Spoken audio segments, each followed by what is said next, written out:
So hello everyone, welcome back to the second part of the tutorial how to build your first Android application using Jetpack Compose, MVVM and clean architecture. You have seen in the previous part of this tutorial the basics of Kotlin, how to declare variables, how to declare classes, so how to work basically with the aspects of oriented objects programming in Kotlin. Now we're going to see another aspect, which is how to create a real application. Of course, using the tools that or the technologies that we have chosen for this tutorial, Jetpack Compose, MVVM, and the clean architecture. So first of all, we need another IDE to create our project. Of course, the IDE that everybody is using when creating Android applications, or at least almost everyone, is the Android Studio. So head to Android Studio website and make sure to download the last version. At the time I'm recording this video, the last version is Chipmunk. So make sure to download the latest version according to your operating system. And after downloading the Android Studio, we're going to end up with something like this. So you have two options, whether to create a new project. So if you choose to create a new project, click on New Project and make sure to choose Empty Compose Project. This is an empty Compose project. Don't choose another base activity or another project. Choose the empty Compose project. But I highly suggest to create the projects from version control. Why, you may ask? Because I have put some resources that we will need to build our applications, and among these resources are icons, text, etc.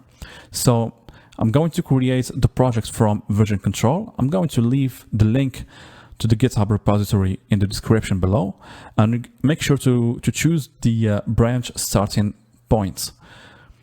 So hit get from version control and paste the URL and hit clone. So we're going to wait until the project is configured, and we will talk about basically everything in details. So after configuring the project, you will end up with something like this. So this is an empty Jetpack Compose project. So first question is, what is Jetpack? Jetpack is a suite of libraries to help us developers to follow best practices and to write code that works across all Android versions. It helps us by reducing a lot of boilerplates. Among this suite of libraries, Page Entry, Jetpack Compose, and Weird Watch Face, etc. And Jetpack Compose is the new way for building native UI. The previous way, I'm not gonna call it the old way, but the previous way of declaring UI by using the XML files. Now we're not going to use that technique. We're going to use the Jetpack Compose by creating UI using composables. And of course, this new way for building native UIs is based on the declarative way. So of course, to create a composable, just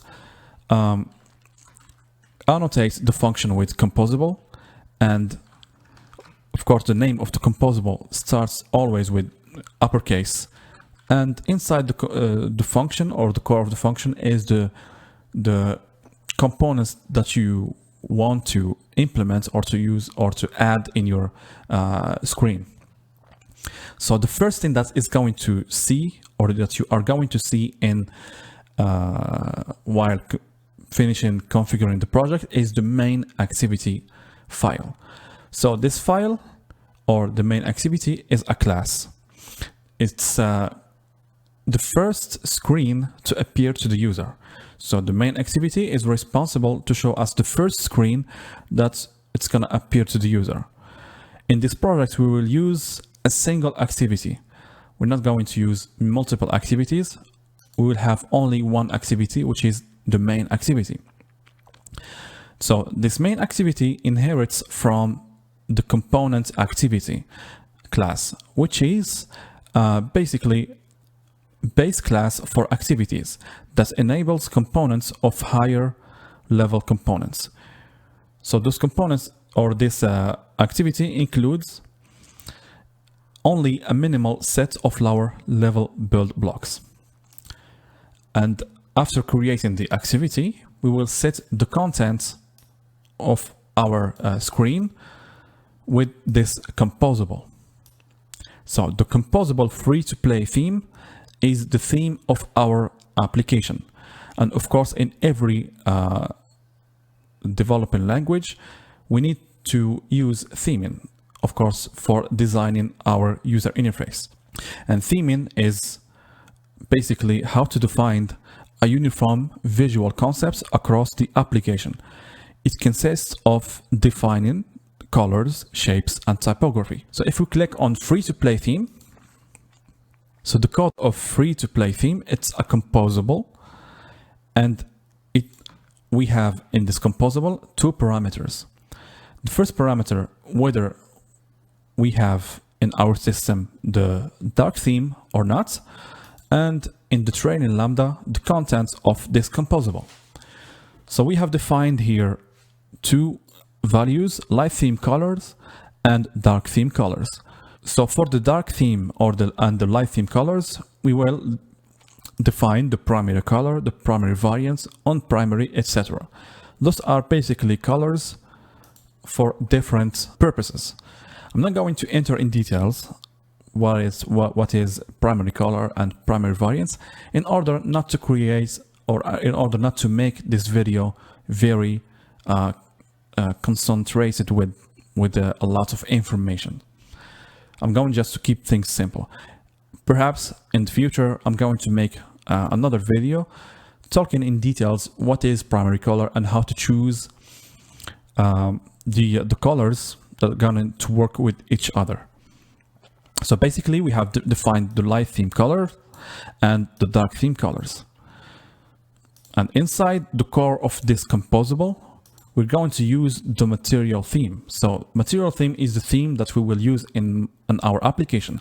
So the colors are going to be chosen depending on whether we have dark theme or not. Of course, in order to achieve this task, we will use the function isSystem in dark theme. If the user choose dark theme, the dark theme is gonna have the value of true, otherwise false. So for example, if the user selects light theme, the background is gonna have this color. Otherwise, the background is gonna be black. So this is basically the concepts. We need, of course, to define the typography. And what is typography is the text and the font and the size of the text. And of course, this definition or this typography is defined in the file type. And we define the shape of the, for example, the corner of the composables of the buttons or the surface, etc. And these shapes are defined in the shape.kt. And inside the material theme composable, we will put a box. Box basically is a container, and inside the box we will fill the max width of the box to occupy the full screen, and we will set the background of this box depending on the colors that we have chosen, whether it's light theme or dark theme of the surface color. It's gonna be whether this color or black one. And black one, of course, is defined in the file color.kt. So this is basically the free-to-play theme composable. Let's click on the typography. So for the file type.kt, we have defined this this font. So my choice for the font is this font. I'm not gonna try to pronounce it because it's very hard for me to pronounce. And this font is included from the folder or the package font, and we have defined for the regular font the weight of the regular font 400, the medium 500, and the bold 600. And of course, by defining the typography, we need to specify the heading. The biggest heading is H1. The second one is H2, etc. For the heading one, the font size, of course, the font family is the font that we have selected here. And for the font weight, it's gonna have 500. And for the font size, it's gonna have 30 scalable, independent scalable pixels, etc. So for the H2, it's gonna have 24, H3, 20, and so on, until the smallest one is overline. And of course, the last but not least file is the shape. Here we have defined for the rounded corner, for a small corner, it's gonna have 4 independent density pixel, and for the medium 6, and for the large 8. So this is basically an overview of the files: color, shape, theme, typography. We're going to talk about the Android manifest.xml. Every application must have Android manifest.xml. This file contains must-have information that the build tool, Android operating system, and Google Play will need. Here we can define, for example, the permissions. If we need internet access, we're going to demand this permission from the user. For example, if we need access the library, photo library, we need to ask the user for this permission, etc. This file, of course, helps us to define the label of our application, the launcher icon, the activities that we have, etc. So this is basically just a manifest of our application. The folder drawable contains the icons that we will need. Of course, in order to, if you want to add your own drawable, just right-click on drawable, new, and vector assets. You have the possibility to choose from the icons that predefined icons, or you can choose your own local SVG files. We have talked about the font folder, and in the mipmap folder, here we have the launcher icons. Of course, if you want to create your own launcher icons, just click on the resource folder and choose image assets. And here you can create your own image asset. Just make sure to include the foreground file, because the foreground file is, of course, an XML file, and the background layer is going to be another XML file. So I'm going to open this file just to show you what it's all about. So for our foreground file, for our background file, we just changed the launcher icon background with this color in order to match the theme of our application. And for the foreground, it's going to be the icon that we will use in our application. So the icon is this icon, nothing special. So this is basically how to create mipmap or launcher icons. In my case, I found it cool to choose a round icon. It looks cool in the launcher icon. The values folder contains colors. I have defined some colors that we will use, for example, in our application while creating the splash screen, which we will talk about in details afterwards. We have the strings.xml, this file contains the strings that we will use across the application. So we are not going to hard code the strings in our code. Instead, we will use the resource file strings in order to retrieve our strings from this file.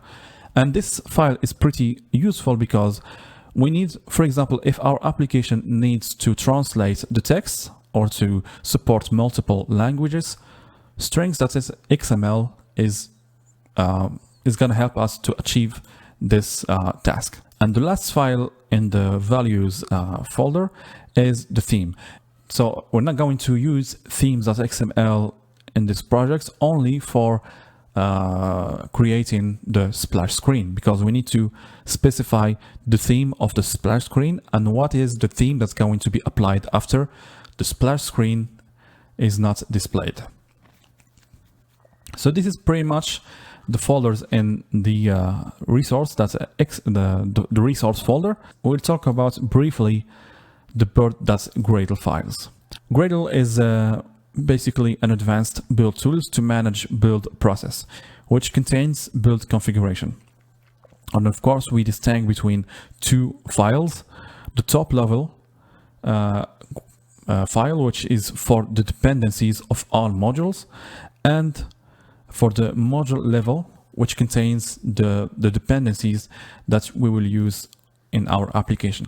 So for the first one, for the project build.gradle, here, of course, it's going to contain the base or the dependencies of all modules.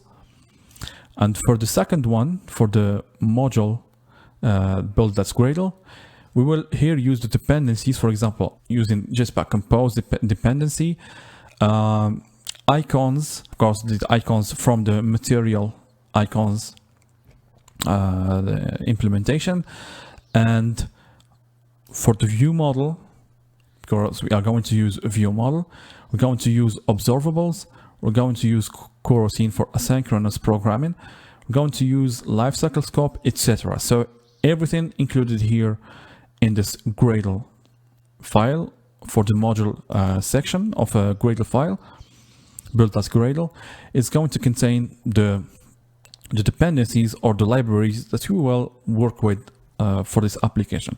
So this is basically our project. It does contain a lot of information, but this is a starting point for our case. So the application that you will build by the end of this video. So we have a splash screen, and after loading all the data, we land in the home screen, and we have the capability of choose from 4 categories: all games, PC games, web browser games, and latest games. So for example, if we click on web browser games, we will filter the games by the category of browser or browser games. And if we click on a particular game, for example, it choose another game in the all games, going to click on a particular game, we will have something like this, a carousel with the data of the games. And when clicking on play the game, we will open the official web page of this game.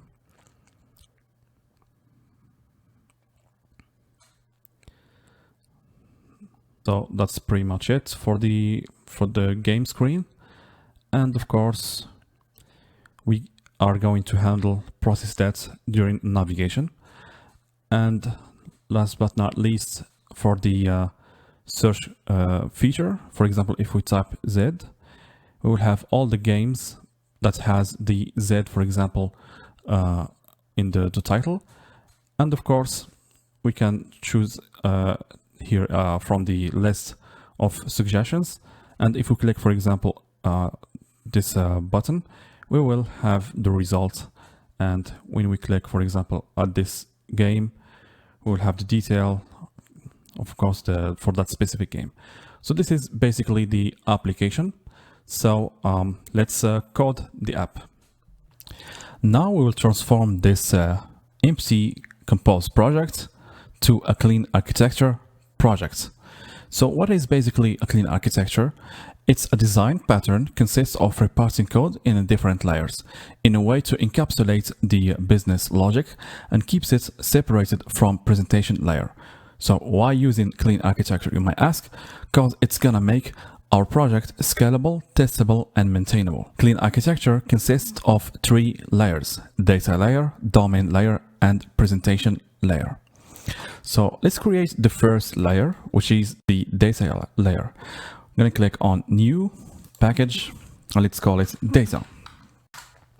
The data layer is responsible of the data source to be used in the domain layer.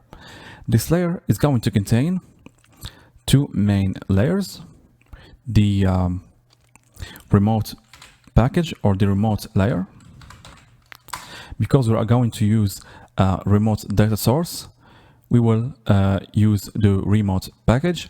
If we have the feature of caching, for example, the data, we're going to create another package called local, which is going to contain the local database of our data. So this remote layer is going to contain 2 packages. The first one is the DTO. The DTO package stands for data transfer object, which contains objects that holds and transfer data between process. And the API package, it's gonna hold the declaration of our endpoints, which is gonna be an interface, and a helper class to build the API. So this is basically what's inside the remote package. And inside the data package also we have another package called repository. So the repository that's located in data layer, it will contain implementation of the repository of the domain layer. So we're going to call it repository. I'm going to leave it empty for now. Let's create the other layer, which is the domain layer. So I'm going to create a new package. Let's call it domain. So the domain layer is independent of the rest of the other layers. It can contain use cases layer. The use cases layer or use case layer, it's a single action that the user can do. It usually overrides the operator invoke, so we can call the class of the use case as a function. Usually in a small project, we don't need to over-architect our design, so we won't create this package for now. Inside the domain layer, we have 2 main packages. The first one is model. For the model, let's create the model package. The model package, of course, is going to contain the mapped objects from the DTO objects.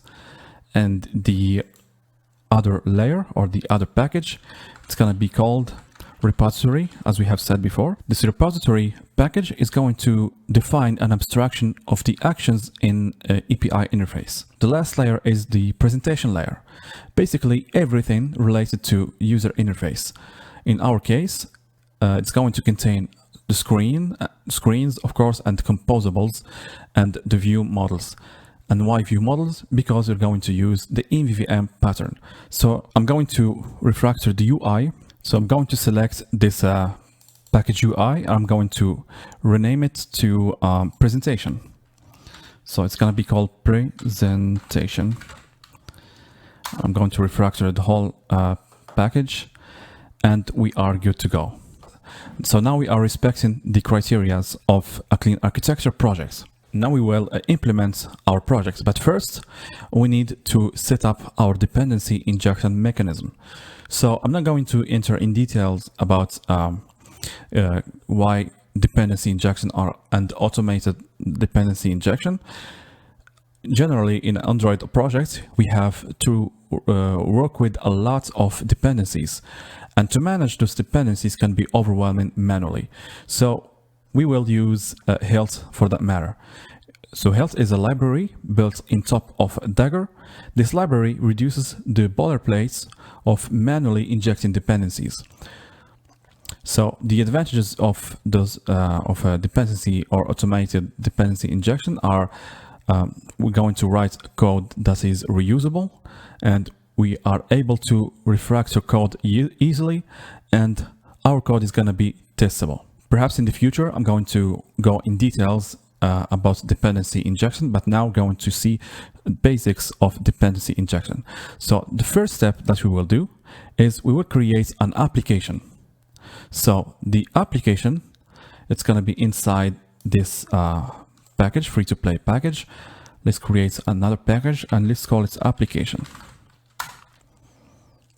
So as we said, the first step to set up a dependency injection with Hilt, we'll create an application class. So let's create a class, Kotlin class. Let's call it free to play application. You can call it whatever you want. Free to play application. So here, this application is going to inherit from the application class, and we will annotate this class with Hilt Android application. So basically, when we annotate this class with Hilt Android application, Hilt will generate Hilt components attached to the application lifecycle. It will provide dependencies to it. The application class is the parent class, thus other child components can access the dependencies that this application class provides. And we have to include or to add this application to our manifest here. So we're going to do Android name, and it's going to be, let's provide the location of our application, and we are good to go. So now we have set up the application for Android Hilt. The second step to set up dependency injection is we're going to go to the main activity. Here we will annotate the main activity with Android entry point. So when annotating the main activity with entry point, what it does, so we are showing to Hilt that this component will receive dependencies from a parent class. And in our case, the parent class is the application that we have created before. Under the hood, Hilt will generate an individual Hilt component for each Android class in our project. So the third step, we need to provide or to tell Hilt how to provide those dependencies. So generally speaking, if we are dealing with an interface as a dependency, we have to create a module. So we're going to create this module, and the module is going to be basically inside the this free-to-play package. Let's call it DI. And it's going to be an object. Going to create here a module. It's going to be the type of object. Class, let's call it app module. As I said before, we need to provide our API interface, because in Retrofit, we're going to see it after setting up our dependency injection. In Retrofit, we have to define our endpoints in an interface, and in our case, the interface is going to be a dependency. So in Hilt, when we are dealing with dependencies as interfaces, we need to create a module, and we have to provide also our application for that matter. We're going to annotate this object with module.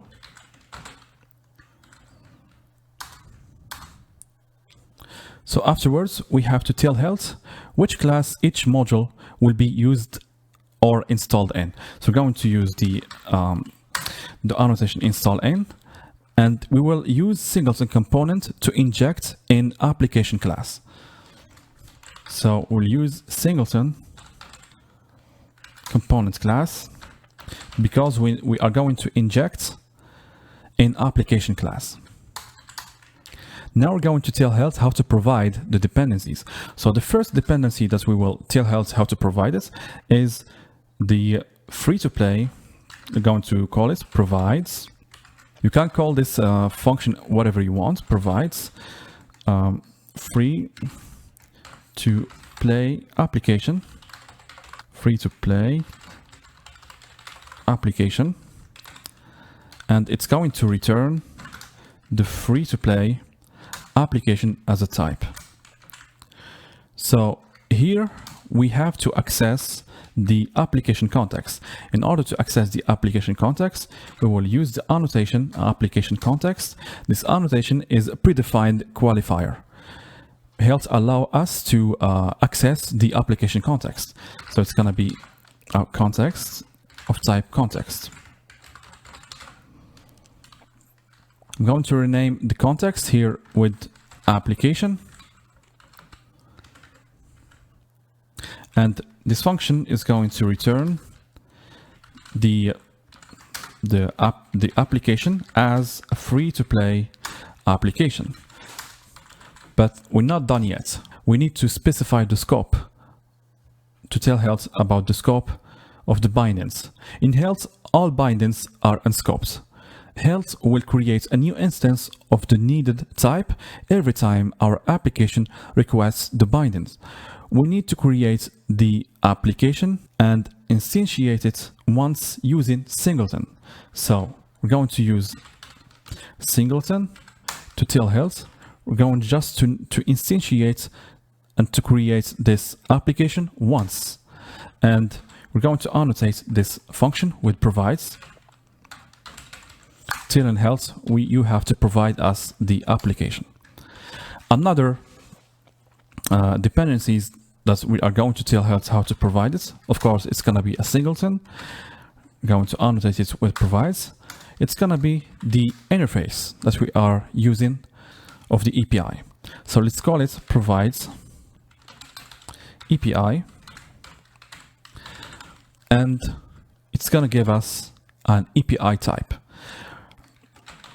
So I'm going to leave it here as API, and we're not going to implement it for now. We're going to come back afterwards. So this is basically how to set up, of course, the dependency injection. Now we are done with dependencies injection. Now, last but not least, we need to set up our retrofits. So one thing I didn't mention is how to install or how to configure the dependency injection in the build.gradle. So in build.gradle, in order to use Hilt as a dependency injection mechanism, add these two lines of code in your plugins in build Android build Gradle app, and don't forget to add implementation of Hilt and caps, and don't forget we are going to use navigation. Add this one also because we are going to use navigation with Hilt. And of course, in the project build.gradle, in dependencies section, add this class path. And for retrofit, let me see. For retrofit, include this this library of retrofit, and we're going to use JSON for serializing and deserializing objects. So that's pretty much it. Now we're going to set up retrofit. So basically, retrofit is a library that's going to allow us to make HTTP requests and get responses from the API. So first step to set up to use retrofit, we need to create in the remote package and the API package, we have to create a new interface. Let's call it API. You can call it whatever you want.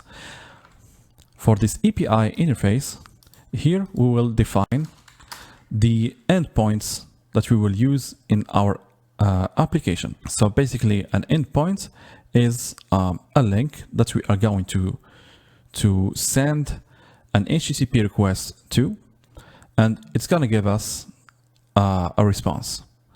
So I'm going to open the Google Chrome, and I'm going to open the documentation of the API to see what are the available links or the available endpoints for this API. So for example, this endpoint is going to give us the list of games, and this endpoint is going to give us games by platform, etc. So now we're going to define those endpoints in the interface that we have just created.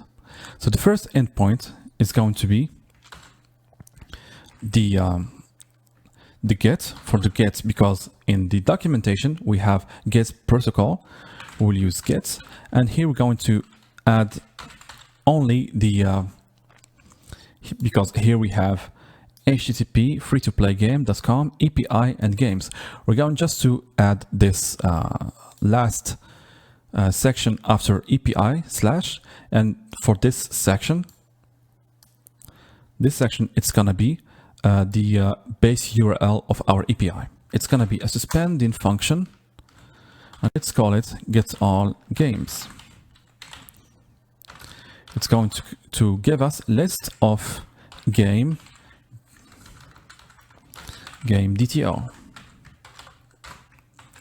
So you have two options to test your endpoints. I suggest to download Postman in order to test your endpoints. I'm going to I'm going to use Postman now in order to see the response after executing the endpoints. So after opening Postman, I'm going to create a new page, and I'm going to paste the endpoint, and I'm going to execute this this request, and I'm getting a response in the form of JSON objects. JSON stands for, of course, JavaScript object notation. It's a representation of structured data based on JavaScript syntax. It's used to write or to represent transferred data from server to client. We have for the index ID the value 521, for the index title Diablo Immortal, etc.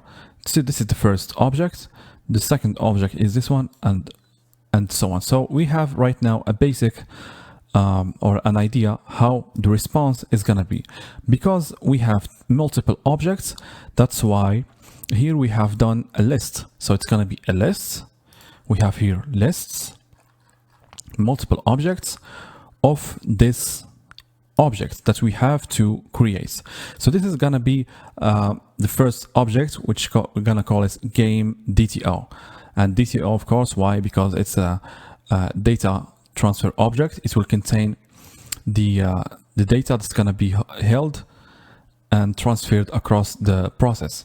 So whether to, it's going to be, of course, in our case, while using Kotlin, so it's going to be a data class. So you can create the game DTO manually, or you can use a very cool plugin, which is JSON to Kotlin plugin. So click on setting, and here in marketplace, search for JSON to Kotlin. And I have installed the plugin. So just install the plugin and right click on the DTO package, because we're going to create the game DTO inside the DTO layer.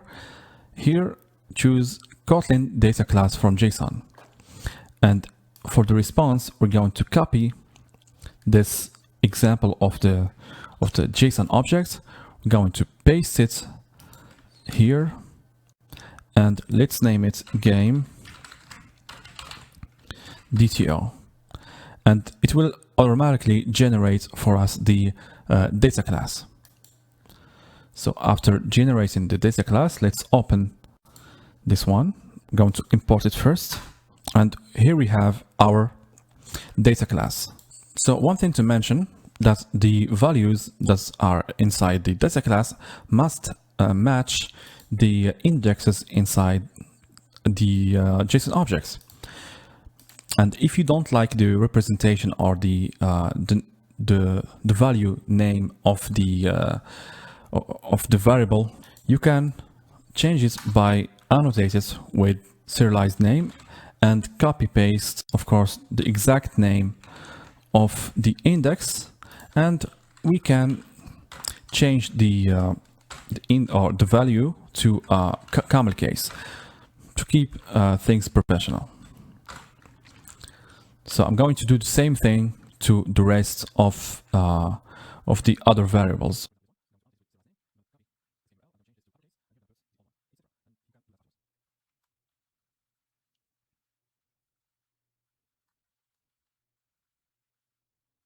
So now we have the GameDTO ready to be used. We're going to create a new function, which is a helper function. It's going to map the data of the GameDTO to a new object, and we're going to call it game. It's going to be inside the domain layer, inside the model package. So it's going to be called game, and it's going to return game. And we will create game inside the domain layer inside the model package. Let's create Kotlin class, game, and it's going to be a data class. It's going to be basically the same as, it's going to have the same data as the GameDTO. And of course, if you don't need other values, you can eliminate the values if you want. We're not going to use this one. This annotation is useless for now. I'm going to delete it from this place, and I'm going to include game.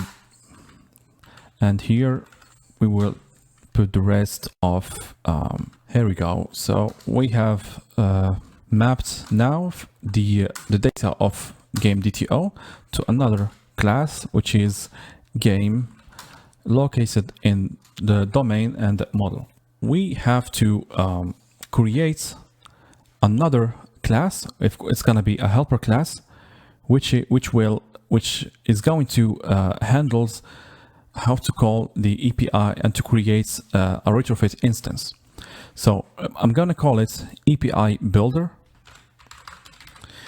The main reason why we created this helper class is it's going to contain one function that will build an implementation of the API endpoints, and it will return, of course, an instance of our API.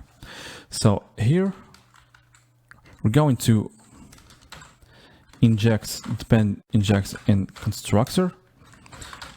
So why we annotated this constructor with inject. So basically we are telling Hilt that we are going to inject in constructor the dependencies, and here we will create the function that's going to, as we said, it will build an implementation of the API endpoints. So it's going to be of API as a generic type, and function is going to be called builder, and it's going to have of course in parameter API of type class of the generic type API, and it's going to give us an API as a generic type. So the API generic type has nothing to do with the API that we have created here. Just a generic nomination of the generic type. You can call it whatever you want. So this function is going to return, going to call the retrofit, and it's gonna be gonna call builder. And as we said before, we need to create the implementation. So in order to do that, we will make some configuration. The base URL, it's going to be a URL here. Let's not hard code this base URL. I'm going to create a companion object let's define here the API base URL. It's going to be of type string, and it's going to be HTTPS that we have done before, www.free2game, I think, free2game.com/API. This is the base URL. And I'm going to leave it at that. Here we're going to pass the base URL companion object, so it's going to be API base URL, and we're going to create the client. So inside, we're going to add a function that's going to create for us the client. We're going to define it afterwards. Create a function getClient.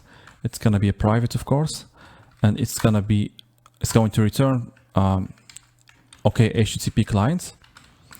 And here we will add a converter factory, because we can choose from a lot of converter factories, and when we add the converter factory, it will use JSON. So it's going to be a JSON converter factory to serialize and deserialize objects. Let's create, and here we will build the method build is going to create retrofit instance using the previous configuration, and we will create our API with the API variable or the API parameter. So this is our builder helper function. So I'm going to remove this from here, and we are good to go. So to create a client, we're going to use OK HTTP client. So why we have chosen OK HTTP client? Because it's the best option for our case, because we are going to reuse an instance for calling or for all the HTTP calls. So it will reduce the latency, and it will save memory because it's gonna hold its own connection. So that's why we are using OK HTTP. So this function is going to return an OK HTTP client, and with a builder method. We're going to add an interceptor. Why we are adding an interceptor? Because it's very crucial. It will create a mechanism of monitoring and retrying and rewriting HTTP calls. That's why we need to use an interceptor. So here's going to give us a chain as a return, and for this one, it's going to apply to it proceed. Chain.proceed is a method producing a response to satisfy the request. And here it's going to have the chain dot request dot new builder dot also, and inside this also block we will provide some or we will put some new configurations. So it's going to be it that we're going to add a header. It's going to be x requested with XML HTTP request, and add another header. It's going to be a content. We'll basically only use JSON application JSON. This is just configurations in order to have the right response. And here we will put build. After here, we're going to add enter, and we will build the chain. And of course, I have to add some more configurations. I'm going to use also for the clients as a connection timeout. I'm going to define this values here. Let's give, for example, const val timeout. Let's give it the value 1, and for the read connection, or let's call it just read timeout, the value 1, and last but not least, the write timeout. It's gonna be 15 seconds. So here we're going to put, for example, timeout connection timeout with the time unit. Let's do minutes. Where is minutes? Yeah, minutes. And for the read time read timeout, read timeout that we have defined. Let's choose minute, of course, 1 minute. Write timeout. It's gonna have the value of 15 seconds. In the end, we're going to build our clients. I'm going to explain again this whole API builder. So the purpose of this API builder is going to create for us the retrofit instance. So in order to create a retrofit instance, we have to make some configurations. Let's specify the base URL, and let's specify the clients, and let's add a converter factory, and we will build the retrofits. So while calling the build method, it will create the instance, and for the create method, it's going to create and build the implementation of the API endpoints as shown here with those configurations. And of course, to create a client, we will use HTTP client because it's better for our case. Why we have said, because it's going to reduce latency and save memory, because it has its own connection and thread pools. And in order to create this client, we're going to call the method builder, and we're going to add interceptor. And interceptor, as we said before, it's very crucial. Why? Because it's going to provide us with a mechanism of monitoring, retrying, and rewriting the HTTP calls. And here we will add some configurations for the header, and we're going to only use application and JSON. And we added some minor changes here for the connection timeout. For the connection timeout 1 minute, and read timeout 1 minute, and write timeout 15 seconds. So this is basically how to create the builder. Now we're going to provide the API in our dependency injection. So we're going to tell Hilt how to provide this API. So this function is going to have in parameter an API builder, and it will return API builder that we have created, the function that we have created, and it's gonna have as a parameter API class.java. So this is the API builder, or the API that we're going to provide as a dependency. And of course, we will use this API dependency in the repository. We need to create one last thing in order to make our code reusable. We need to create a base repository. So the base repository is going to be located in the data layer. So in the repository data layer, we'll create a new class, base repository. The base repository, it's going to be an abstract class, and it will contain only one method. So the method is going to be a suspending function, and this method has one purpose only, is to invoke the API. It's going to allow us to call the API methods that we have defined here in the API interface. So it's gonna have a return type of T, or a generic type of T. The function is gonna be called invoke API, invoke API.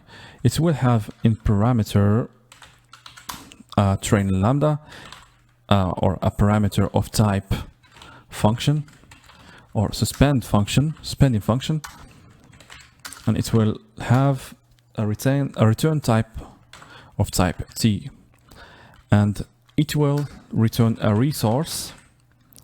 A resource is basically a helper sealed class that we are going to create afterwards, and this is the basic declaration of our function. So the generic type is gonna be basically the data that the API is going to return. Here, the API call, it's going to be, of course, a suspend function, and with a return type of the same type that we have defined here, for example, in our case, list of GameDTO. And this function is going to give us a resource of type for example, list of GameDTO. So we will create here a new package. Okay, a new package here inside free to play, and let's call it util. It's going to have just util methods and util classes. And here I'm going to add a new class, and let's call it resource. Not a sealed interface, but it's okay. So I've just prepared it in advance, and I'm going to explain it in details. So this class, it's going to be a sealed class of type, a generic type T.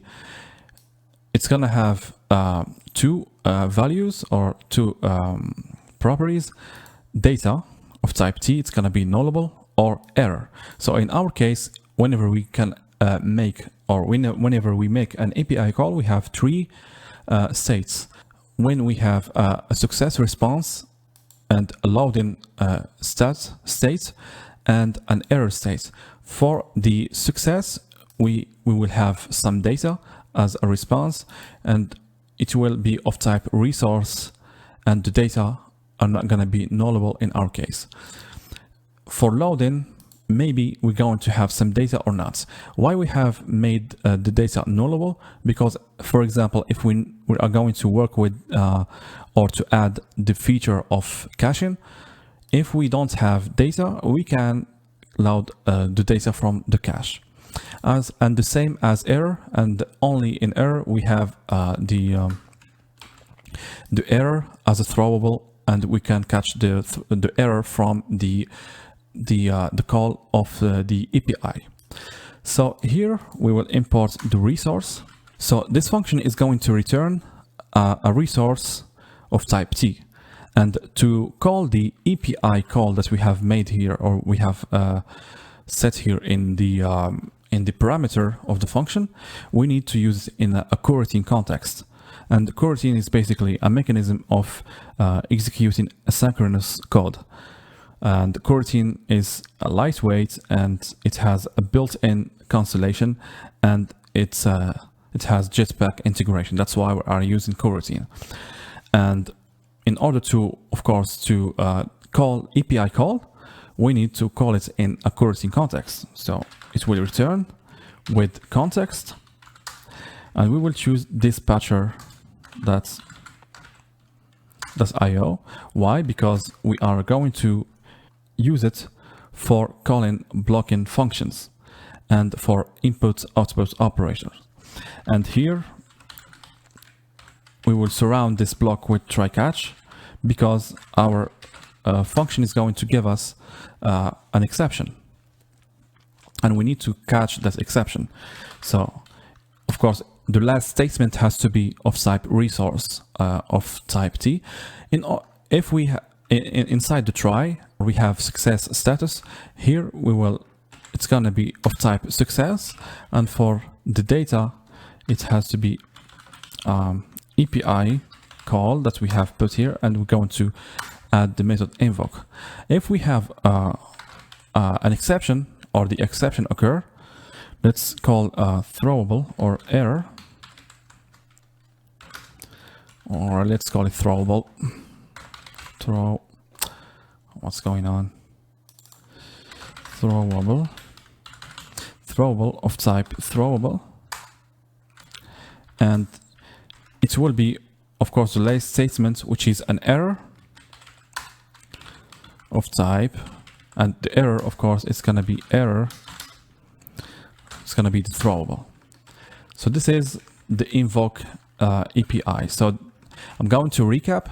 So the sole purpose of the base repository is going to have one function that is going to help us call this, for example, this function defined in the API interface. It's going to have a training lambda, and for the type is going to be, for example, this type. If the function is going to return this type, I'm going to assign it to a resource helper class. This helper class is going to be a sealed class defining three hierarchies: success, unloading, and error.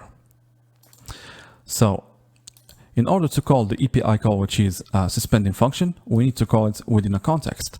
So the context is going to be the specials.io, and the API call is going to give us an exception. And if we are inside the try block, so we don't have any exception, so it's going to be in our case a success status. So in order to have in case of success status, we will invoke the API call. Otherwise, we will catch the error, and let's store the throwable in the error value. So this is the base repository so far. So now we are ready to implement the other repositories.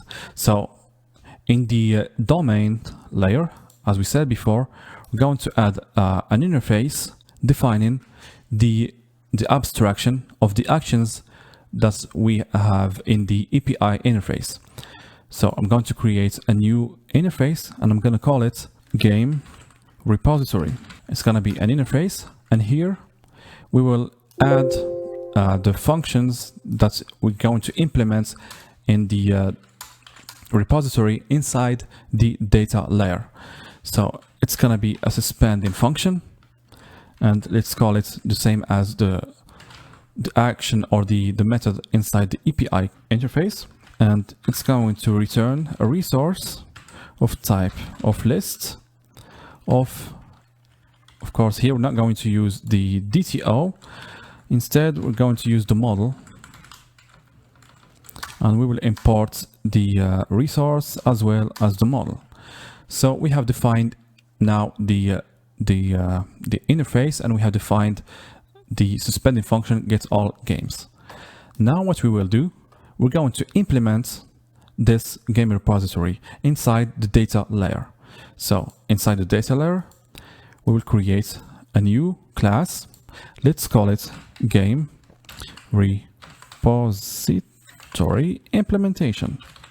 So this class is going to inherit from base application, base repository, and it will inherit, of course, it will implement the game repository. So we need to implement the members. I'm going to override this function, but before that, we need to have an API, the API dependency.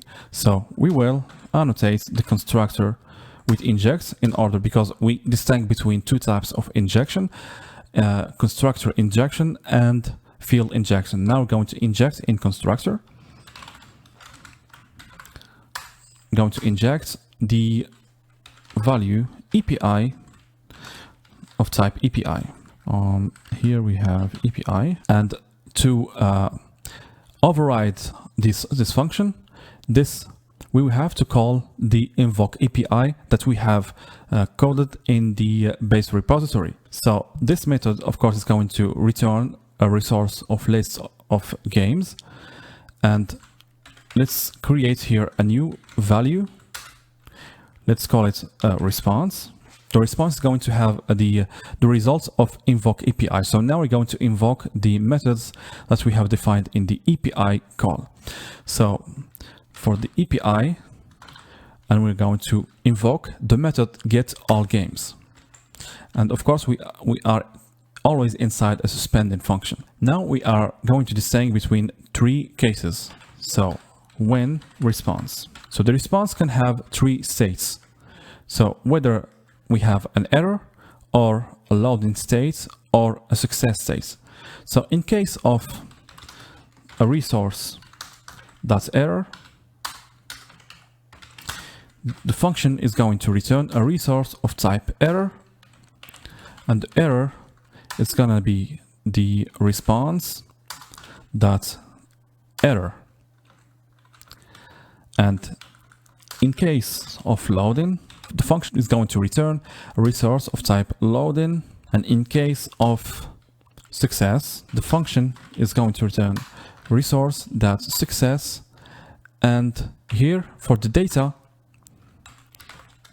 it's gonna be response dot data, because in the response we have data and it's nullable. If it's not nullable, we're going to transform or to convert the DTOs to game model, and if not, we're going to return empty list. So I'm going to recap. For the game repository implementation, it's basically the implementation of the game repository, because as we said before in the clean architecture, the domain model should be independent.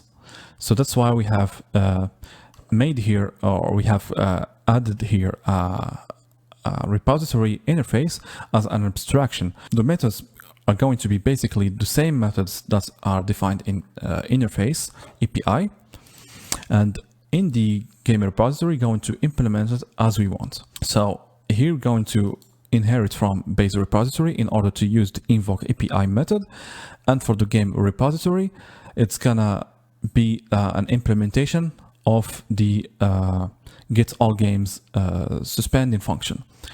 And as a field, as a constructor injection, we're going to inject this API value. So for the implementation of get all games, it's going to, of course, return a resource of a list of game. And here we're going to invoke the API.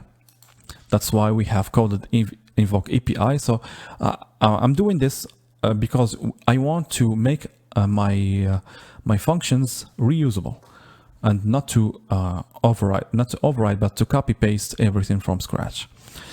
So the response is going to be a type of resource of list of game DTO. So we can distinguish between, or we distinguish between three cases. If we have an error in our response, we will get the error, the response of the error, and we will store it in the error value. In case of loading, we going to return loading as a response or as a return result. And if it's success, the data that we need to work with are encapsulated in response.data, and the data is nullable. If it's not nullable, if it's not null, if the data is not null, we're going to map the objects of the list of game DTO.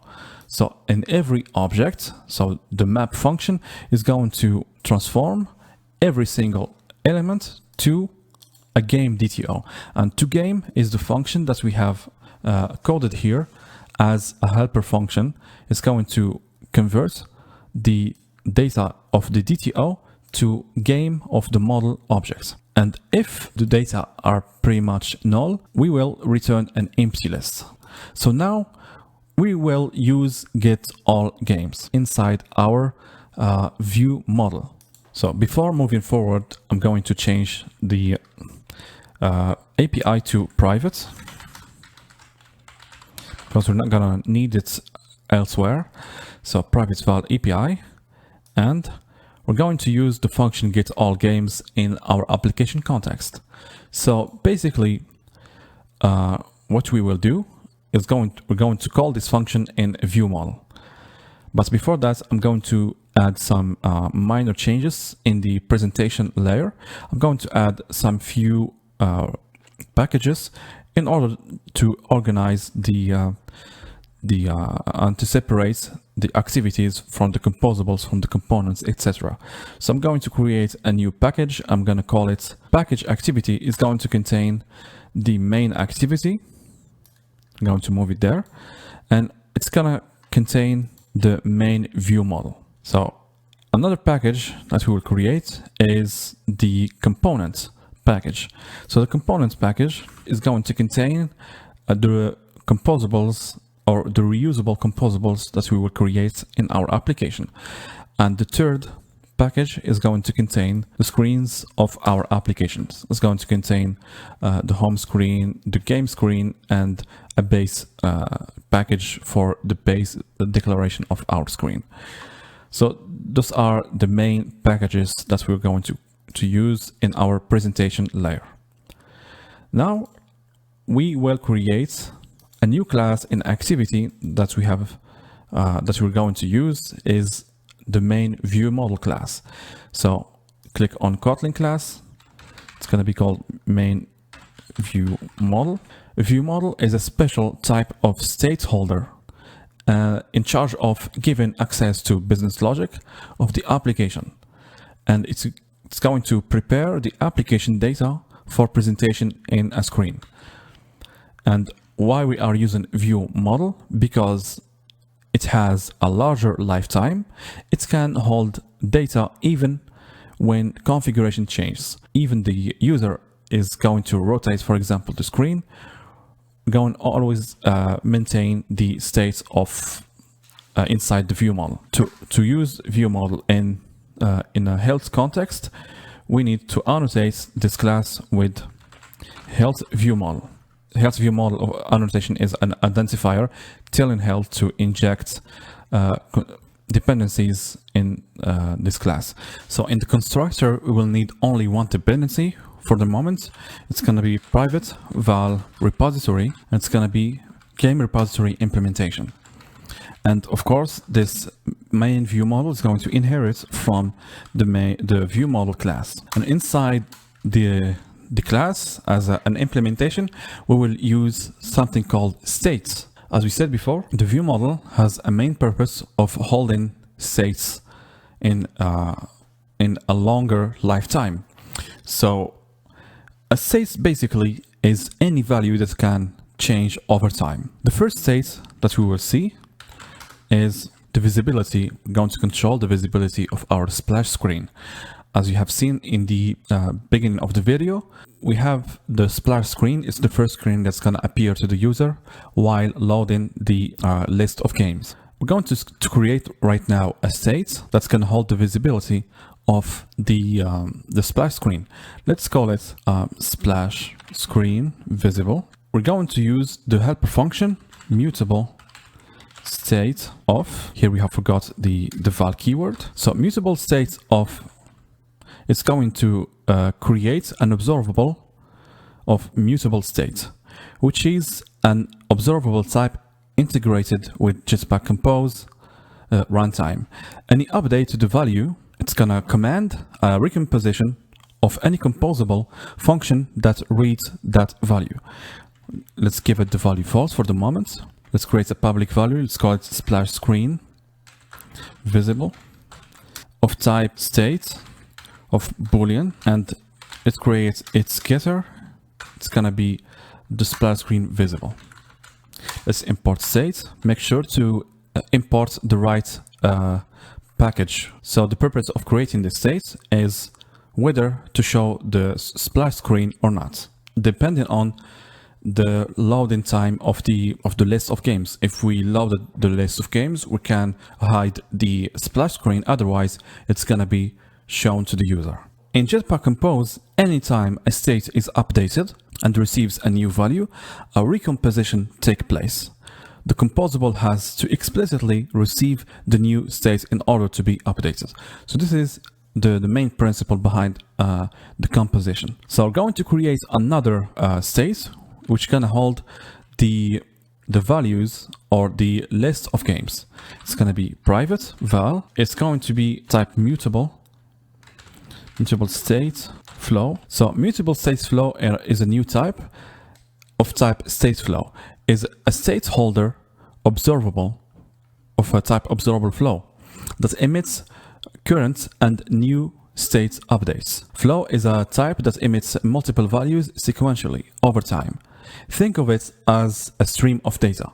It's the opposite of a suspending function that returns only a single value. In the previous function that we have implemented in the game repository implementation, the suspending function is going to return only one single value. So this is going to be a mutable state flow of a resource, of list, of game.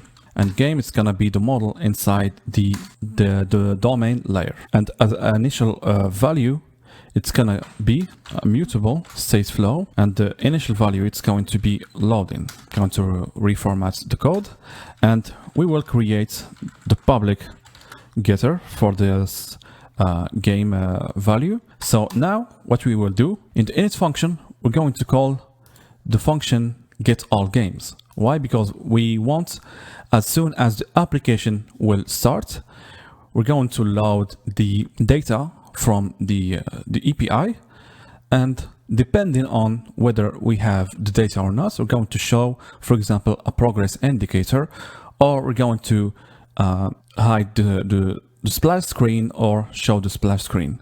So in order to call the method getAllGames, we need to call it in the context of a coroutine scope.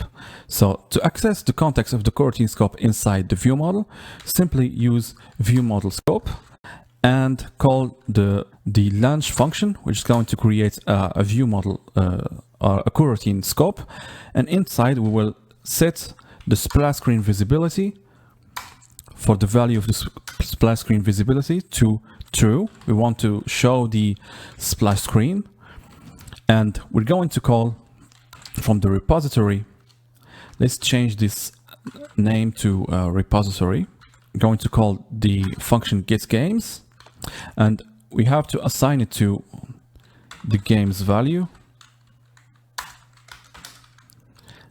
We're going to set the splash screen visibility to false, so we can hide the splash screen. So this is how to show and hide the splash screen. So before using the states that we have created in the main viewModel, and while we are talking about states in Jetpack Compose, we need to talk about stateful composable and stateless composable. And the first one is pretty easy, which is stateless composable. A stateless composable is a composable that does not contain any state. For example, the greeting composable is a stateless composable because it only handles stateless stuff, which is it doesn't hold any states. And the stateful composable is a composable that holds states. And in order to use stateful composable, we need to talk about the remember API. So let's create a composable and let's name it stateful composable. So in order to make this stateful composable, we will use the remember API. So the remember API is going to store the value in memory. It stores the value during the initial composition. We can get the value during the recomposition. And the value is forgotten when the composable that invokes remember is removed from the composition. So it's going to be a value. Let's call it, for example, text. And we will add remember, and the value it's going to be immutable state of, and value it's going to be an empty text. And let's create a text field. The value it's going to be text.value, and on change it will be text.value equals it.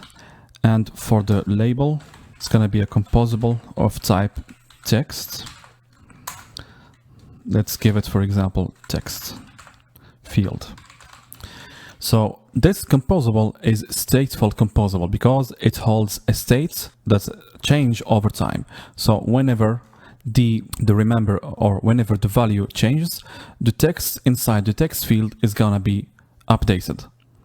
But when the configuration changes, the text field is going to lose the states. So the text is going to be empty as soon as the screen, for example, rotates. So when using remember in case of configuration changes, we will lose the value. To solve this problem, we're going to use the remember savable that saves the value in the bundle. Here we will do, instead of remember savable, and it's gonna have the same mutable state of an empty string. And during the recomposition or during the configuration changes, we will still have the same value of the text. But right now we are using stateful composables, which is not recommended. So that's why we're going to use stateless composable. So the passage from stateful to stateless is what we call state hoisting. And state hoisting is a process or the way to make a composable stateless, which means the composable will no longer hold any state. And the advantages of state hoisting is a single source of truth. This helps avoiding, for example, the bugs, reusable composables. So now we're going to use the states that we have declared before. So no need for the preview and no need for the greetings. And we'll create a new composable from scratch. So the first state that we're going to observe is splash screen visible. So first of all, we need to create, before overriding the function, val main viewModel of type main viewModel by viewModel.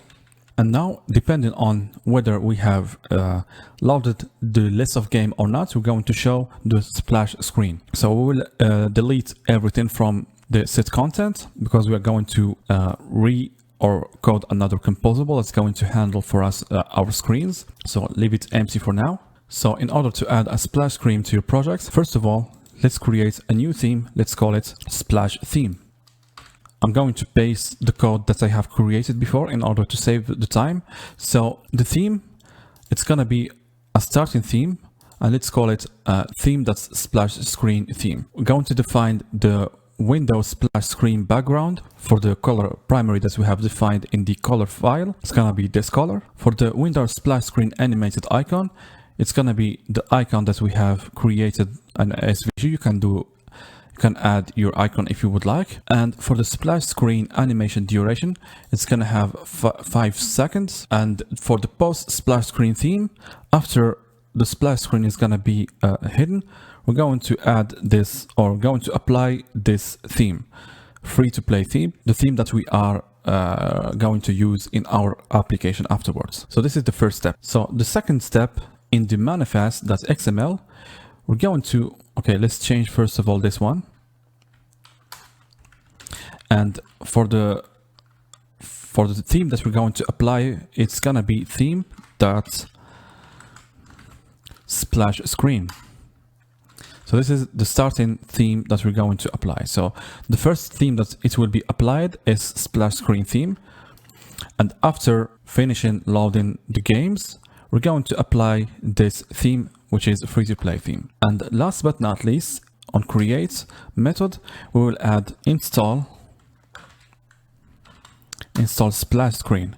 And inside this install splash screen, we can specify the visibility of the splash screen. We're going to control right now the visibility of the splash screen with the method set keep on screen condition. And the condition, it's gonna be the main view model and splash screen visible.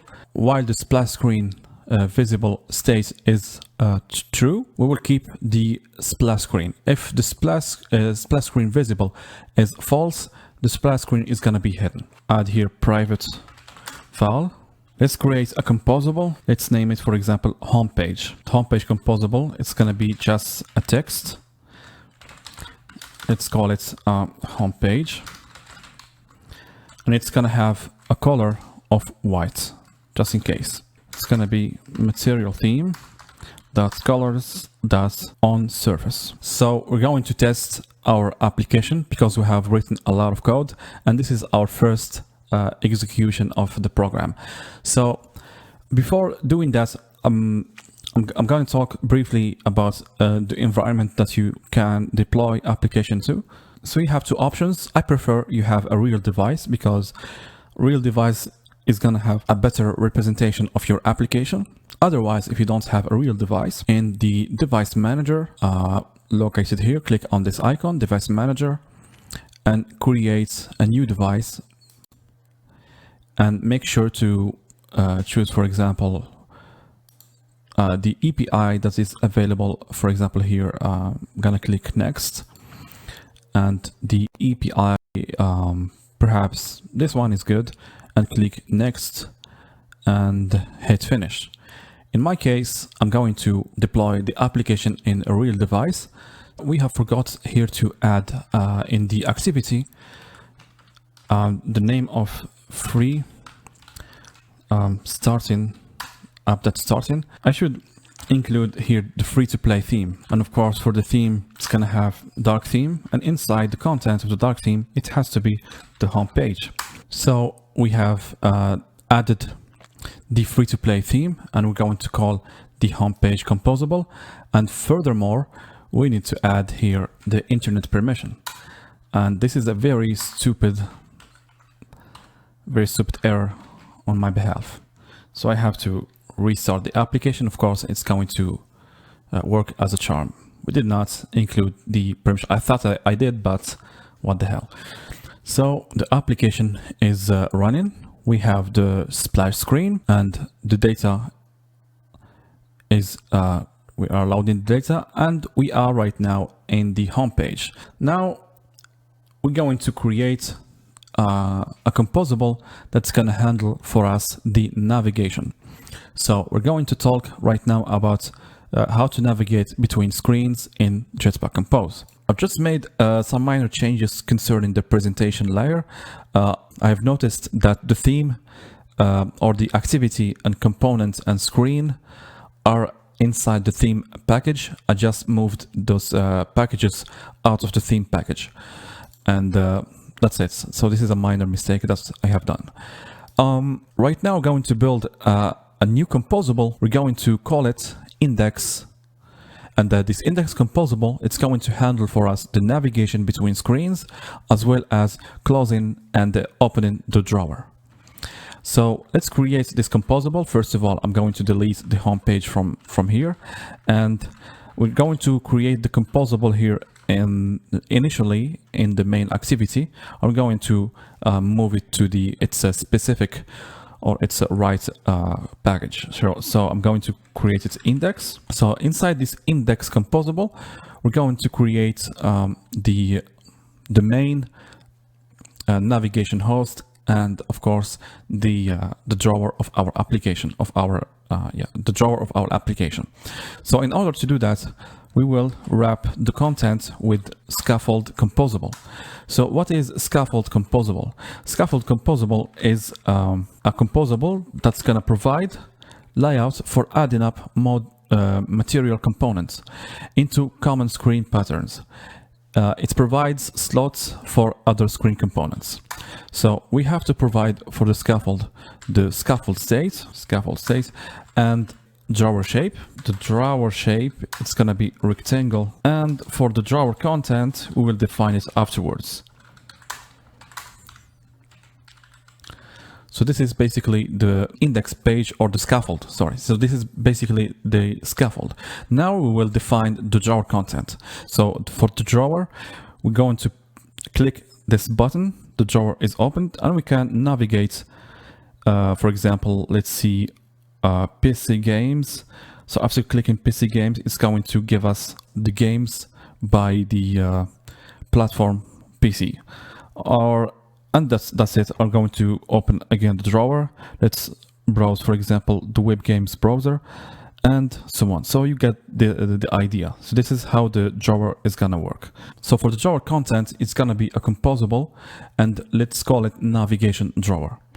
So the component is gonna be created in the component package, and let's create another package and call it, for example, let's call it drawer.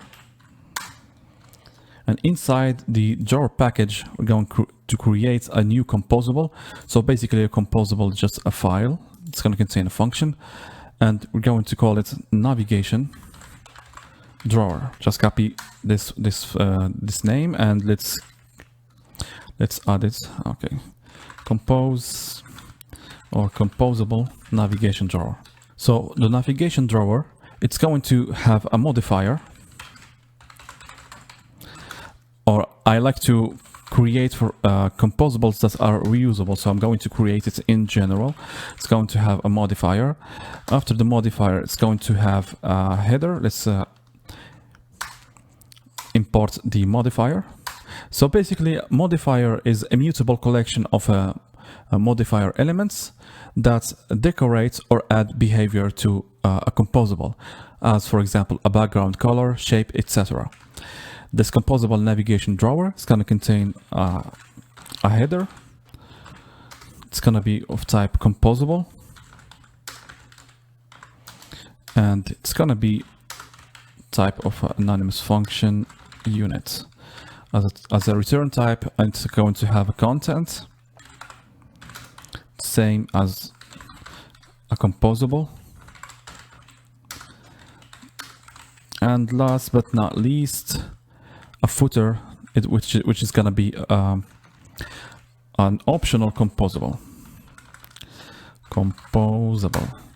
And the footer is going to be optional composable. It's going to wrap it with nullable, and let's give it the value of null. And it's going to have the same thing as before. So this is basically the main declaration of the navigation drawer.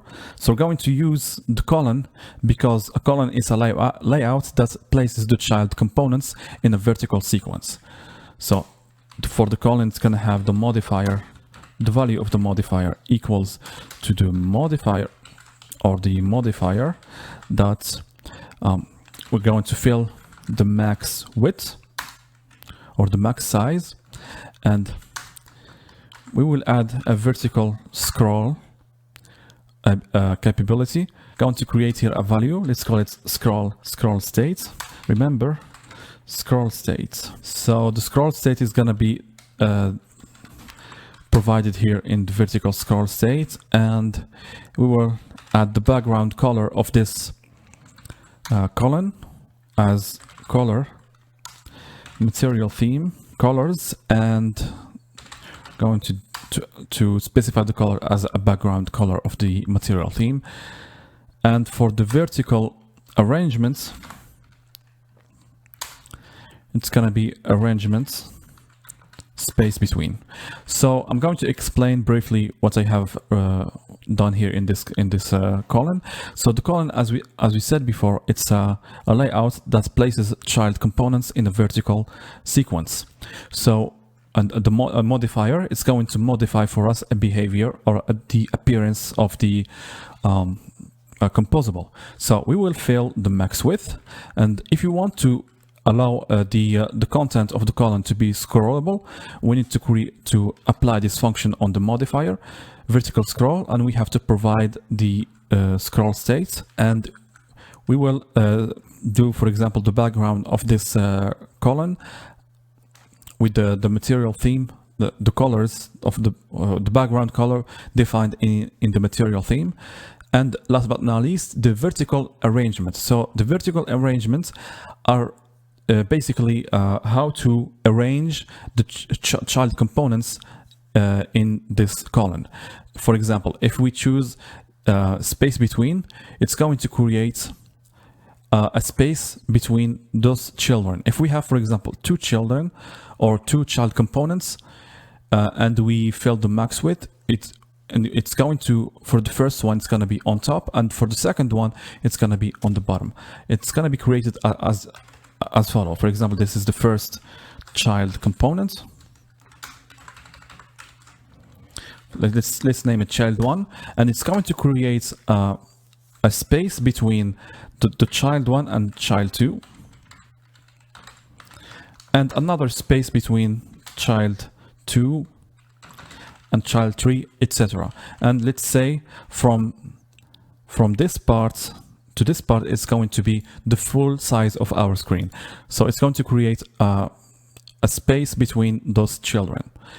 And we have a lot of options that we can choose from. For example, we can choose space around. It's going to calculate the available space, and it's going to create equal space after and before and after each component.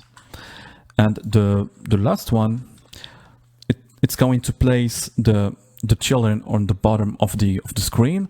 For the center, it's going to place the children in the center of the screen and for the top, it's going to place the child components at the top. So this is basically, or you can choose, for example, space by, and you're going to provide the space that it's going to be applied after each child component. So we're going to choose, in our case, space between. And inside the colon, we will put, for example, another colon, because we want to separate the header from the footer.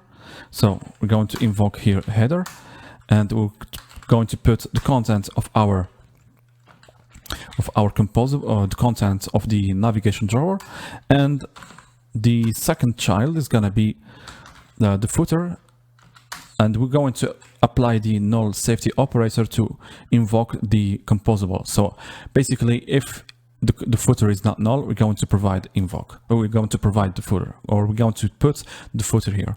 And why we have, so those are the two elements that we will provide in the navigation drawer. So here we will apply the navigation drawer, and we have to specify the header as well as the content. Okay, so we will put here header, and here we will put, so this is the content of the navigation drawer. So we will create now the items that we will click on in order to perform or to navigate to a certain screen, and we're going to call them navigation drawer item. So we're going to create another composable inside the drawer package. Let's call it the navigation drawer item. It's going to consist of an icon and a text. So let's create a file. Let's name it navigation. All right, navigation drawer item.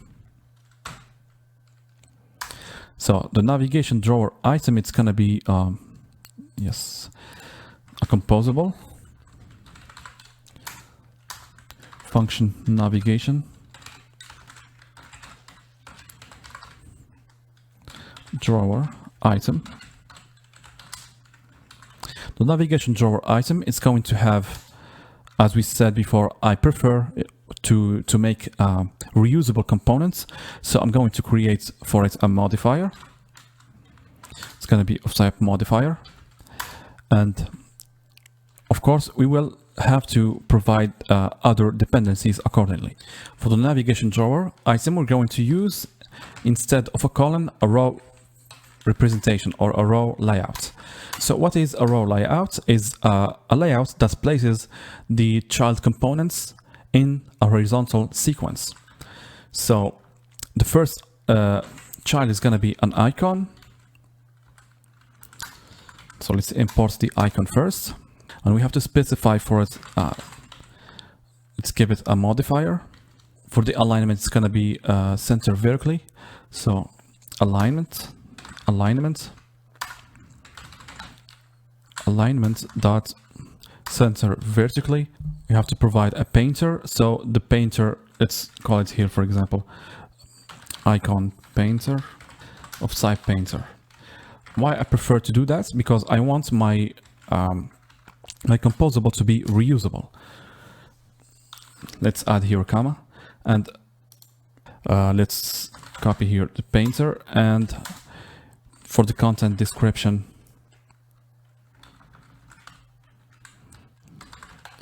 we forgot here to add modifier here. And for the content description, let's put here content description. Let's give it the value of empty string, description. And here we will add it. I think I've made a mistake. Painter, icon painter. Yep. And here we forgot the comma, and here we have to add the content description. And for the tint color, we will put here, for example, icon color. Let's call it icon color. And let's import the color. Let's import the color. And let's add here icon color. And we are done with the icon. For the text, let's gonna be a text composable. Let's import the text. Make sure to import the right one. And here we will put the text equal text. Why I'm doing that? Because I'm not going to hardcode the text, and of course I'm not going to. I'm trying to, I'm going to code reusable composable, and it's gonna have a style text. Let's call it here text. It's gonna have a text. It's gonna have a text style and a color for the text. Let's name it text color, and a font weight. Let's call it font weight, or let's give it here font weight. So the font weight is gonna be bold. For the modifier, let's change, for example, let's change the alignment of the text in order to meet. Okay, perhaps I'm going to remove this and remove the modifier here, and I will, in the row, I'm going to add the vertical alignment, center vertically. So this is good, and we are done with the navigation drawer item. Inside here we forgot one thing. We will transform this composable into a clickable item. So here I will do I'm going to add a modifier. It's going to be the modifier clickable, and we will call onClick method. And here we will add the text. It's going to be a string, and the text style, it's going to be font style. It's going to be a text style. It's going to be text style. And for the text color, it's going to be of type color. So this is the navigation drawer item. So now we can start implementing the navigation drawer. So for the header of the drawer is going to consist of an image. Let's import the image composable, and we will provide the modifier of the image to control the size of the header. I'm not going to hard code, of course, the size. One library that I have talked about in the first of the video, which is scalable density, scalable pixel density. So this is the library that I'm going to use right now. Instead of independent density pixel, I'm going to use scalable pixel density or scalable density pixel. So here I'm going to do dimension.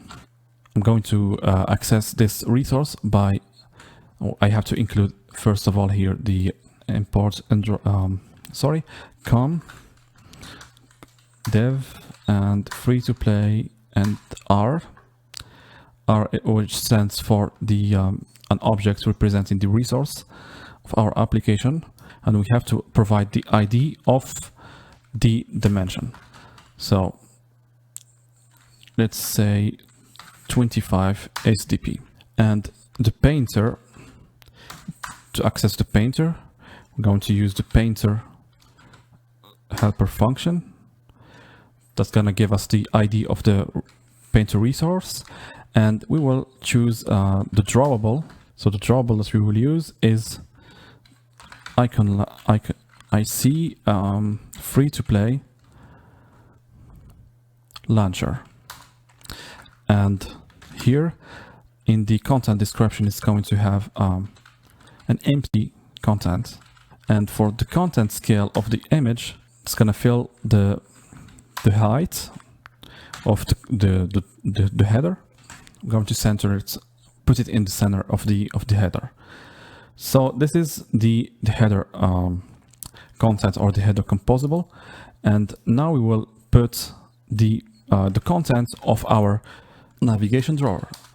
So we will use the composable that we have created, navigation drawer item. So we will provide the modifier. It's going to be a modifier. The required width or the required height, it's going to be 45 density pixel. What else? For the padding, let's give it 5 overall. And for the icon painter, we will use the function painter resource. And for the ID, drawable, it's gonna be the first one. So the first item is gonna be for home screen. For that matter, we're going to choose the icon bars staggered solid. For the tint color, it will be material theme dot colors that's primary. For the text, we're not going to hardcode the text. So in order to access the text, we'll use the helper function string resource. R that's string and label, I think I'll name it home or something. Yeah, label home. And the text style, it's gonna be material theme dot, I think, typography and subtitle 1. For the text color, it's gonna be material theme that's colors that's on background. So this is our item, and on click we have to navigate to home page, and let's build the other items. So here we go. I'm going to add. Of course, we have. Let's copy this one. Let's copy this one, and let's do here content. And let's add the navigation drawer item. And I prefer to right here on click, and here we will put navigate to home screen. I'm going to add here a spacer, padding HTTP, and let's copy everything. So we will create 4 items. So this is the first one, this is the second one, this is the third one, and this is the last one. We will just now change the, for example, the icon. For the second one, it's gonna be for the games of Windows. IC Windows brand. And for the text, it's gonna be label PC games. Yeah. For the second one, it's gonna be IC. I'm going to choose the icon Windows maximized solid. And for the label, it's gonna be label web games. And here, of course, I have to change to PC games, and here web games. And for the last one, it's gonna be for the latest games. So I'm going to choose the icon arrow trend, I think, arrow trend solid. And for the label, it's gonna be latest games, and navigate to home or navigate to latest games. And we can add this one. This one is not gonna be, it's gonna be useless.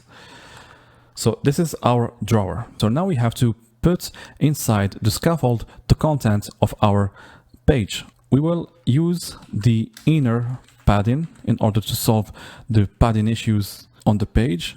And here we will put the navigation host, nav host. So what is nav host composable? So nav host is going to allow us to define compose hierarchy for self-contained navigation. So nav host is going to be the composable that's going to help us to navigate between screens or to host the screens or available screens of our application. So here we have to provide those dependencies for the nav controller and for start destination and for the builder. The builder going to do it as a training lambda, and it has also a modifier. So for the modifier, it will be modifier. And to solve the padding issues of the scaffold, we will apply the inner padding in the padding of the nav host. For the nav controller, we will add a nav controller afterwards. Let's call it just nav controller. It's going to be of type nav host controller. So the nav controller basically is going to keep track of the backstack of the screens in our application and state of each one. So, and we create the nav controller from the nav controller class in order to apply, of course, the principle of state hoisting. We're going to add here the nav controller, and we have to define here the start destination. So for that matter, we have to create here in our presentation inside the screen package. Let's create some packages. The first one, it's going to be called base. It's going to contain the definition of the routes and the screens, and we're going to move the index composable to the base package.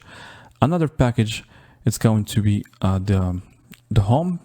We will put inside this package the home screen. And the third package is going to be called game. It will contain the game screen and the game viewModel. The third one, the fourth one, it's going to be called search. First, for search capability or search functionality. It's going to contain, of course, the search screen as well as the search viewModel. So inside the base activity, we will define a sealed class. It's going to be called screen.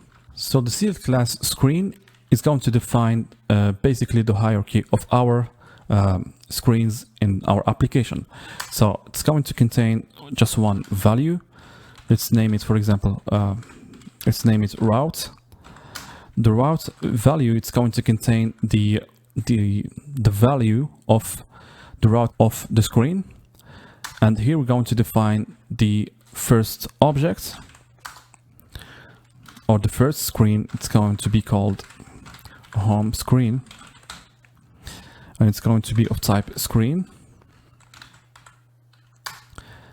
And for its route, the route is going to be home. So let's come back to the main activity, and here for the start destination, it's going to be screen home screen.route. So this is the first destination that when opening the application, we will see the screen home or the home screen. And here we will define the available screens. So the first screen is going to be composable, and for the route of this screen, it's going to be defined, of course, as screen.homescreen.route. And here we will put the screen that we will create. So this is basically the first screen or home screen content. Let's see what this screen or the home screen is going to look like. So as you can see in the application, the home screen consists of a button that if we click on the button, we will open and close the drawer. At the right corner, the top right corner, it's going to contain a button. When we click on the button, we will perform the search, or we will navigate to the search screen. And the second or the third element is going to be a carousel. We will slide the images, and we will see the second image and the third image. And for the list, when scrolling the list, we will have games, and each game is going to be defined by a composable that it's going to call it a game card or something like that. And basically a list that we will scroll through the list and we will see the available games. So this is basically what is going to be our home screen. So let's open or let's create a new composable inside the home screen or the home package. Let's call it home screen. It's going to be a file, and here we will annotate the function with composable function home screen. So as we seen before, as we seen in the previous video, we will create, or we will try to create that layout. The first solution is to represent things as a column. So let's create a column. And here we will add the column. For the column, we will add a modifier. Let's give it modifier, and let's fill the max size because we want the screen to fill the max size. Perfect. Now for the button that is going to be responsible of opening and closing the drawer, and the other button on the extreme right corner, we will use a row. So for a row, add a modifier. It has to occupy the max width, fill the max width, and let's add a padding, and let's give it, for example, 16. So all equals 16 independent density pixel. Let's import dp, and for the vertical alignment, let's align the items in the center. Let's align the items in this vertically in the center. For the horizontal arrangement, we will apply, of course, you guessed it, space between, because we're going to separate the two buttons with a space. And here we'll put the content of our items. So the first, for the first one, it's going to be an icon button. So I'm trying to give you in this tutorial all the possibilities. I can do icon and add it and add a modifier as a clickable on the modifier, but I'm trying to give you all the possible predefined composables. So here I'm going to define the icon button. I'm going to leave on click, and I will, of course, this button is going to be responsible for opening the drawer. So here, let's just get rid of it. Let's call it on open drawer. So now we are applying the principle of state hoisting. I'm going to move the functionality of onClick in at the top of the home screen. So here we will create a method. Let's call it on open drawer. It's going to be a function without a return type. Good. So for the icon button, it's going to consist of an icon, and let's define the painter resource, and let's choose here the of course we need to import again. I'm not going to do it. I'm going to copy paste this one, remove the nav controller. So r.drawable IC menu, and for the color, or let's put here the content description. As I said before, if you don't like the icons that I've included in my tutorial, you can choose your own. Tint, for the icon color, it's gonna be material theme. That's colors that on background. So let's copy this one and paste it here. The second one is gonna be, let's put here on search. It's gonna be a function again, because once clicking on the search icon, we will open the search screen. I'm going to reformat the code and I'm going to call on search, or let's say here on search clicked or something like that. All right, let's rename it to on search button clicked, and we will choose IC, I think yeah, and for the content description and the rest, it's okay. So the other section is going to be the vertical, or the list of the games. So for that matter, we're going to use something called lazy grid, or lazy vertical grid. The lazy vertical grid is going to load each item, each visible item, it's not gonna load all the games or all the composables, but it's going to load only the visible one. So for the lazy vertical grid, we need to specify some dependencies, of course. So the first dependency that we will specify is the columns. So we will choose, in our case, fixed columns, just for the sake of this tutorial. But in a real application, you have to specify the count of the columns depending on the screen width. If we are applying or if we are running our application in a, for example, a tablet or something bigger, we can do, for example, 2. But if we are running our application on a phone or something smaller, we need to do just 1 per column or 1 per row. So just one single column is going to be visible. So for the sake of this tutorial, I'm going just to do fixed grid and going to do grid cells.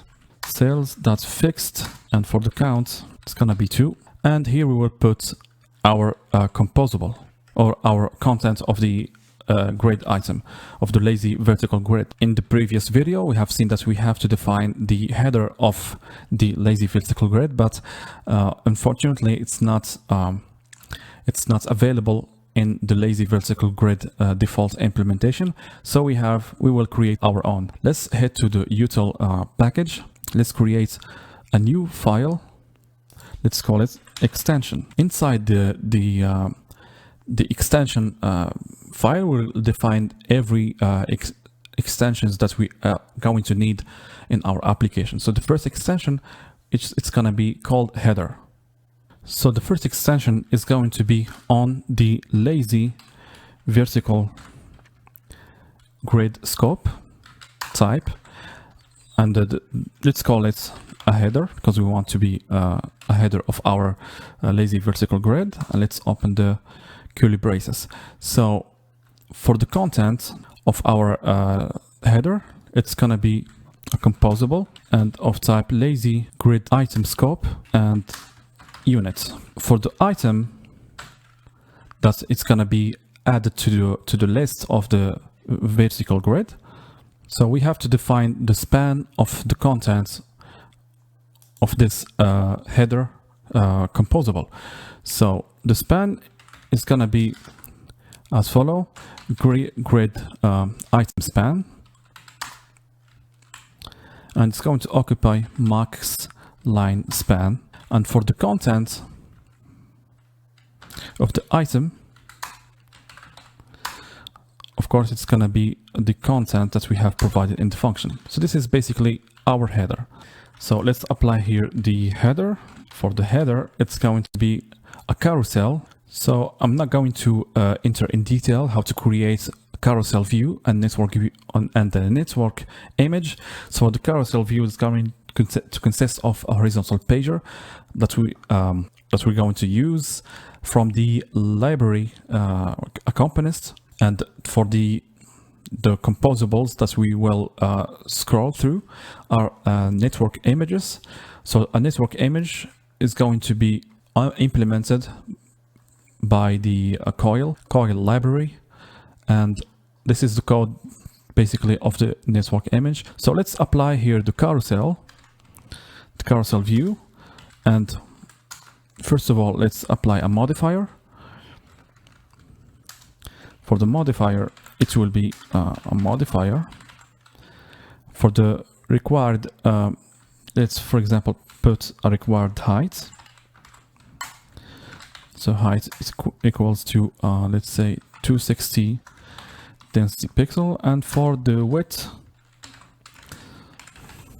fill max width. Yeah, we want to fill the max width. And for the padding, vertically, we will apply 8 density pixel, and horizontally 12. For the URLs here, we will leave it empty for now. And for the shape, let's do material theme, shapes, and medium. And for the the crossfade after loading the component. We'll apply 1 second in crossfade, and let's add here a spacer modifier. Let's give it a height of 30 dp.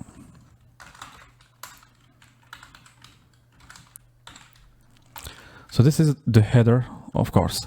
We have to provide now just the URLs. The item or the items of our vertical grid, of course, they are going to consist of list of games that we will define. Let's call them available. Let's call it just games here initially. And each game will apply for a composable. Let's call it game card, for example. So this is the basic structure of our items. So now we have to provide the games of our or the data that we have to work with. So here I'm going to create here a parameter. Let's call it available games. It's going to be of type resource and list of games. So we have now the available games, but first of all, we need to test if we have or the list of games are empty or not. So the first condition, we need to test on the data that we have from the resource or from the response. If we have games, so data, if you have some data to work with, we will show this composable or the content of the home page.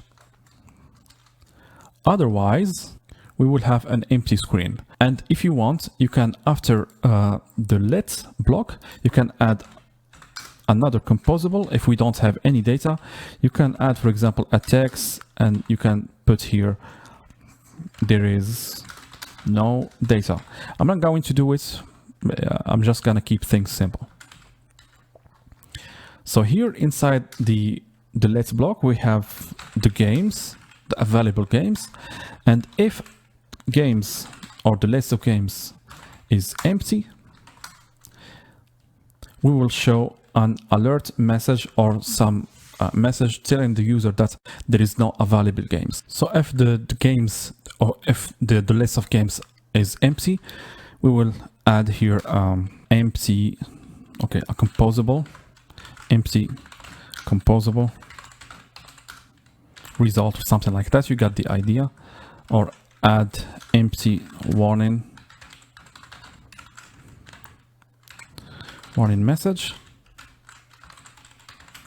Otherwise, we will show the available the rest of the page. So here we will implement the an empty screen or empty warning message. It's gonna be a reusable composable, and let's put it inside the components. Let's create here a Kotlin file. Let's call it empty data or something like that. You got the idea. Empty data or empty results. I think it's better. Empty results. So for the empty result composable, it's gonna be a colon. And let's add for it a modifier, fix modifier equals modifier fill, all right, modifier. Wow, modifier and fill max size. What else? And for the horizontal, okay, for the horizontal alignment that center horizontally, we want to center the message in the screen, in the center of the screen. And for the vertical arrangement, how to arrange the child components, arrangement that center. So for the vertical arrangement, it's gonna be arranged on the center of the X. And the content of the composable is going to consist of an icon. Let's specify the painter. Let's import the icon. And for the painter, it's gonna be painter. Let's call the function painter resource. It's gonna have the air that's throwable. That, of course, let's import the resource object and throwable, and it's gonna be IC, I think it's circle info solid. And for the tint color, it's gonna be material theme dot colors dot on surface. Content description going to leave is empty. Content description empty. Let's add a spacer here. Modifier or modifier dot padding. Let's add vertically 8 dp. The second item is going to be a text of the message that we want to show to the user. So in that manner, I'm going to build or to use a new way to declare text in composable using build annotation string. So the text is going to be a build annotation string, because we want to apply different style to each part of the text. So build annotation string. For the first section, we will append the text. So for the string resource, we're going to apply another string, but it's going to be a string resource text ID of type int. Let's put it here, text ID. And the text, it's going to be with style. So with style. For the span style, let's apply, for example, the font weight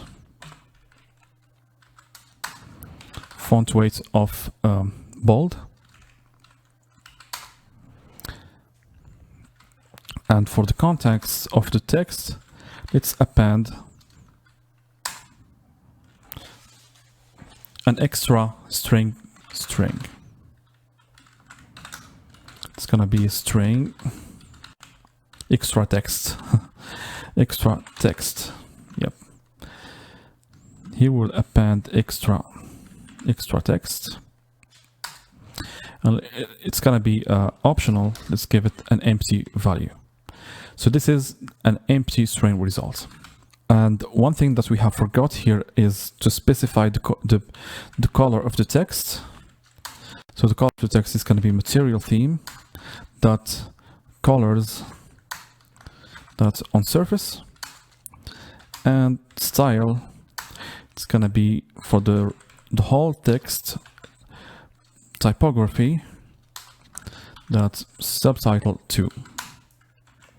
Perfect. So now we're going to use this empty result composable.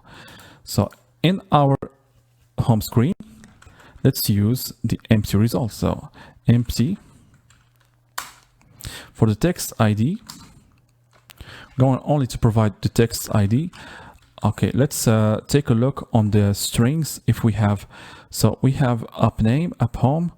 Okay, warning, no game. So we will apply this text ID. It's going to be r.string dot warning, no game. So whenever the list of games is empty, we will show this text. Oops, it seems that there is no game for the moment. Please try again. Otherwise, we will show the rest of the screen. Now we will build the game card. Each item is going to consist of an image. It's going to be placed on the top, and a title centered in the horizontally, and a small description, and at the bottom we will put the type of game and the platform. So this is basically what the game card composable consists of. So let's create the game card composable in the presentation component. Let's name it new Kotlin file game card. As a parameter, we have to provide the game. This is clear. And let's provide a modifier, type modifier. It's going to be by default a modifier. And last but not least, to add a function, because we want, when we click on a game, we want to see the details of that game. So here we will apply the principle, of course, of state hoisting. We're not going to include the functionality inside the game card, but we will hoist the functionality out of the game card composable. So on click, a function with no return type. So this is basically our game card. And here in the home screen, we will use the game card with the specific parameters. So we're going to use a new composable. It's called card. So the card composable will have a shape. Let's modify the shape of the card. It will be material theme on the shapes, and let's do a small rounded corners. For the modifier, let's add the modifier, and let's add some padding. Let's give them for the all top, bottom, left, right, 8 density pixel. The capability of being a clickable card, let's add clickable function, and let's call on click here, and let's set the elevation just to give a 3D look to the card, to give it some shadow. And for the background color of the card, let's do the material theme. Let's give it a lighter background color. As we said before, it's gonna be presented by a column. For the vertical arrangements, we will space between the items. So arrangement, space between. And for the modifier, it's going to occupy the max width. Modifier, fill the max size. The first item, it's going to be a network image. That's the image of the game. So the URL, it's going to be the game thumbnail. Afterwards, for the content scale, it's going to be content scale crop. And for the crossfade, 1 second. And for the modifier, it's going to be modifier modifier, and we have to fill the max height, but we have to give it a fraction. We want to fill the max height, but we want to fill only a 0.5 fraction of the max height. And on loading, the composable is going to be shown on loading. We're going to put it here afterwards. I'm going to delete this, and on error, the composable that's going to be shown when the network image failed to load the resource. So for the first one, on loading, we're going to use the constraint layout. So a constraint layout provides a guideline, barriers, and chains that allow us to position elements inside our composable. So we want to show, for example, while loading the network image, a progress indicator that's going to be placed at the center of our composable. So that's why we are going to use constraint layout. So constraint layout modifier equals modifier dot fill max width or fill max size, and let's give it also the fraction of 0.5, and let's create an indicator. Reference equals create reference, and let's put the circular progress indicator with a modifier, and here we will add in the modifier constraint as, because we want to specify the position of this circular progress indicator according to the reference that we have created, indicator reference. And here we will define the position of the circular progress indicator. So for the top, it's going to be linked to the parent, which is the network image. Bottom linked, of course, to the parent bottom. For the start, it's going to be linked to the start. For the end, link parent.end. So basically, it's going to be centered in the network image composable. And for the error composable, that's going to be shown if the network image failed to load the resource. It's going to be simply an icon, painter resource, error that's drawable. And here we have to include again the resource object. Here it will be drawable. That IC warning. For the content description, it's gonna be null or empty string. For the tint, yeah, the color of the icon, it should be colored. Let's give it the red color. So color or tint, it's gonna be not colored as red, but we will access the color that we have defined here in our theme. Colors, red light color. Let's import the color. We have set the first element, which is the network image. Now let's move to the second one. And for the second one, it's going to be wrapped in a colon, because we want to separate the two elements, the image and the content of the game description, which is going to contain the title, the brief description, and platform, and the game type. So it's going to be a colon. Let's add here a modifier. Modifier that fill max width. We want to occupy the max width. And let's add some padding, 3 for all 3 density pixel. And we want to arrange the elements. For the vertical arrangement, we will space, of course, we will space between the elements, give between each element a space. Perfect. Now we will add a text. So this is going to be the title of the game.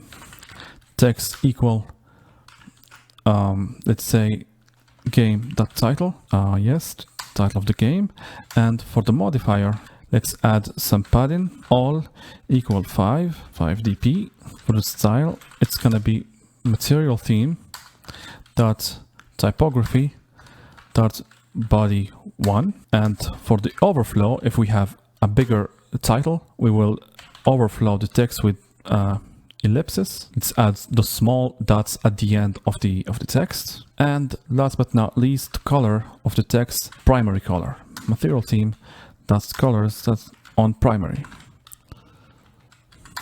Let's add a spacer, so a modifier, padding all equal 3 dp. And the second part is going to be a box, which we will define the content of the text or the small description of the text. Let's give the modifier equals to a modifier for it's going to fill the max width with a fraction of 0.95. And for the rest, it's going to fill the max height of the card, fill max height with 0. Let's say, I think 0.6 is gonna work. And inside the box, we will put the description of the game, or the brief description of the game. So it's gonna be game that short description. Now we'll specify the modifier. Modifier is gonna be fill max width with fraction of 0.085. You don't want to fill all the width of the card. And let's specify the style. It's gonna be a little bit smaller than the title. So material theme dot typography dot caption. For the color, For the color, it's gonna be material theme, of course, on surface. That's on surface. A little bit lighter, and of course, in the overflow, same thing as we did before. Text, if the description is too much for the width, it's going to use the 3 dots at the end of the small description. Now, the last element, the row where we are going to define the platform and the type of the game, whether RPG or something like that. So it's going to be a row. For the horizontal alignment, we want to horizontal arrangement. Sorry, let's arrange the elements at the end of the row. And for the vertical alignment, going to align elements vertically. And for the modifier, let's apply to the row. It's gonna fill, of course, the max width.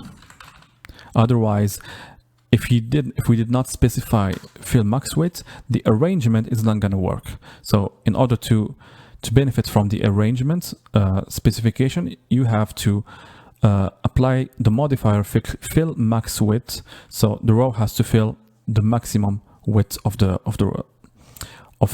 available space, and we will add some padding to the row.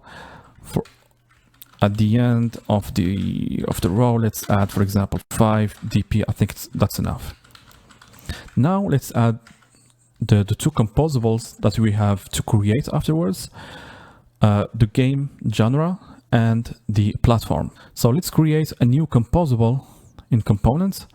Let's call it shape. So it's going to be a composable, and let's call it, as we said, shape. This composable is going to be defined as a surface.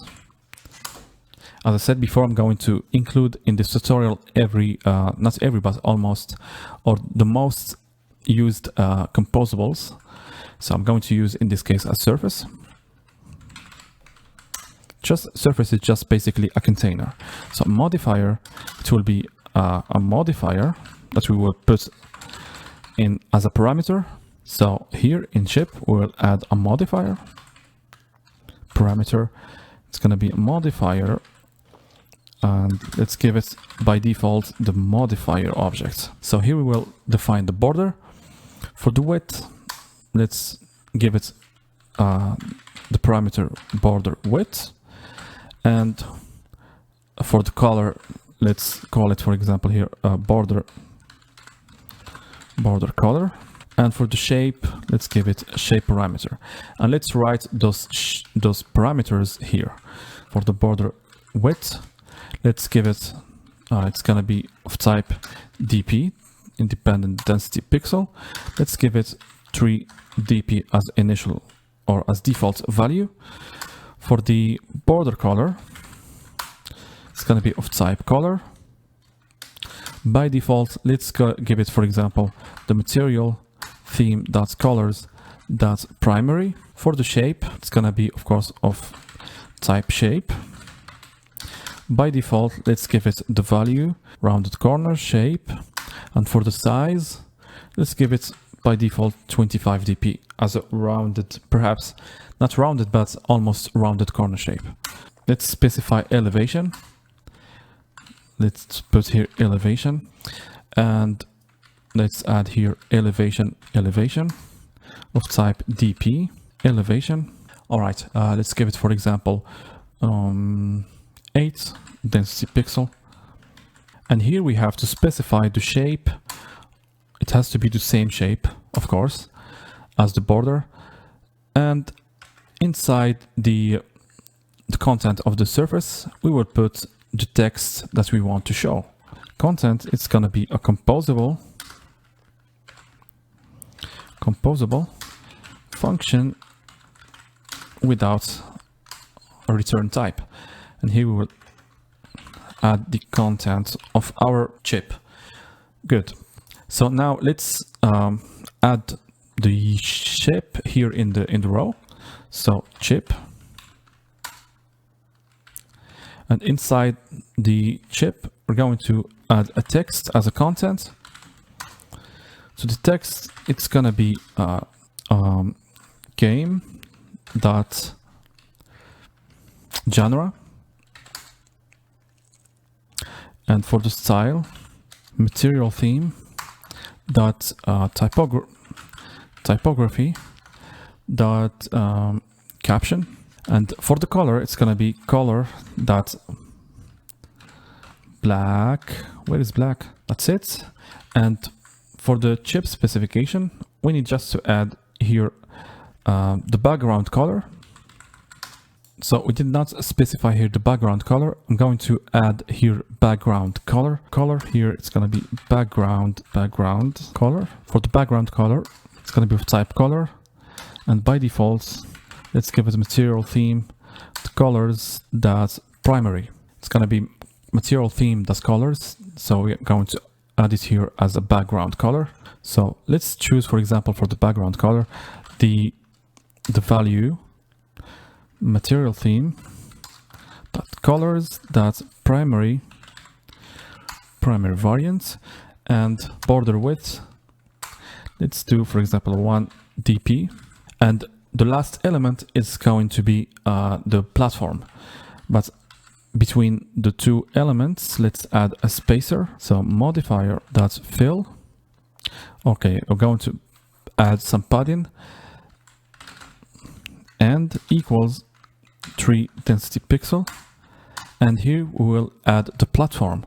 It's gonna be a composable. Let's call it platform, and for the text it will be game dot platform. So let's define this composable inside the component package.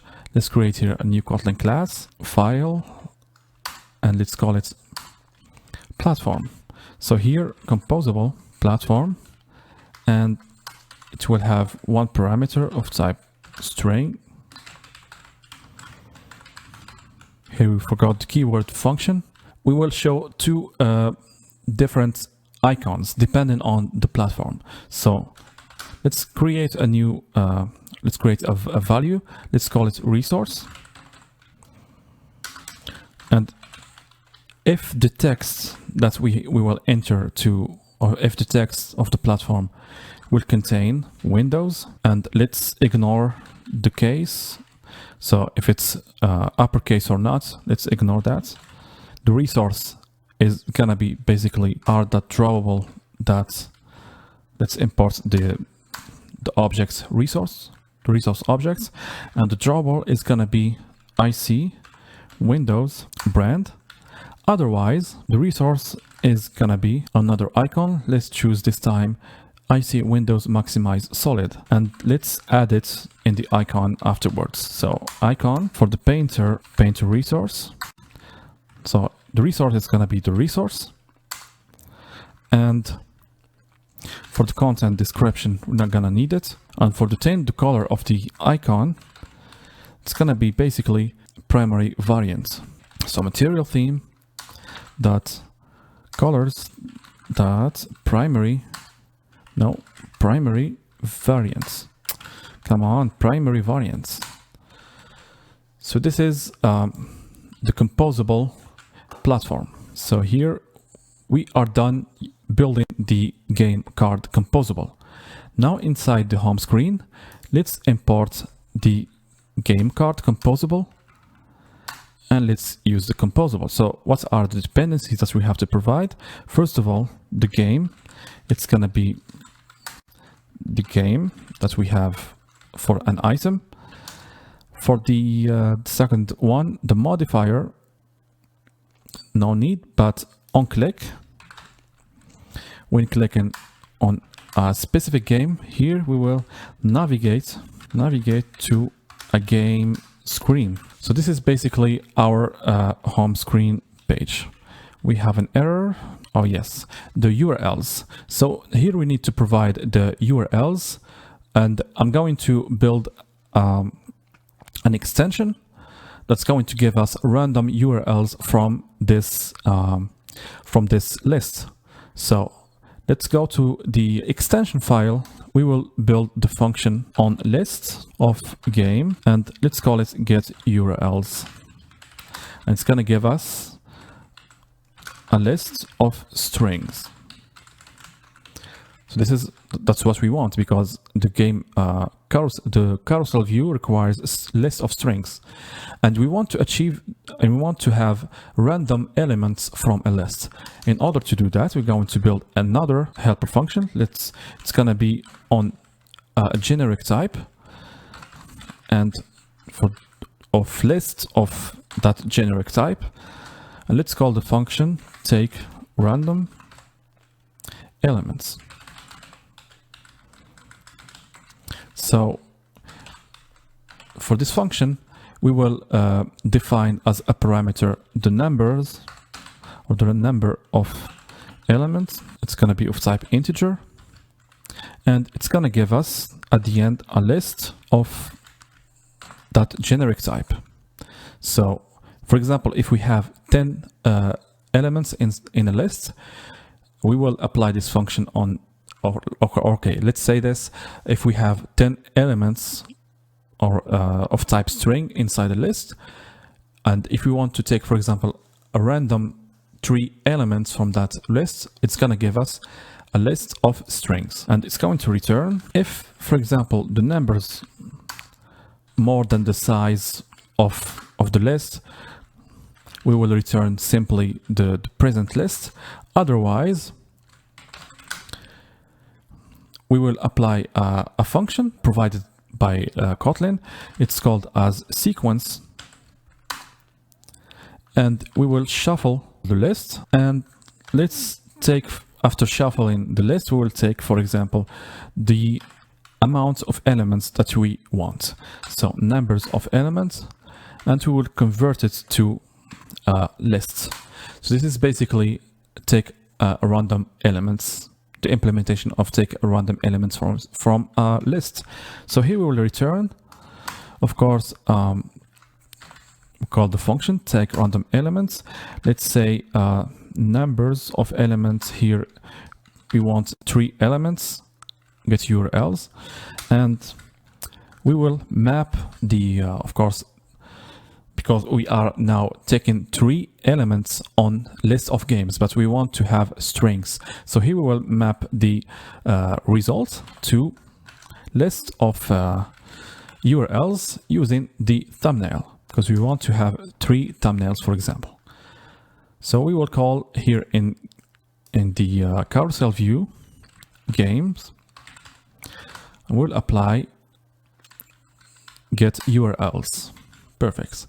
So this is pretty much our home screen. Now what we will do is we need to know how to navigate to a certain screen. So in order to do that, we will use the nav controller. So we want to apply the function, or we want to apply the principle of state hoisting. Here we will add another function. Let's call on game click type unit, and we are good to go. Let's copy paste this function, and let's call it here in on click. So now the home screen is ready to be used in the index composable. So let's go back to the index composable inside base, or inside the main activity, and here we will use our home screen. So here we will create home screen, and we have to provide those dependencies. So on open drawer, how to open the drawer. When clicking on search, we're going to leave it empty for now. And for the on game click, when clicking on a certain game, and the available games. So how to specify or how to provide those parameters. Cut the content of the index composable in order not to overwhelm this main activity with code. And let's create here a composable inside the base package, call it index, and let's paste the index file or the index composable here, and we will do some minor changes. So here we will get rid of all the unused imports, and we will put here index composable. So we have to provide the scaffold state and navigation controller in order to satisfy the principle of state hoisting. So let's first solve the problem of the available game. We're going to get that later. So in order to do that, we will create here another variable or value. Let's call it available games. It's going to be of type resource of list of games. Let's import the resource and the game as well. And here we will remove unused imports, and in the available games we will call the available games. And how to open the drawer and how to on search button, we're going to hoist, of course, everything now. So on open drawer, let's create another function here on open drawer. It's going to be a function, and the other function, okay, here we have to add unit, and we need to declare on search button click and on game click. Let's copy this one, and on search button click and on game click, and let's call them here in this on open drawer, on search button click, and last but not least on game click. So here we have the index composable respecting the principle of state hoisting. Here we need to add some parentheses, and we are done. So let's use now the index composable. So how to retrieve the scaffold state. So for the scaffold state, we will obtain the scaffold state by creating a variable or a value scaffold equals remember scaffold state. So we will provide here scaffold state. The second one is the nav controller. The same thing, val nav controller. It's going to be by calling remember nav controller. We will use the nav controller here, nav controller. So now we need to provide the available games. So how to do that? We will create a new value. Let's call it available games, and we will use the keyword by to get the value from the flow, and we will use the main viewModel, and we will access the games, and we'll collect the results as states. So this way we can observe the results or the response in real time. And here we will put in the index available games equal available games that we get from collecting the flow. So now we're going to define the other methods, which are on open drawer. So on open drawer. So in order to open the drawer, we need to create a new value. Let's call it scope. It's going to give us the ability to create a coroutine scope by calling remember coroutine scope. And inside the function open drawer, we will do scope, and let's call the launch method. And here we will, of course, the scaffold state dot drawer state, and let's open the drawer. Now we are able to open the drawer. The second method that we have to implement is on search button click.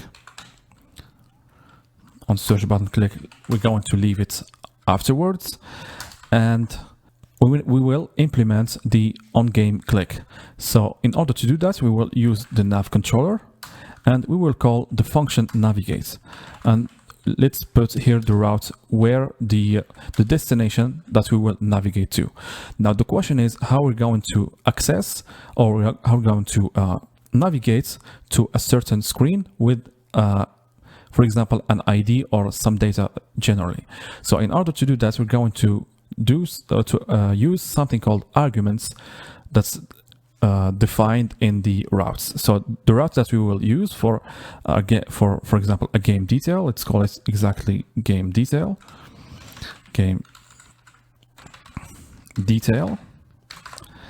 and here we will put the ID that we want to navigate to, or the ID of the game. Let's call it game ID. So the question is, we need to provide the game ID from the clicked item. So in order to do that, we will head to home screen, and on game click, we will change the parameter to integer, because we want to get the integer value of the represented by the ID. And here, instead of on game clicked, we will put here game.id. Next, we will head again to index, and instead of empty parameters, let's add a new parameter of type integer, and inside the on game ID we can here access the ID of the game. Let's call it here game ID, and we will be able to access the game ID from the home screen composable. And last but not least, inside the index, or on game click, here we can add also game ID.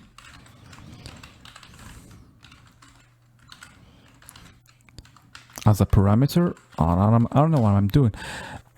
So we are good to go. And let's create just one composable that is going to be, in our case, the game detail. So in order to add a screen, let's go to the Hilt class. Let's add another object. Let's call it GameDetailScreen, and it's gonna be of type screen. And for the route, here we have to specify the route exactly as we have done here in the main activity. So let's copy this one. Let's paste it in the screen, Hilt class. So for the route for the argument, let's call it here ID. Let's create a new file. Let's call it constants, and let's create a key for the argument, because we need to create a key in order to access the data from that key. So constant, let's call it game ID key. Let's give it the value ID. Now we will create another composable, or let's create a screen. It's gonna be, of course, a composable. Let's call it game detail. It's gonna be a file. Let's copy this one, and let's create the composable function game detail. So now how we are going to access the ID from the previous navigation. So in order to do that, we have to create first of all a viewModel. So it's gonna be a class. Let's call it GameDetailViewModel, and this viewModel is going to be of type Hilt viewModel. So keep that in mind. So we will annotate this viewModel with Hilt viewModel, and we will inject in constructor the dependencies. First dependency is going to be the repository. The repository, of course, we only have one repository. Let's change it to repository. And the second dependency is the saved state handle, which is a key value map letting us to write and retrieve objects from the saved state. When we navigate from the home screen or from the home screen to the game detail screen, we wrote the object in saved as a key, as a value with a key, and we can retrieve that data using this object saved state handle. So how we are going to do it? It's very easy. First of all, let's inherit from the viewModel. From the viewModel class. So to get that value, let's create a variable, let init var. Let's call it ID of type string, and in the init function, when creating the game detail view model, we will call the save handle state, and we will get, of course, string, and the key that we have used during navigation, we're going to retrieve it from the file constants game ID key, and if it's not null, we will apply let, and of course here let's name the parameter to here to to ID, and here we will change this variable to game ID, and here we will put game ID equal ID. Fine, and in the game detail composable, let's do, for example, colon here, modifier equals modifier fill max width, arrangement center, and alignment, horizontal alignment, center horizontally, and here we will do add a text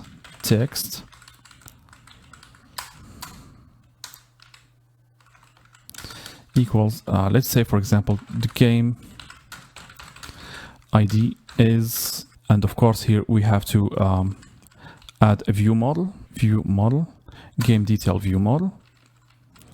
Let's open the parentheses and viewModel dot game ID, and let's set the color to material theme dot colors dot on surface, and for the style let's do material theme colors dot, not colors but typography that's H1. So we have written a lot of code, and right now let's see if our application is working or not. So let's read again our code to see if everything is set correctly. So first, we're going to load the splash screen. Second, we have declared our values, and we have put the index composable with its related dependencies. Whenever we click on a game, we will navigate to this destination, and the destination is defined here in the game detail screen. And we have forgot, of course, in the index file, we have to add here a composable. So let's copy this composable, and instead of home screen, we're going to do game detail screen, and here we will put the game detail. So here we will put our composable. Let's create first of all the viewModel.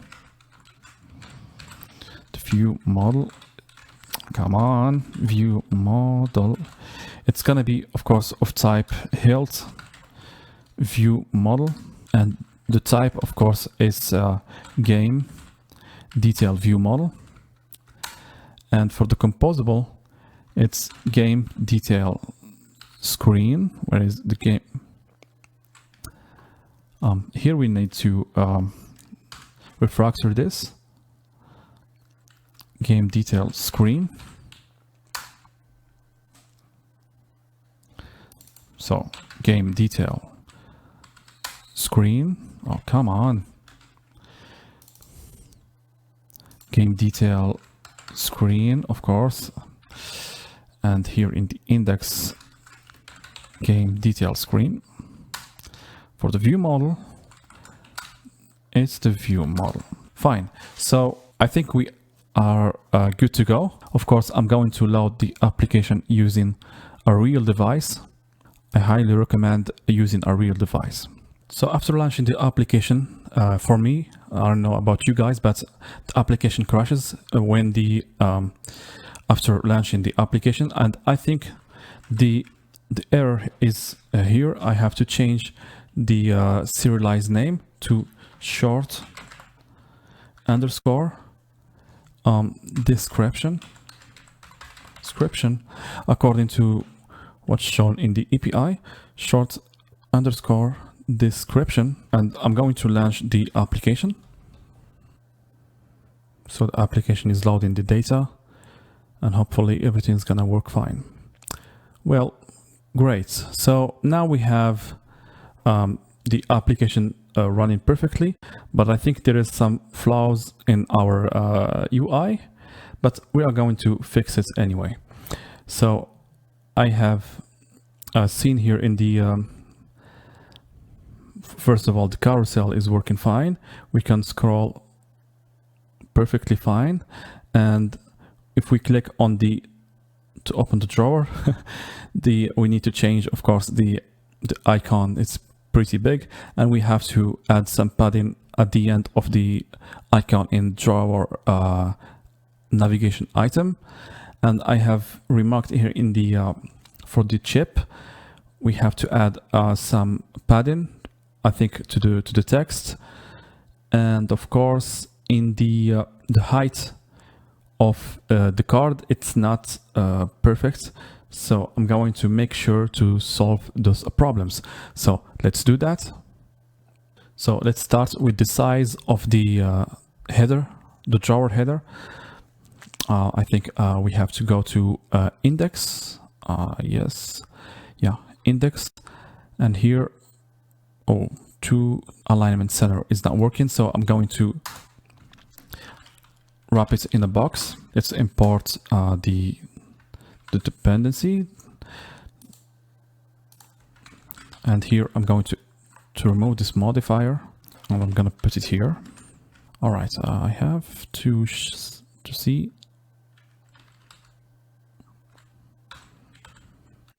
Yeah, and what else? For the image. Okay, it's not going to align it here. I'm going to add inside the box. I'm going to add content alignment dot center, and for the modifier of the image modifier, it's going to be modifier dot let's add size, and let's do, for example, 120 dp or 150 dp. Okay, let's change for the navigation drawer, for the icon, let's add here some padding, modifier equals modifier, and for the padding, and let's give it 3 density pixels. And what else? The flaws that we have seen for the height of the card. So in order to do that, we're going to head to the home screen, and we're going to use something called going to get the screen height of the screen.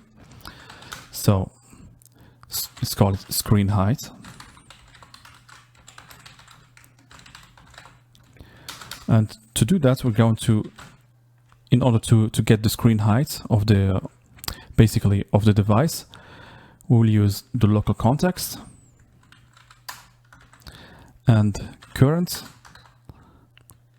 resource and display matrix and height pixel, and let's convert it to density pixel, and let's divide it by local density and current and density. So we have right now the height of the available height, or the height of the screen.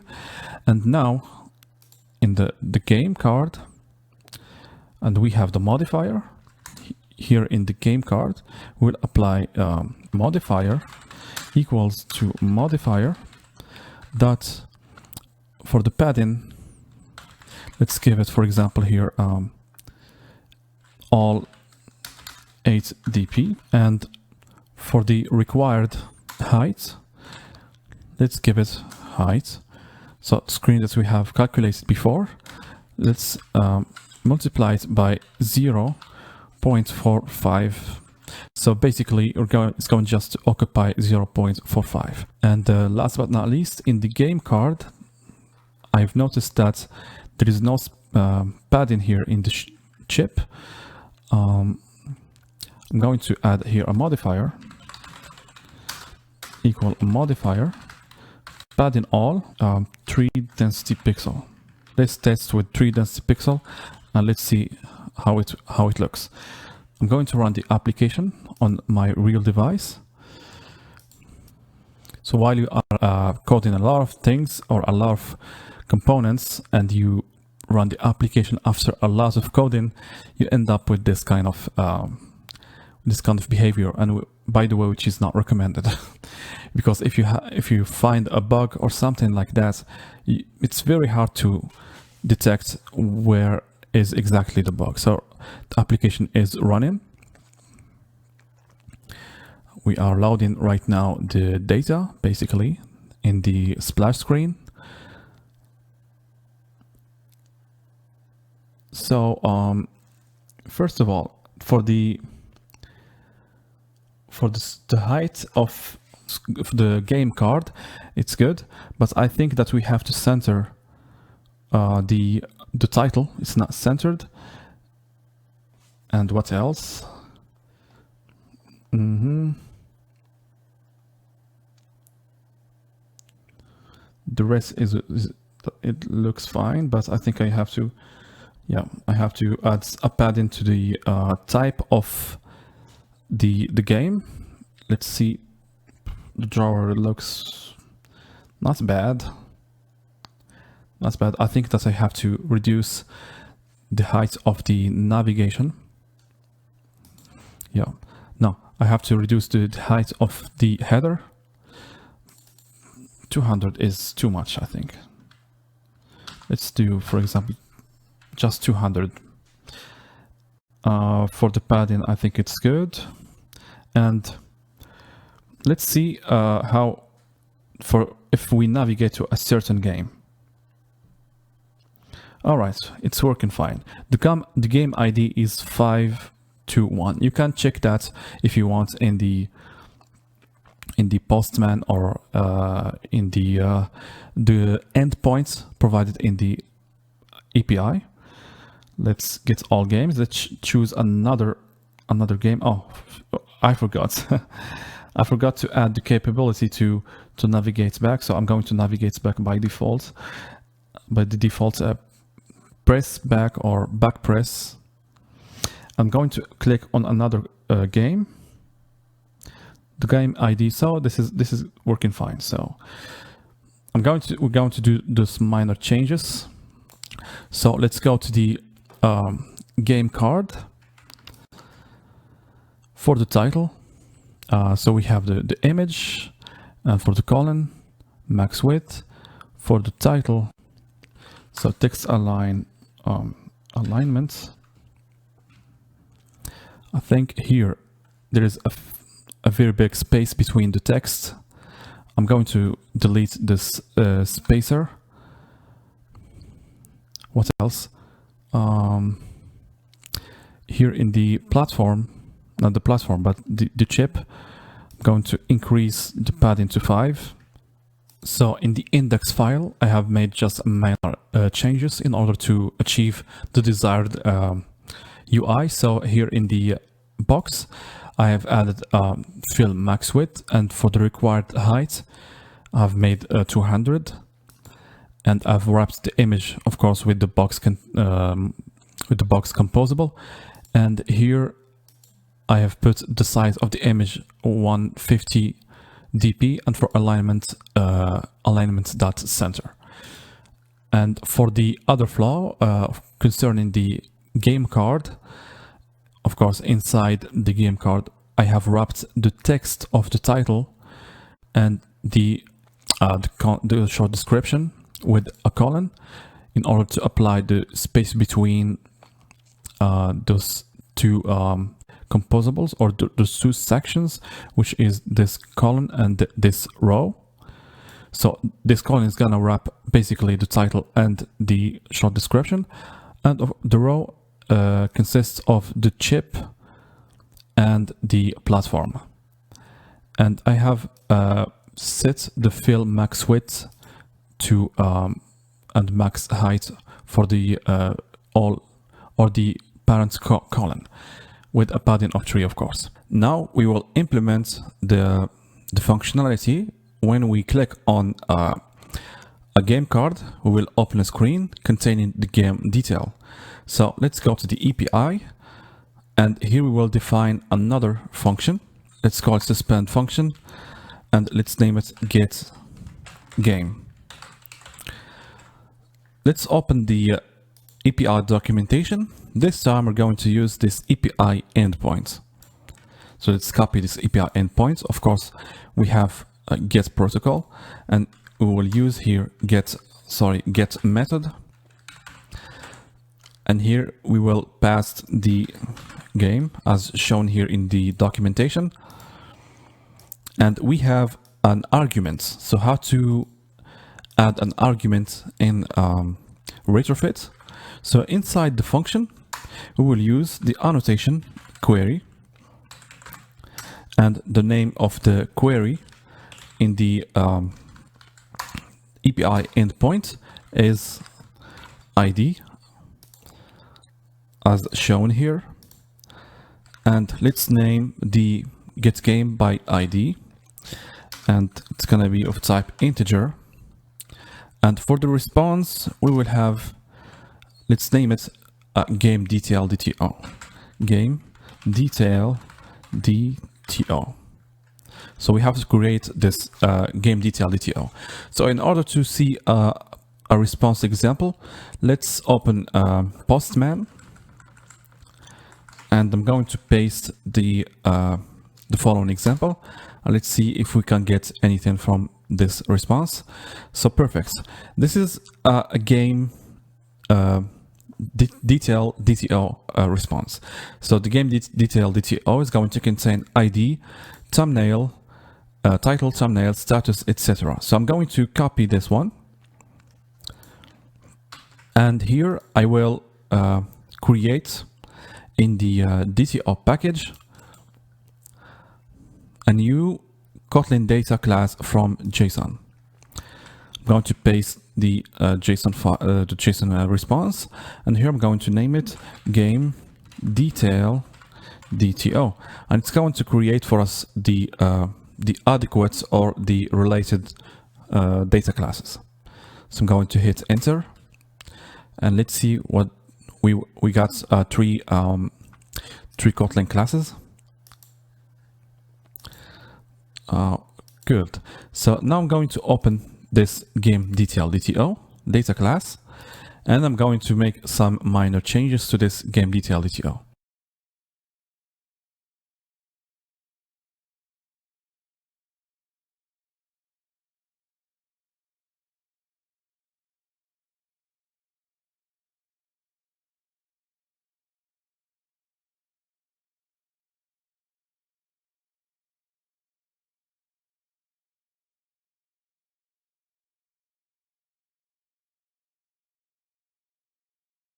So we have created the data that we are going to work with in the DTO, as well as the model inside the domain layer.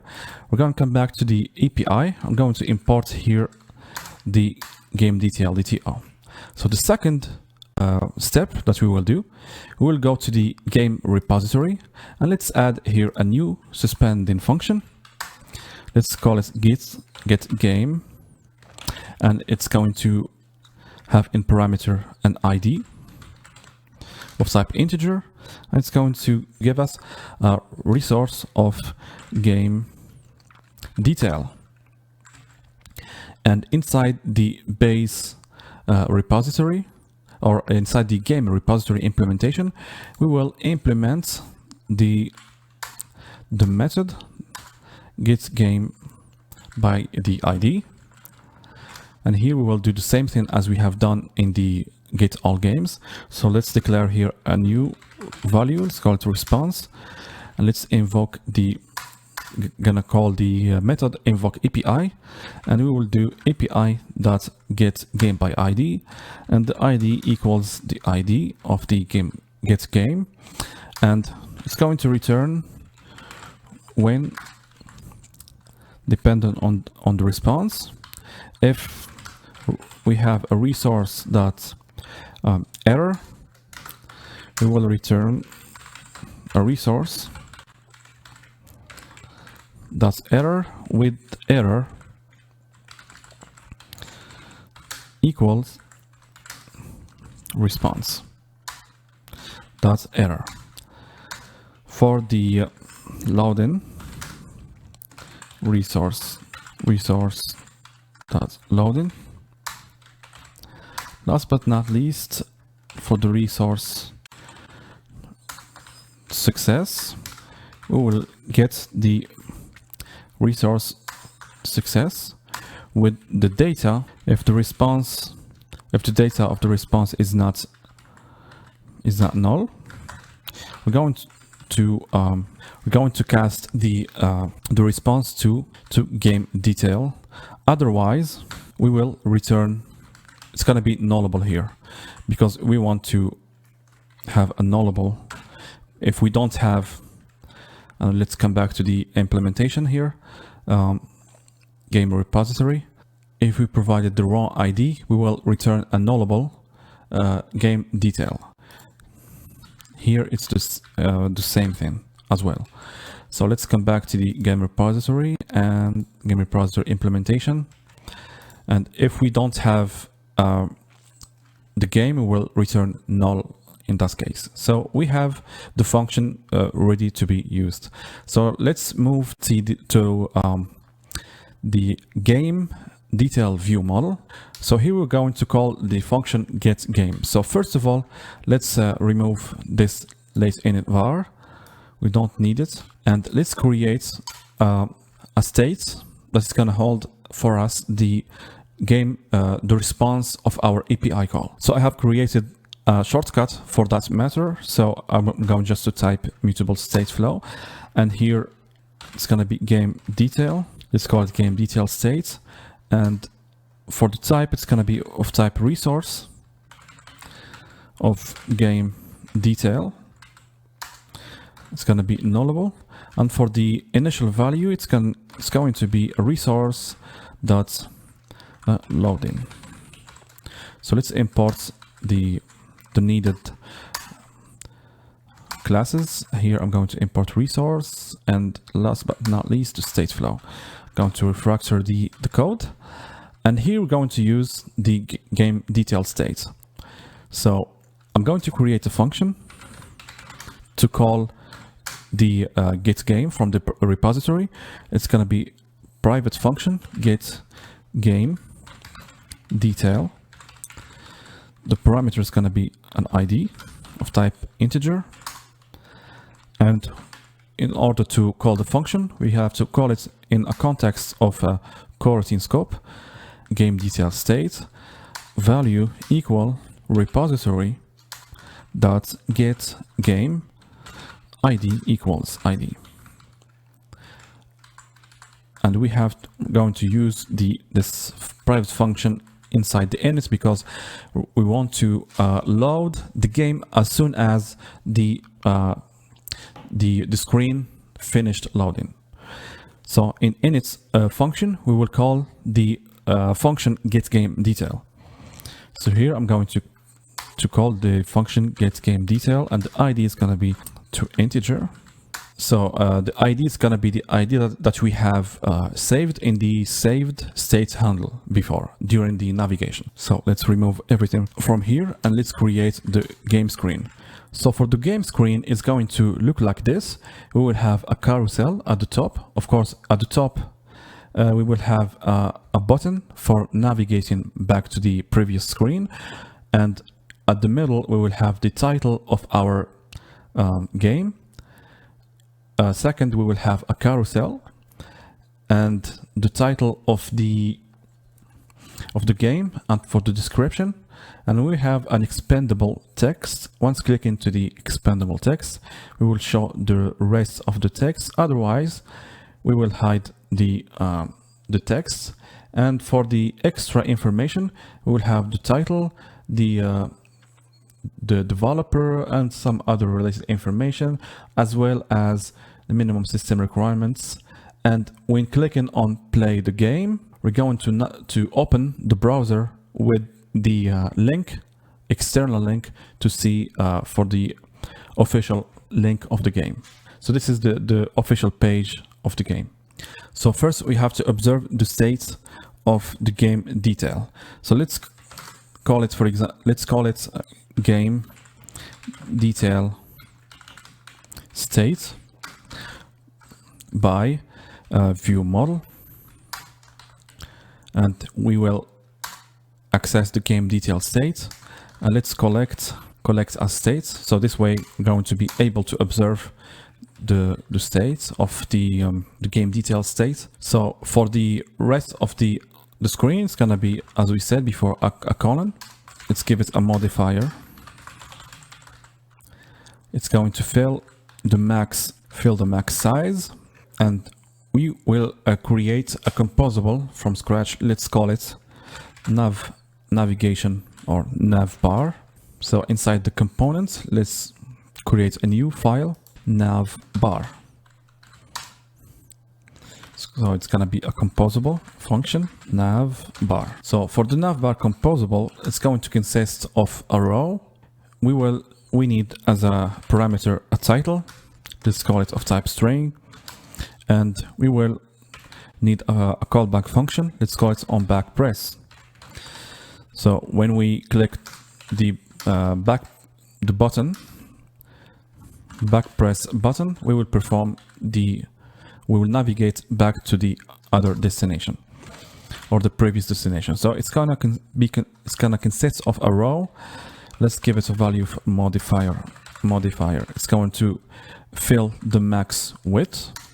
And for the padding, let's give it horizontally 8 dp. And for the horizontal arrangement, it's gonna be space between, because we want to create a space between each component. And for the vertical alignment, it's going to be alignment center vertically. So the first composable, or the first component, is going to be an icon button. For the onClick method, we are going to call on back press, and it's going to contain an icon. And for the painter resource,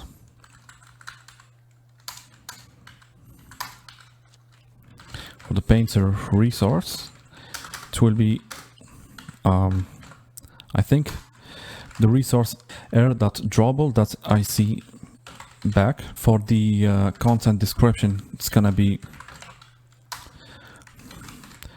empty string, and for the tint, it's gonna be material theme dot colors dot on background. The second element, it's gonna be for the text, it will contain the content title. Let's import the text. And the third element, because we want to create even spacing between the button, the icon button, and the text, I'm going just to add here a spacer. not a space, but spacer. With a modifier, let's do the required width. Let's give it, for example, 26 density pixel. So let's go to the string resource. Here I have detail. I'm going to add here a parameter of type string. So I'm going to add the parameter of type string here before the game detail. So, and here I'm going to do string resource. I'm going to add the string. Let's import again. And here I'm going to add label. I think it's called detail. Let me check. Yeah, label detail. So label detail, and I'm going to provide the parameter. So value game title, and here we need to get the game title. So in order to do that, I'm going to go back to game detail view model, and I'm going to create another state. It's going to be of type mutable state of. So mutable state of game title, and it's going to be of type string. It's imports, and the value, it's going to be an empty string. Let's import the state, and let's delete the type, and we will create another function. Let's call it set game title. Set game title. Here we will put the string title and game title, or let's call it here game title state. Game title state, the value equal title. And here we will observe the game title state by viewModel.game title. And now we will pass here the game title state. So for the second argument, we will need here in our GameDetailScreen a new parameter. Let's call it nav controller, allowing us to navigate back. So nav controller, not nav host controller. I'm going to change this one. Nav controller dot. We're going to call the function navigate up. So we will navigate back to the previous screen. Now, after the navigation bar, we'll add a spacer, modifier dot. For the height, let's give it 20 dp.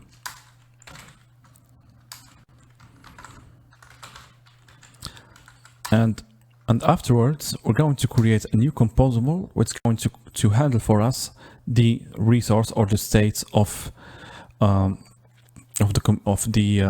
value of game detail state. So here in the components, let's add a new composable. Let's call it state handler.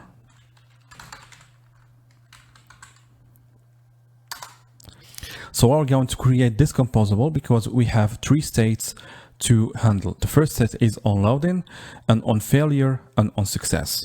So it's going to be of type composable function state handler. So for the first parameter, it has to be of type state, and let's call it. It's going to be of type resource, of type a generic. Resource of a generic type T, and here we're going to add the generic type T to the function. For the other arguments, in case of loading state, we will show a composable. It's going to be it's going to have a parameter of type resource, and it's going to give us unit, and the other one on failure or on error, you can call it whatever you like. On failure, we will show a composable, and same one, resource and unit. And for the last one, on success, not singleton, on success, same thing. When we have a success response, we will show the composable resource, and T, and here we will add unit.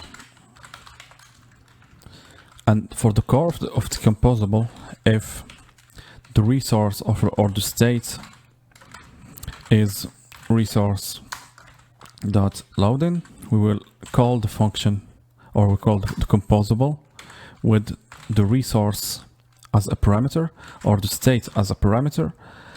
And if we have a resource or a state is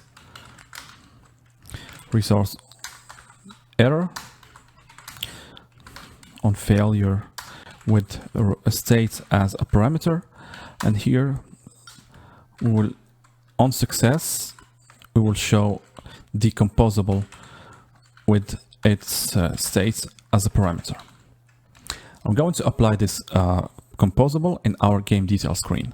So after spacer, we will add state handler, and for the state, we will put here a GameDetail state, and for loading, going to add a composable, and on failure, going to add another composable, and for the on success, we will put the content of our screen. So let's create this composable inside the component, a new file, loading game detail, function, and it has a one single training lambda or one single parameter as a function, loading, and it will have no parameters and no return type. Inside we will call the onLoading function, and composable consists of a box, and let's add a modifier equals a modifier.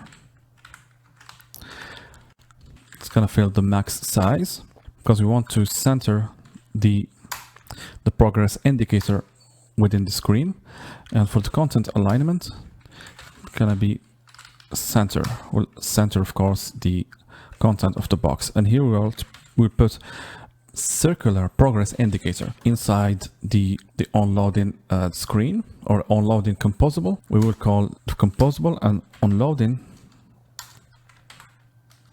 we will set the title from the viewModel, set game title. Let's create a new string here inside the const val title, and here we're going to put that loading constant, and on failure we will call the composable, or to use the composable, empty result. I'm going to refactor this one. I don't like the nomination of this empty result, so I'm going to call it warning. Let's call it warning message. So I'm going to use the warning message here on failure, warning message. For the text ID, let's see the text that we're going to use. It seems that there is no games. No, not this one. Oops, we could not find the game. So here I'm going to put the r dot not drawable but string that this title. On success, we will add the content of our screen.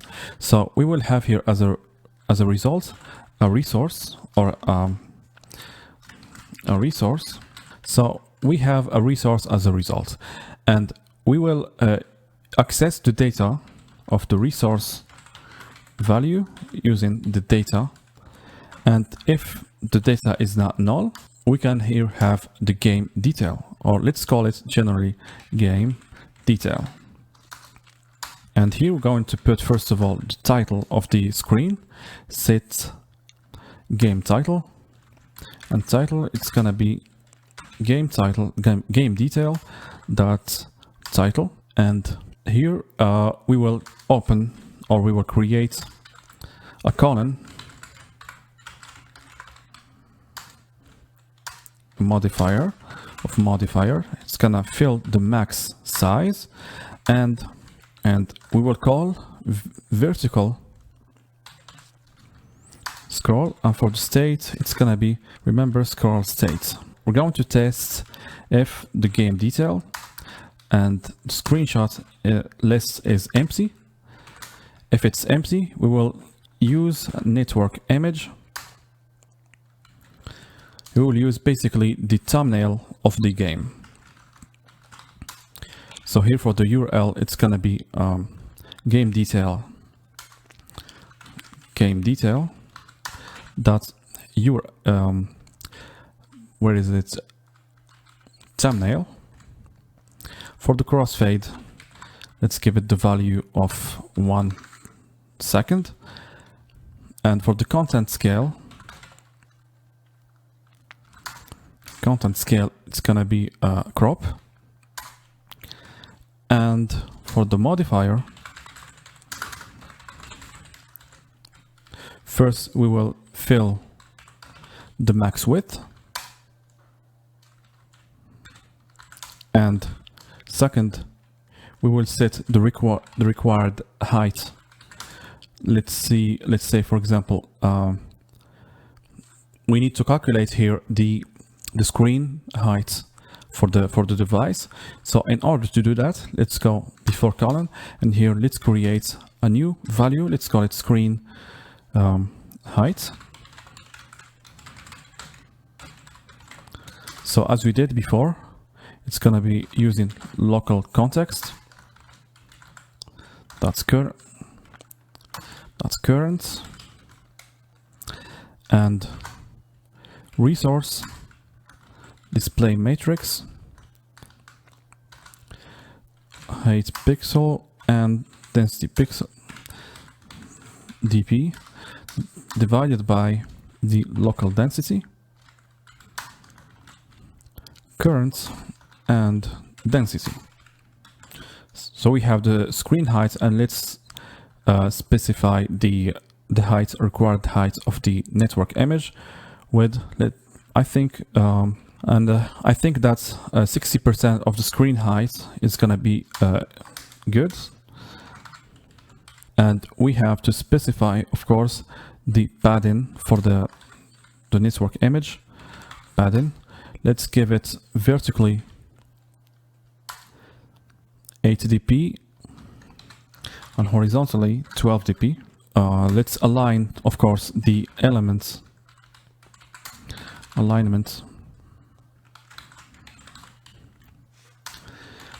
center.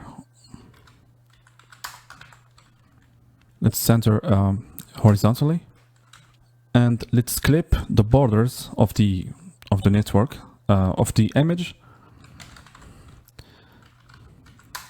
with the shape.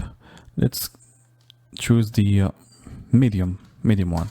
Material theme, that shapes, and let's do the medium shape. I think that's gonna look fine.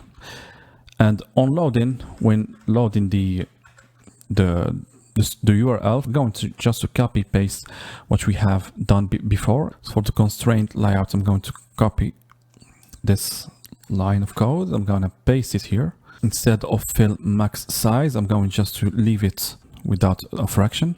And on error, we will do the same thing in the game card. We will show this icon. If we have screenshots, we will add here, we will use the composable carousel. So let's call the carousel view. So for the URLs, we will map the URLs of the game detail. So game detail dot screenshots, and we will map every element to the image URL. For the modifier, it's gonna be the same modifier as this network image. So I'm gonna do here 1 point, and here fill max width, etc. And for the, of course, I'm going just to remove here the shape, because we have a property here called shape. Material theme dot shapes dot medium, and for the crossfade, it's going to have 1 second.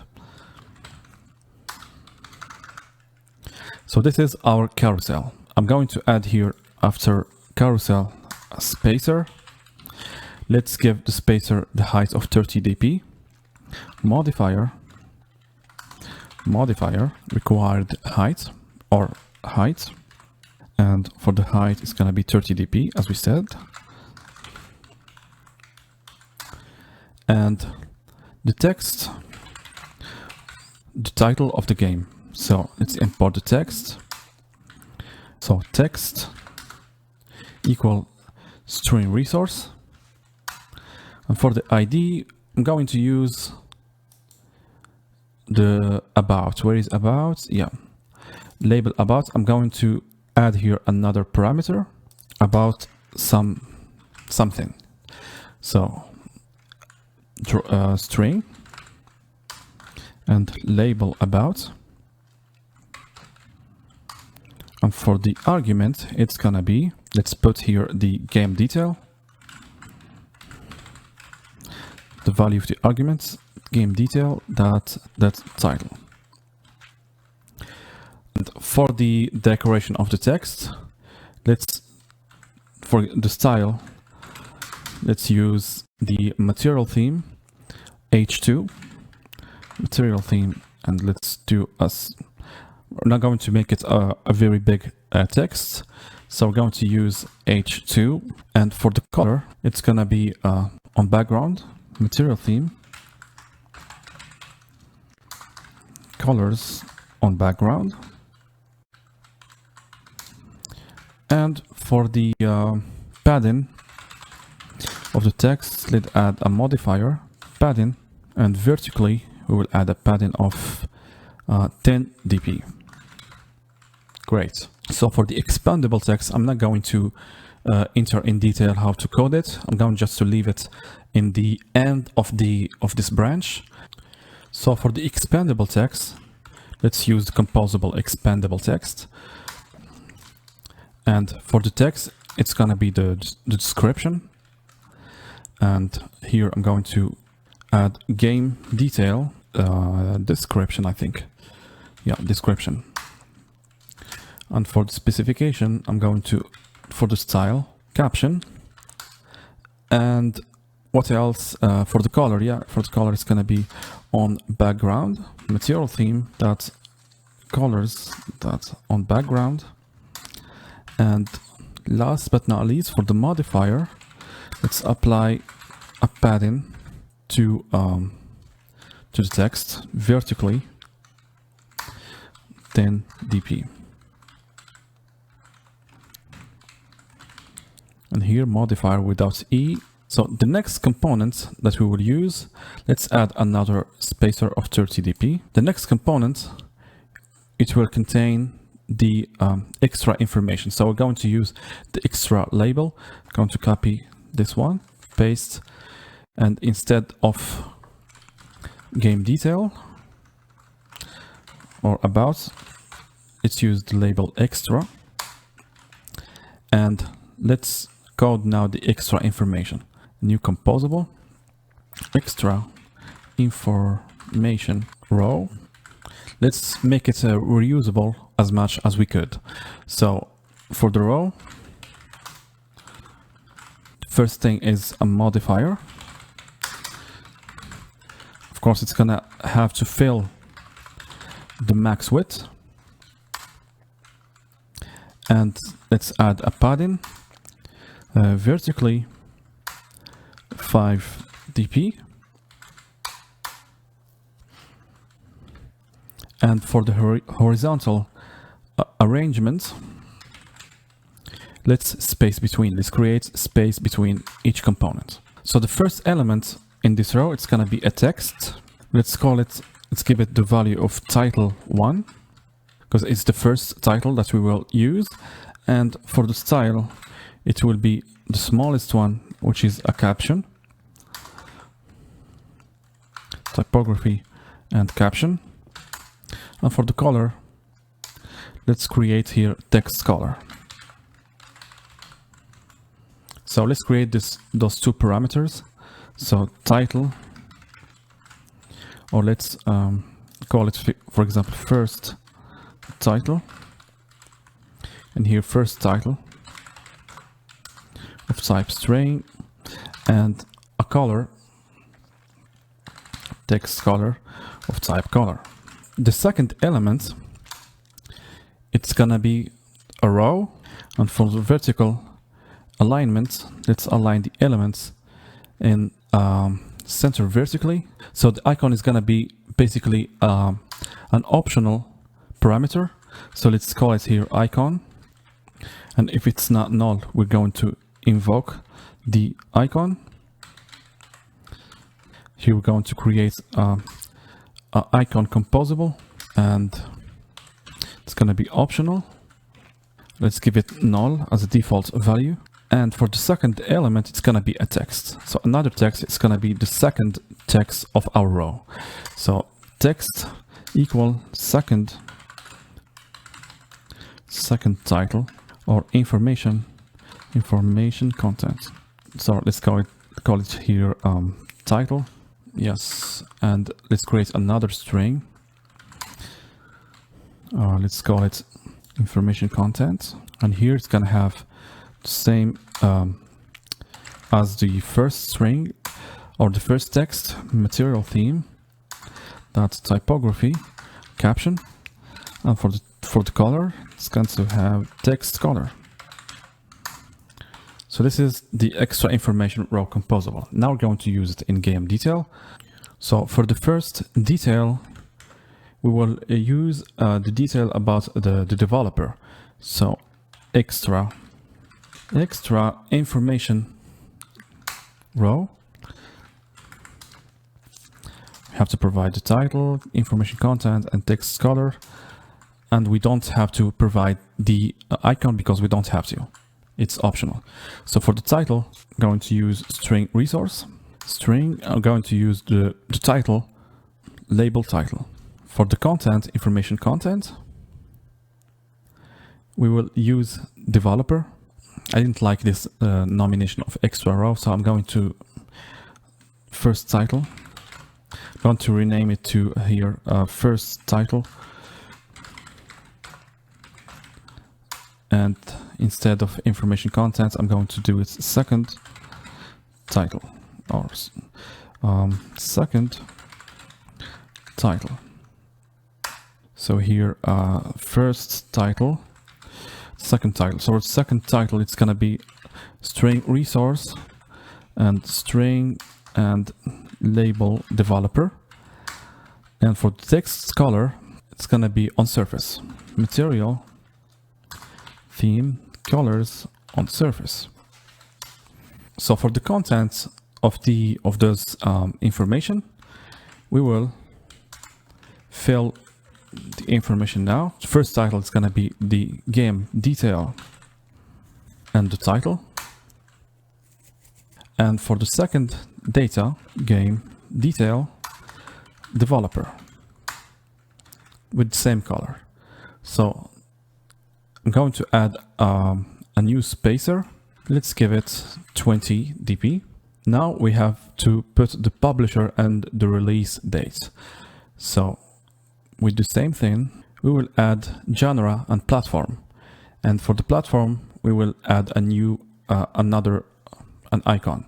So let's copy this section or this code. So label genre, and here label platform. And inside for the contents of the other for the content, it will be game detail for genre. And for the platform, I think I have to change the colors because they are going to have the same color. I'm going to choose another different color for the data. Here for the titles, label. Here I'm going to change this one to on background, and here same on background, and also here in background. And now I'm going to add an icon composable. I'm going to wrap the icon with a box. Let's give it modifier equal modifier a padding to add some padding at the end of this icon, 5 dp, and we will use the composable platform that we have created before. And for the text, GameDetail.platform. If we are talking about a PC game, we will include minimum system requirements. Otherwise, if the game is browser, for the browser there is no system requirement. So GameDetail.system requirements, and if it's not null, we will include this composable. So let's call here minimum system requirements, not DTO, but just minimum system requirements. Enter text string resource, string, and operating system. For the decoration, it's gonna be H2 typography. For the typography, material theme H2, and for the color, on background. Material theme, colors, on background. And for the content, let's add here a spacer. Let's give it 20. So here I'm going to add to access the minimum system requirements. So minimum and operating system. For the decoration, it's gonna be a caption, of course, because it's the smallest text. Material theme dot colors or dot typography dot caption. And for the color, material theme dot on colors on background. And according to the screen, I have to before operating system, I have here it has to be on surface, and here I'm going to add another text label operating system or minimum system requirements H2, and here it has to be, of course, a caption. And let's add 15. Let's add a spacer with the 15 dp height. Let's remove this spacer here. After each specification, we will add another spacer of 15 dp. Basically, we will copy paste this line multiple times. We will include another text. It's going to show the copyright basically of the owners of the games. And here in the string for the label developer copyright, we have a parameter. All material on this page is copyrighted by a developer. So we have to fill this. So for the second argument, it's gonna be game detail and developer. Let's decorate the text. For the font size, let's give it a font size of 11 scale density pixel. And for the color, let's give it gray 400. And gray 400 is defined in the file color. So this is gray 400. So here I'm going to create a new component, Kotlin class, and I'm going to name it leading icon button. Create a composable function leading icon button. So for the leading icon button, it consists of a button and inside a button we will define a row. Let's specify the vertical alignment of the items inside the button or inside the row. Alignment, so alignments center vertically, and we will add here an icon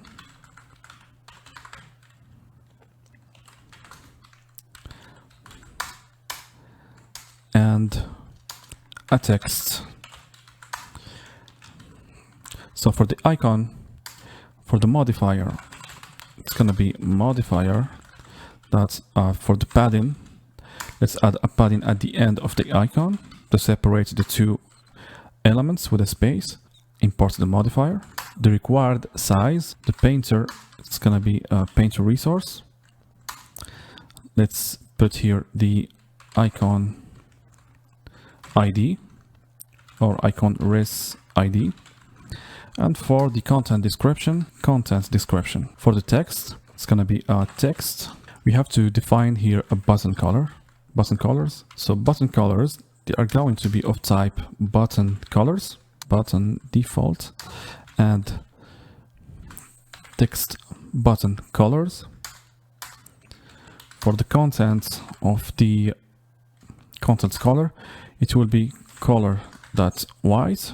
And for the background color of the button, background color, it will be material theme as colors that's primary. And let's change this one to material theme colors on primary. And on primary color, if I remember, in the theme, let's see what is on primary color. On primary, on primary it's white. That's good.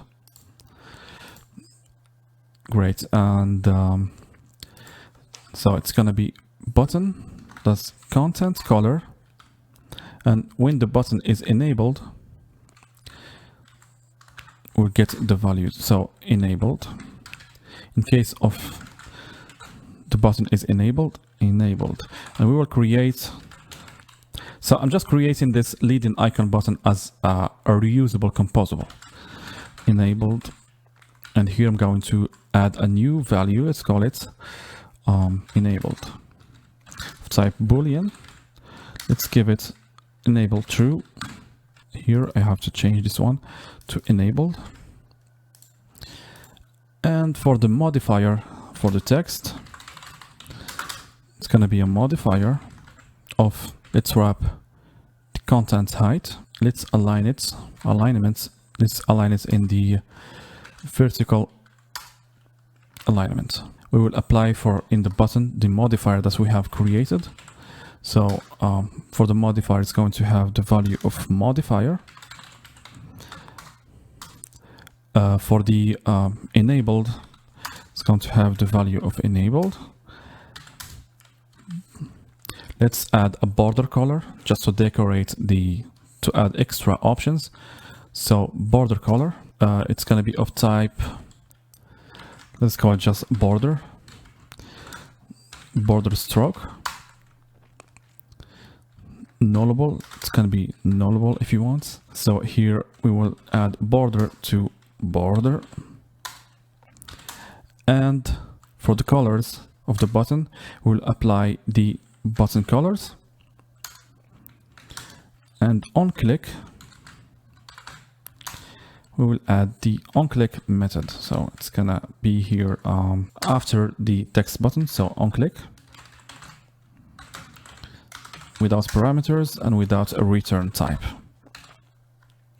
So onClick equals onClick. So this is basically our composable. So here we will add the leading text icon or leading icon button. Let's define the modifier. Modifier equals modifier. Let's align the leading icon button and we'll center it horizontally. Alignment, center horizontally. And for the resource icon ID, so for the resource icon, it's going to be that's drawable, that's or sign in icon. Text inside the button. Let's use string resource, string, and play the game, label, play the game. And of course, when clicking on the button, we have to open the link in the browser. Add here at the top of the composable a new function. Let's call it on play the game clicked. I'm not so good with naming the functions. On play the game clicked. So it has to be here a URL of course, it's going to be of type string. And the unit as a return type. Call on play the game clicked. And here we're going to provide game detail URL. Now let's go to the index page. Where is the index page? Yeah, in the index page, we need to add the rest of the. Of course, we're going to hoist again the. So we need to hoist the method, of course. So what do we need in game detail? We have provided the viewModel. So we'll provide the nav controller. Controller equal nav controller. And lastly, last but not least, the onPlay method. So I'm going to call it on play game clicked. It's gonna be the same thing. So here we will create another function inside this index composable. It's gonna be for the parameter string without a return type. And here I'm going to call on game clicked, on play the game clicked with here game URL. Let's copy game URL and let's put it here. So now we have successfully hoisted the method. This deletes unused imports. Inside the main activity, we have to provide the rest of the variables or the values. So the value that we have to provide is URI handler equals local URI handler, that's current, and after on game clicked, on play game clicked, here we will add the parameter game URL, and we're going to call the function URL handler that's open URL, and URI, it's going to be the game URL. Let's see if our program is gonna work fine. So the application is being installed right now. So launching the activity.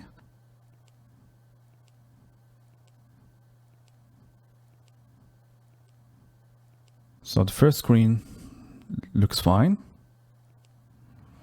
And let's click, for example, on this game, Lost Ark.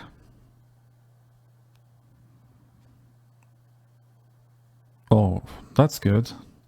But I think I have missed some details. So let's test first of all the expandable text. Yep, it's working fine. So you can read about the expandable text afterwards, if you will. So the application is running, getting data. Let's click on Lost Ark.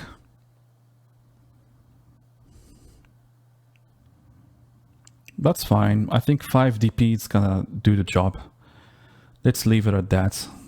And one thing, if we click on the back icon, we go to the home page. Let's click on this game Diablo. So good. And let's click, for example, play the game. And we can open the browser with the URL that we have provided. And you can download the game if you want. Let's see a game that it doesn't have I think it is this game. Yeah, this game doesn't have. Whoa, something is wrong. And first I have to remove the parentheses from the string from about. Let's move the parentheses from here.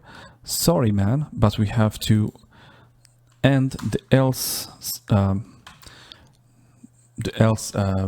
curly braces here, and we have to delete a curly braces from here. And let's reformat the code.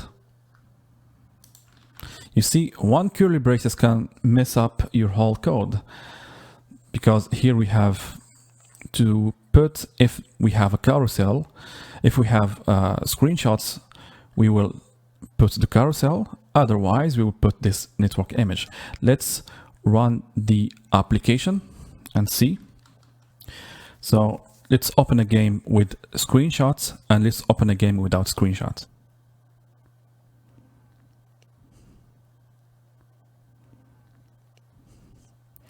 So here I'm going to show another game, for example, PUBG.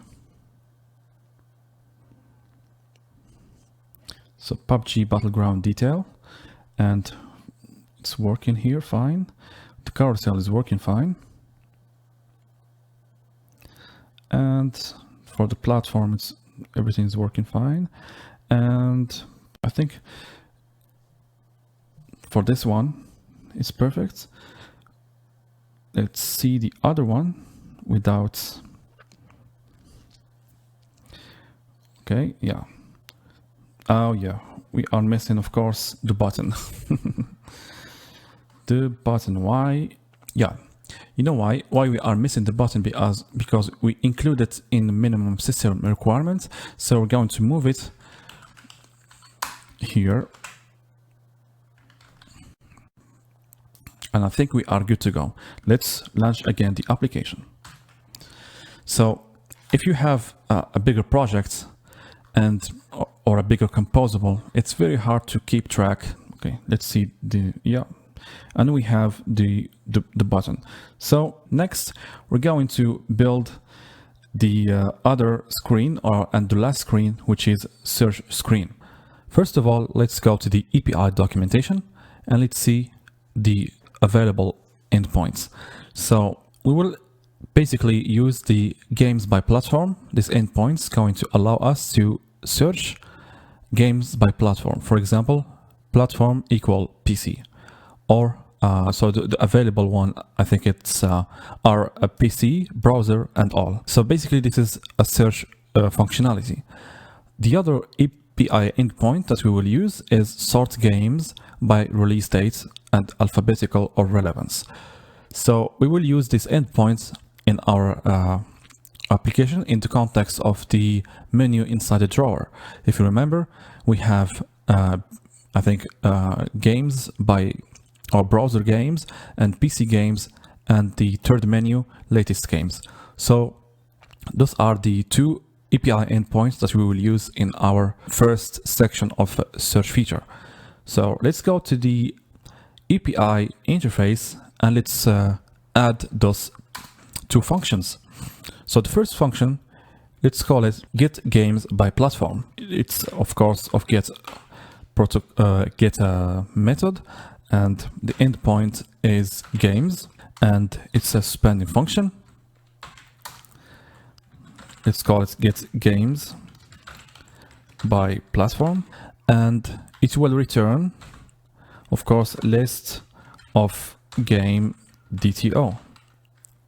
As a parameter in the documentation, we have for the parameter or the query is platform. So let's add it, and it's a query platform, and let's call it again platform of type string. So this is the first API endpoint. Let's add the second one. It's gonna be get games, and it's a suspending function. Let's call it sort games. It's gonna give us list of game DTO. Let's add here another space, and we're going to add the query. Let's see the documentation.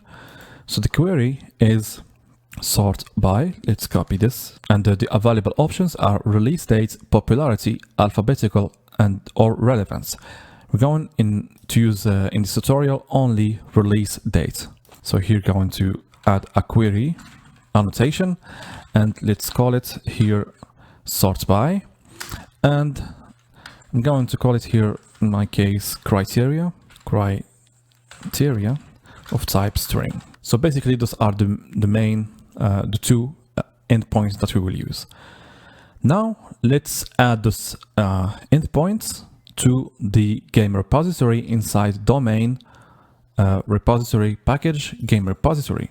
So for the first one, it's going to be a suspending function, get games by platform, or let's just copy paste. I'm too lazy to do it.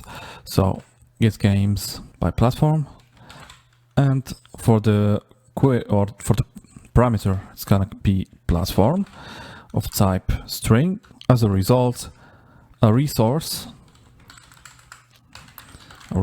of list of game. And the second one is a suspending function, sort game. It's going to be, of course, a resource. Give us a resource of a list of game. And for the parameter criteria, not criteria, but string. Now we have to implement those functionalities or those functions inside the repository of the data layer and repository package game repository implementation. So let's go here, Alt in window, Alt Enter, implement members. Let's check everything and let's implement those two functions. So it's gonna be basically the same. Now let's use those functions in the context of search feature. For that matter, we will create a new view model here, Hilt view model. It's gonna be search view model, and inside as a dependency, it's gonna be a private value repository of type game repository implementation. And let's add the composable Kotlin file. Let's call it SearchScreen. Now we have everything set. Let's go back to the search view model. We're going to create a few states here in order to use our functionalities.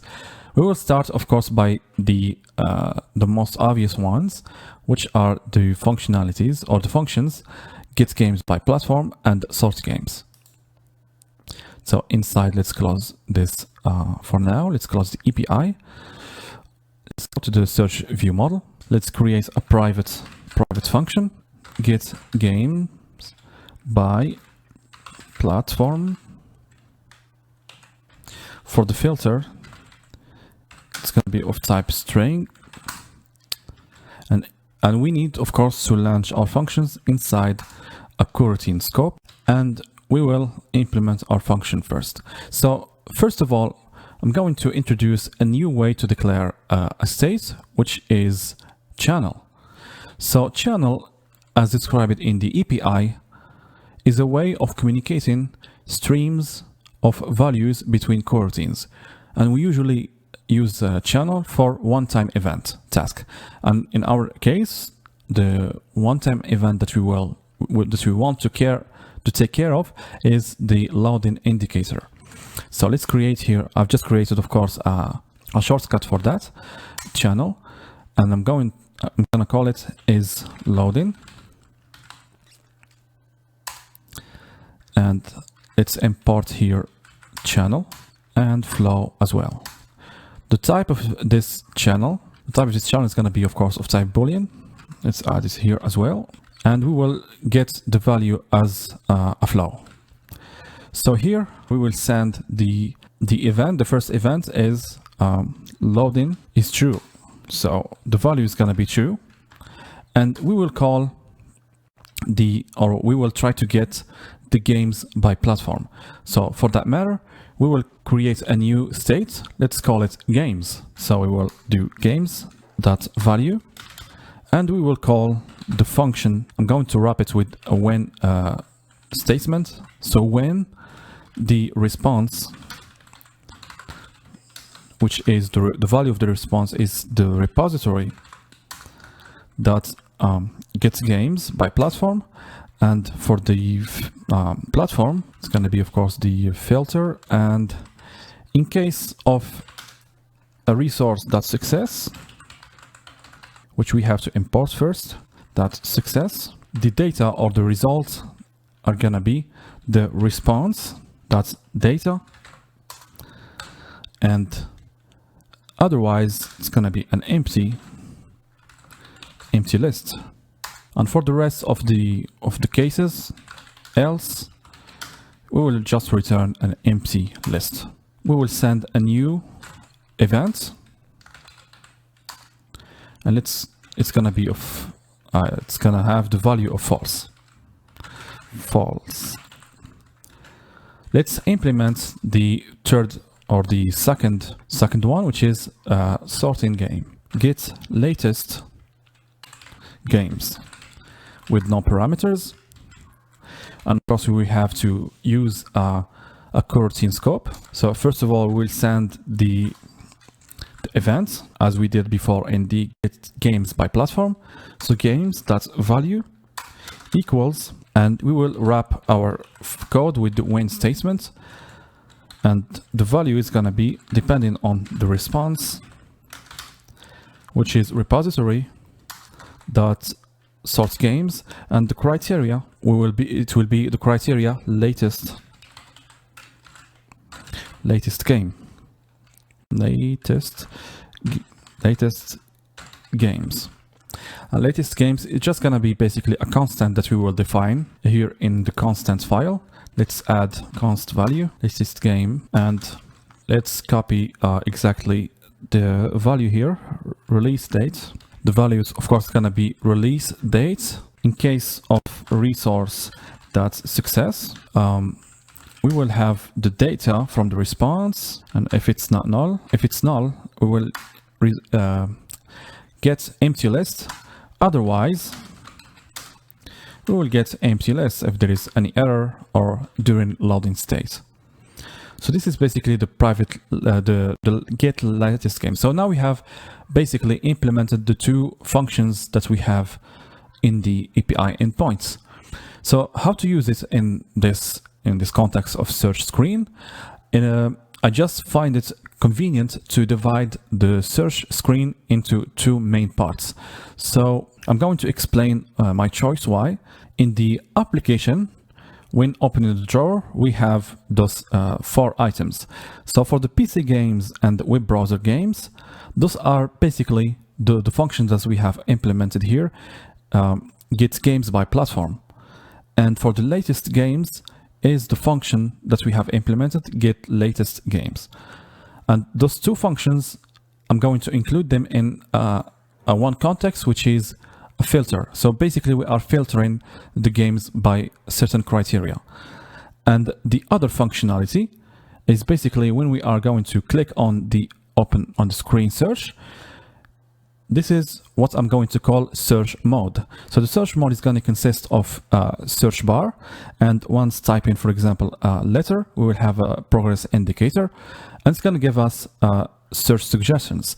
After clicking the a search suggestion, for example, going to go to a certain game. Otherwise, if we entered here, for example, done or search, we will have the every game that has the letter or the query D. So this is basically the search mode. And for the other mode that I'm going to call it filter mode, which is basically when clicking for games, PC games, it's going to filter the games by the filter or by the platform PC. And here, once clicking once again in the search icon, we will go to the other mode, which is search mode. And I'm just going to change presenting the games here basically.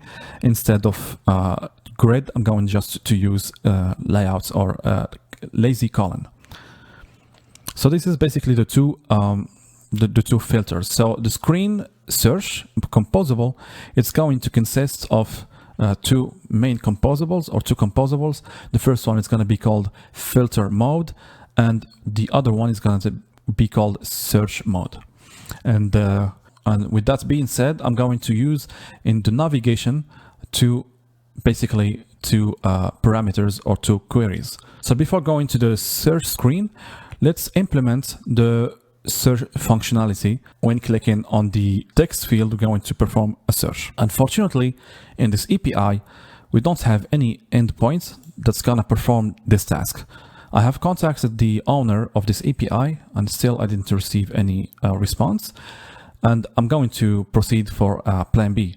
So the plan B is gonna be basically looking for or performing search on the lists of all the games that we have loaded during launching our application. So this is not very convenient or not recommended, but hey, we don't have any other choice. So based on this, we're going to implement this function that we will call onSearch. So onSearch is going to perform search functionality on the games that we have loaded before, which is basically the list of games, and we will use again a coroutine scope to execute our suspending function, and we will send another event or a new event telling the progress indicator to be shown, and for the how to simulate basically what's going to happen if we have a proper endpoint. Of course, we will have some delay, and basically we are going to delay the execution of the function that's gonna perform the search. Why? Because we don't want to, as soon as the user type a word, we don't want to execute immediately the search. We will wait until the user finished typing the query. So for that matter, we're going to use a helper function. It's a delay. It's going to delay the execution of the next function with 500 milliseconds. And after that, we will get the result of the search. So it's gonna be, of course, it's not ideal, but we have to simulate that at least. So we will simulate it on the list of games. We will use the filter. So the filter function, we need here to provide a boolean.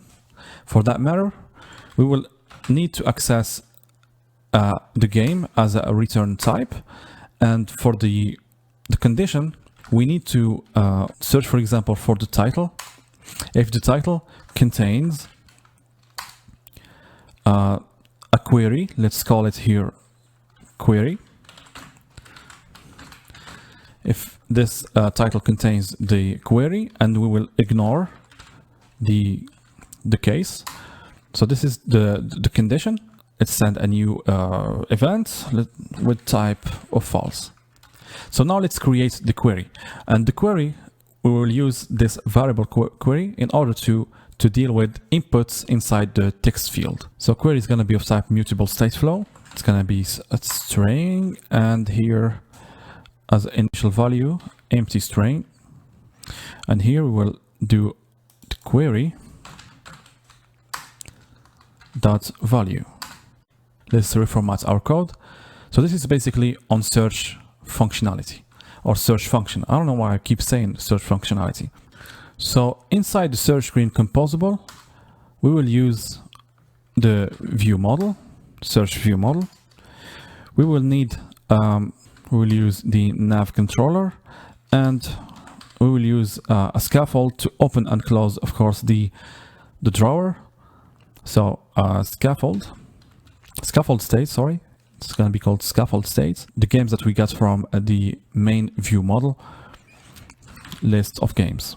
So this is the screen composable. We will divide this screen search or search screen into two composables. The first one is going to be search mode, because the search mode is going to be responsible for performing search, and the second mode is going to be for filtering the mode and basically used when to show results once clicking on the menu or the menu item inside the drawer. Let's create in the search viewModel a new state, and let's call it search mode. It's going to be of type mutable stateflow. So here I'm going to add a new mutable stateflow. Let's call it screen mode, and let's observe this screen mode in the search screen. Let's close the game repository implementation, and here I'm going to do value and screen mode by viewModel dot screen mode collect as state. Fine. So the screen, of course, is going to be basically colon with a modifier. It's going to be modifier. Let's fill the max size. Let's import the modifier. And if the screen mode equals, and it creates that value inside the constant folder or the constant file. Let's call it, for example, search mode key and else otherwise. So here we're going to add the composable search mode composable, and here we're going to call the filter mode composable. So let's create here the value search mode constant const value search mode. Let's give it the value, for example, search mode key, or let's, I don't know, search mode, and the other one filter mode key. Good. So let's import search mode from the constant file, and here we will try to see from the results on your right what we will need exactly in the search mode composable. So the search mode composable, it's gonna consist of a search bar. After the search bar we have a progress indicator. It's a linear progress indicator, and the third element is gonna be the results, whether search suggestion results or the result of the search itself. So let's create this composable in the package search. So inside the search package, let's create a new Kotlin file, search mode. We will need in the search mode composable is loading state as a parameter, boolean. I'm going to add nav controller, nav host controller. So the search bar is gonna consist basically, as I said, of a text field and a button. So let's go to the component and let's create here a new Kotlin file. I'm going to add the surface composable in order just to create some elevation for the search bar. Let's say this is very annoying when the Android Studio does this. So elevation, let's give it 8 independent density pixel.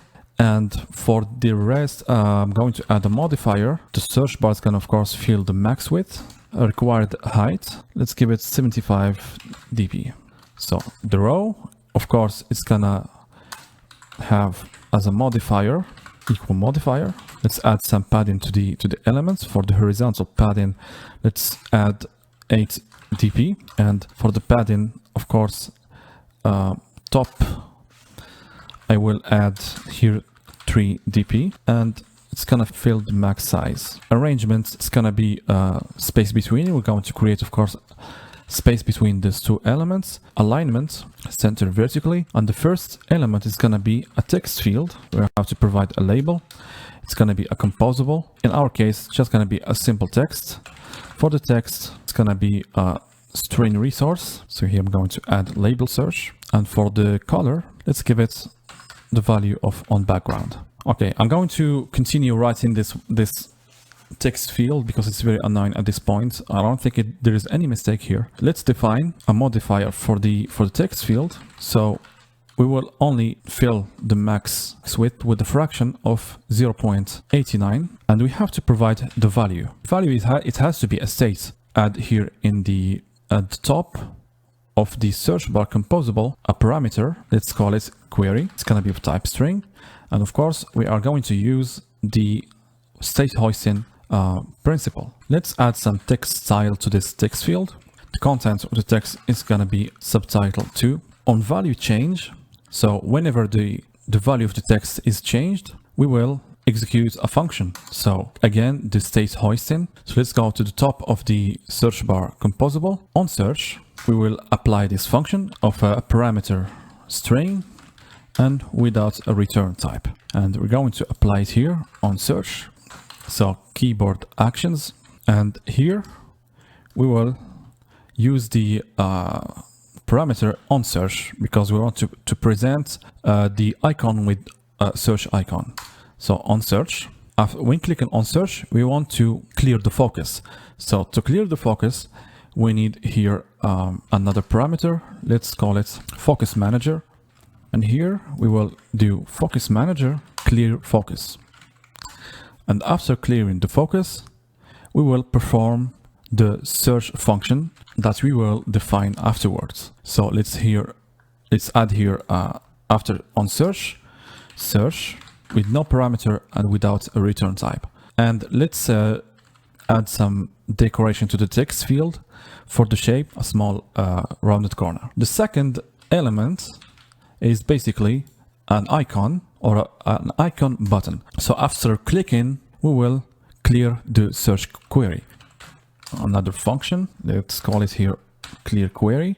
So the icon button is going to consist simply of an icon. Let's add the search bar in our composable search mode. Let's import the search bar and let's provide the dependencies. So here we will provide the first dependency is the focus manager that we will create again in the search mode. So after controller, I'm going to add a focus manager of type focus manager on clear query. Again, we'll use state hoisting. Let's create this function.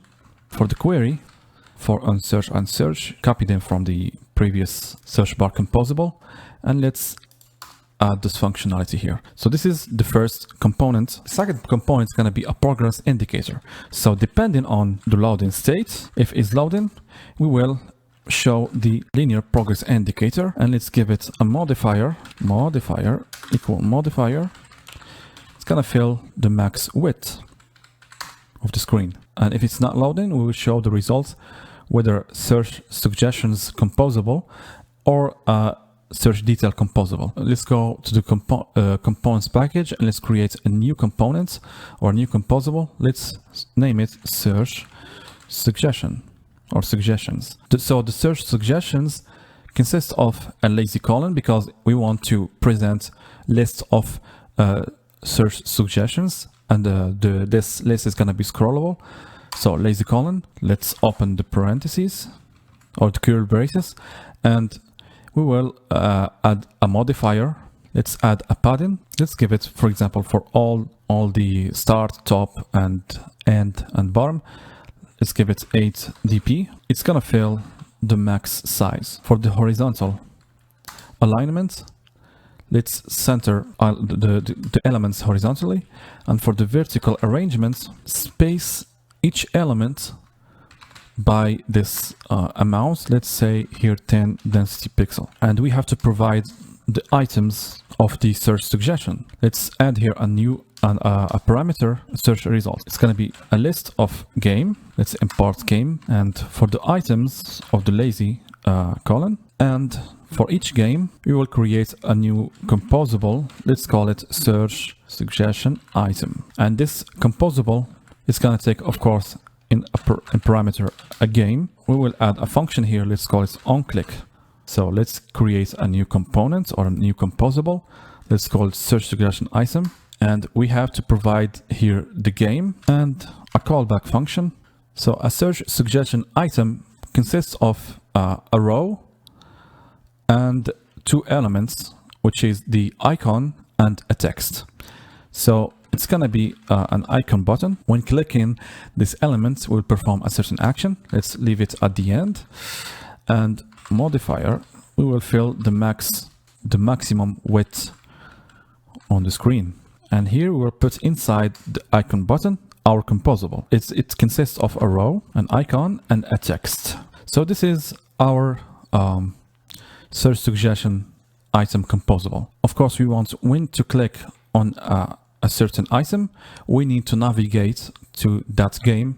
So we have to provide here an ID of type integer, and in the onClick method, we will do here onClick game title game ID integer. So here we will put here game ID. So this is the search suggestion item. Now we will use it in the search suggestions composable. Let's provide here the game title. It's going to be game.title, and for the game ID it's going to be game.id, and onClick we're going to hoist this method as well. So this is the first suggestion. If we have a result, we will show this lazy colon, and if we don't have a result, we have to show an empty a composable telling the user that we don't have any game by the query that you have provided. So query of type string, and we will test here if the search result is empty. We will show to the user an alert message. Otherwise, let's show the suggestions that we have. We won't show this message unless the query is not empty. No, it's not empty. So if the query is not empty, we will show warning message. And for the text and the second parameter, it's gonna be extra query. Now we have to test if we are able to see the search detail visible. So now we have to show the search suggestions according to a new variable or a new value, which is whether the search detail should be visible or not. So here we're going to add another Boolean value, search detail visible of type Boolean. And if the search detail is not visible, we will show the search suggestion. So here inside the if statement, we will call the search suggestions composable, and we have to provide all the parameters. So for the first one, the query, we have query. For search results, it's gonna be we have to provide again another parameter here, search suggestion. After search detail visible, search, or let's move it at the top, search suggestions with lowercase. It's gonna be a list of games, and here I'm going to provide search suggestions. And when clicking on each item, we want to navigate to a certain game. So here we have the ID of the game, and we will do as we did before, nav controller dot navigate, and for the route, game detail / the ID of the game. So this is the first section of the search mode. So the second composable is going to be shown when the user click on the search icon inside the keyboard of the device. I'm going to add here else another composable. Let's name it search detail.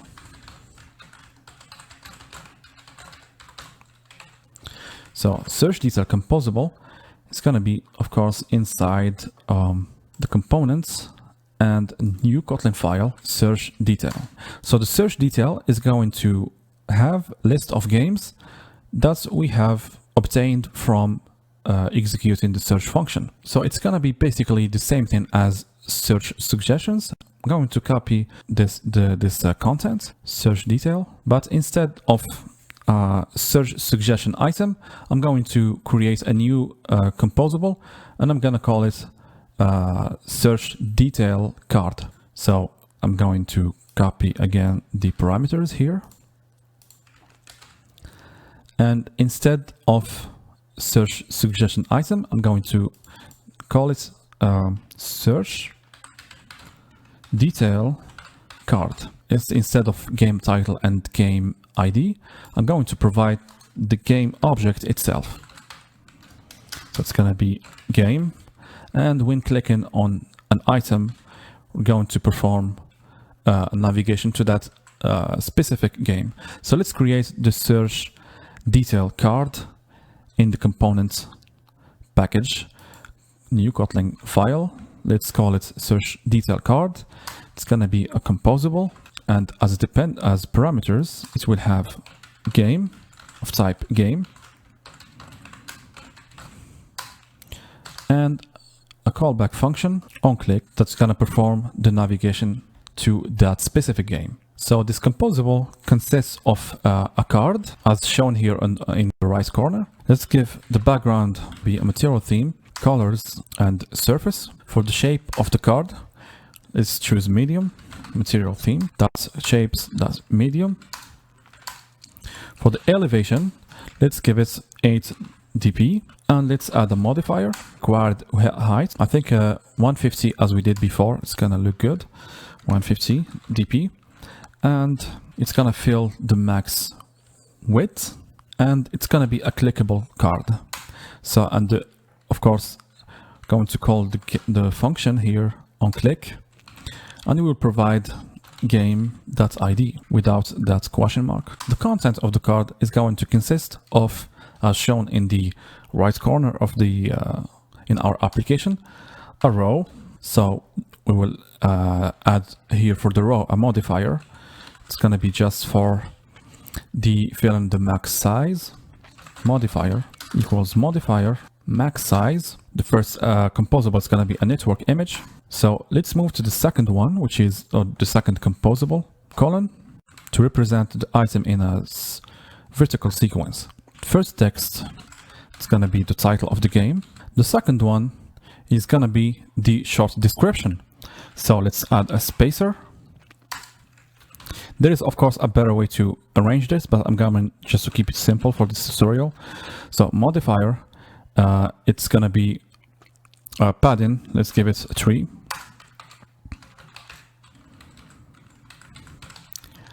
And another text, which is going to contain the game description. And we will add a row to represent the chip that contains the genre and the platform. Our composable is ready. So let's call it in the search detail. Yeah. So for the search detail, of course, we used the game card, the search detail card. And once clicking on a card, we will navigate to a specific game. So now we will use again the search detail composable. So the search detail composable is going to be used inside the search mode. Let's import the search detail and let's provide the other dependencies. So first the parameter is query.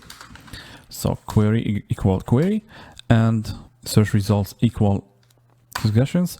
And the third, it's a callback function on click.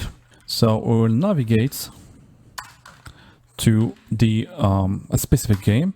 So route, it's the same thing that we did here. So I'm just gonna copy paste this line of code here, and we are good to go. And we have to provide the ID, and we are done. So now we are done with the search mode. So let's come back to the search screen, and we have to implement or to give the dependencies, of course, and the parameters needed for search mode. So the first parameter is going to be isLoading. We need to create it in our composable. So isLoading, and the second parameter is going to be the visibility of search detail. So search detail visible. We will listen again for this value, search detail visibility or visible. We're going to create those afterwards. And the other one is the available games. So search suggestions, I'm going to call them available games. The other one, we have to provide a nav controller equal nav controller. And the query, of course, we have to provide the query. Let's call it, for example, search query on clear query. It's gonna be called from the viewModel. And the other one is on search, and the last one, search when clicking on search button. So for the loading, let's see our viewModel. So we have loading. So let's observe this value. So value is loading by viewModel is loading collect as state, and initial value, let's call it false. The third one is value search detail visible. So search detail visible by viewModel. We have to create it again. So let's go to the viewModel, and it's gonna be basically so I'm going to add here a new parameter, mutable state flow. Let's call it search detail visible. It's gonna be with type boolean and false as default value, and we'll collect as state. We'll listen again to the available games. So available games by viewModel, and we will call games, and we'll collect as state. The other param or value, it's going to be that we have to observe is search query. So let's call it search query by viewModel, and it's gonna be query and collect as state. Great. Now let's implement these functions. So the first function on clear query, for that matter, we're going to create a new function inside the search viewModel. As a good practice, leave the private functions at the end of the file. So here I'm going to create a new public function, clear search query. So for the query, that value equal empty string, we will apply it here. And of course, once clicking to on that clear search query, basically we will call the viewModel and clear search query, and we will navigate back. So nav controller dot pop backstack. So now the second function, while the user is typing a word, we want to execute some stuff, or to want to execute our search function. For that matter, first of all, we need to change the value of the query. So let's go back to the viewModel and let's add a new function. Let's call it onQuery. So this function is gonna be responsible of changing the query value. So query of type string, query equal query. So the value of the query is gonna equal query. So here inside the onSearch, we will change the value of the query. So onQuery equals, here we're going to add a query as a parameter, and we're going to assign it here query equals query. Well, now we have to test on the query. If the query is not empty, in this case, we want to execute the function. We don't want to execute the function if the query is empty. ViewModel dot onSearch. And for the games equals the list of games that we have loaded at the first of launching our application. The last function is when clicking on search, or we want to perform the search. For that matter, we will test again if search query is not empty. In this case, we will call the viewModel. We will show basically the search detail composable. So let's call here, create here a new function. Let's call it function show search detail. So here I'm going to search detail visible value equal true. So here I'm going to call this function show search detail. So this is basically the search mode implementation. Last but not least, let's implement the filter mode. So the filter mode basically is just going to be the same as the home screen that we have built before, but instead of presenting the games in a grid, we will present games in a vertical sequence using lazy colon. So let's use now the filter mode composable in screen search. So the first parameter that we have to provide is loading state. So loading. The second parameter is basically the games. On game click, we will basically navigate to that specific game. Of course, we can hoist these methods afterwards when we are done finishing this composable. So on game click, we will use this function ID as a parameter. On open drawer, let's open the drawer. Here we will use a coroutine. Let's create here a scope. And here I'm gonna call scope dot launch, and here I'm going to call the scaffold state and drawer state and open to open the drawer. So on search click, when clicking on that search button, we need, as I said, we need to search on that result. So to implement on search click, we have to access the results from the search that we have done, and the results are encapsulated or are saved in the available games. And in order to navigate with those available games, in order to perform search action 2, we need to use the save state or the saved state handle to save that object, and we're going to retrieve that object afterwards. So we will use the nav controller and current backstack entry to access the saved handle state, the saved state handle. And if it's not null, we will set the value or the key. For the key, let's call it key equals, let's call it, for example, all games. And for the value, it's gonna be the available games, and the available games that we have obtained from executing, for example, get games by platform or sort games. And after saving this in the bundle, we will navigate to the search screen. So navigate, nav controller, navigate, and for the route, it's going to be the route that we are going to create. So first of all, let's create this constant inside the constant file. Let's add here a new constant and let's call it all games. And we have now to create the route. So inside the base package, inside screen, let's create a new object, search. So for the object search screen is gonna be, of course, it's gonna inherit from the screen object or the screen's Hilt class. And for the route, it's gonna be customized as follow. The main route is gonna be search, but it will have two queries. The first one is gonna be called mode. So whether we are on the filter mode or search mode. So let's call it mode. And let's format it with the curly braces. So mode. And the other query, it's gonna be the filter.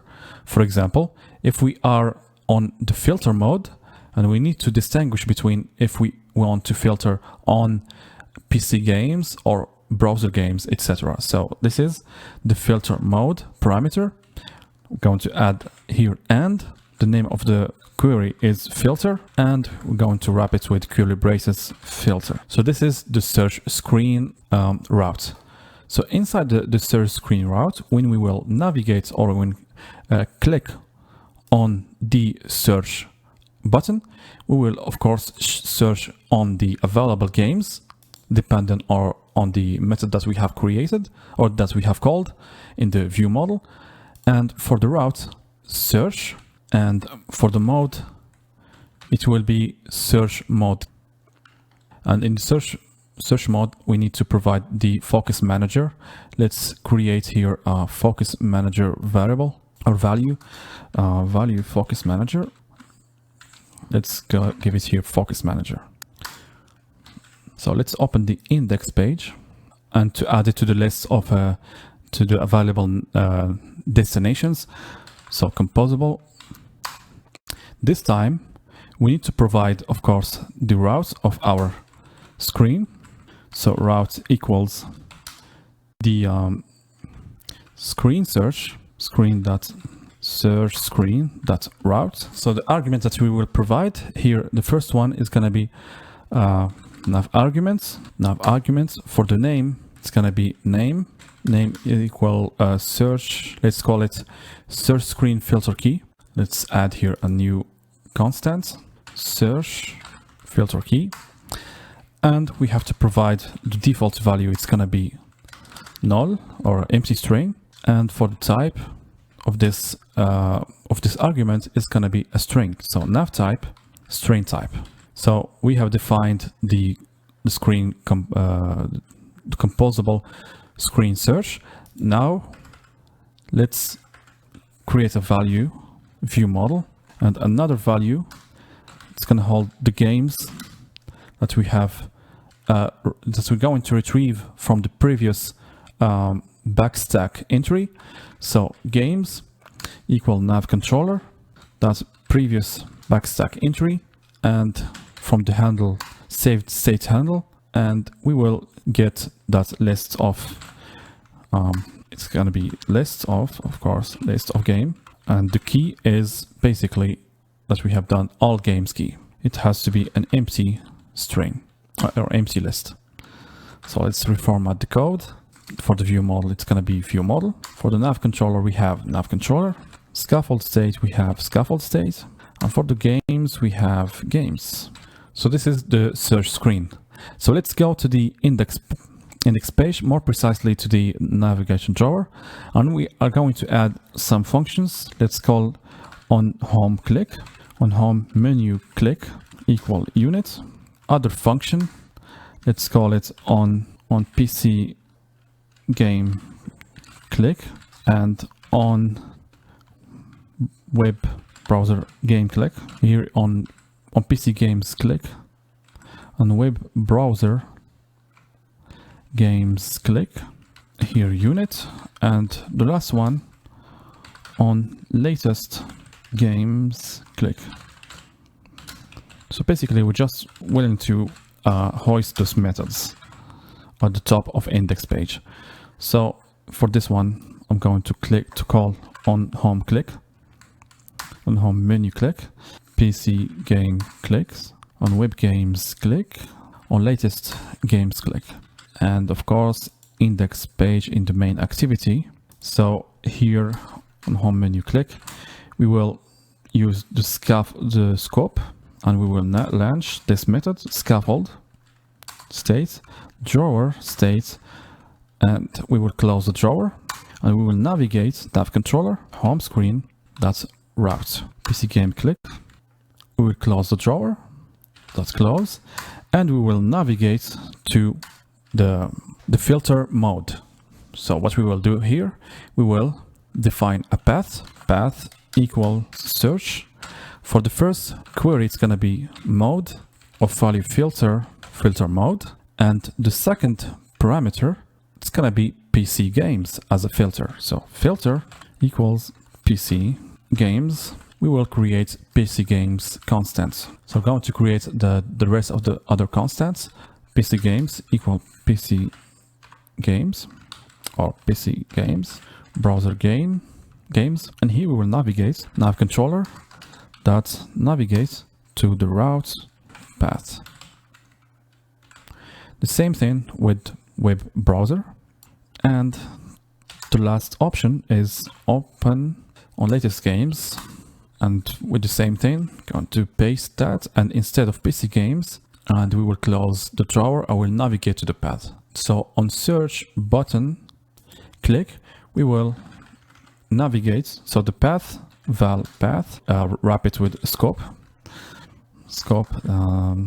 launch, and value path equal the same path that we have defined here, but we will change just the parameters and the queries.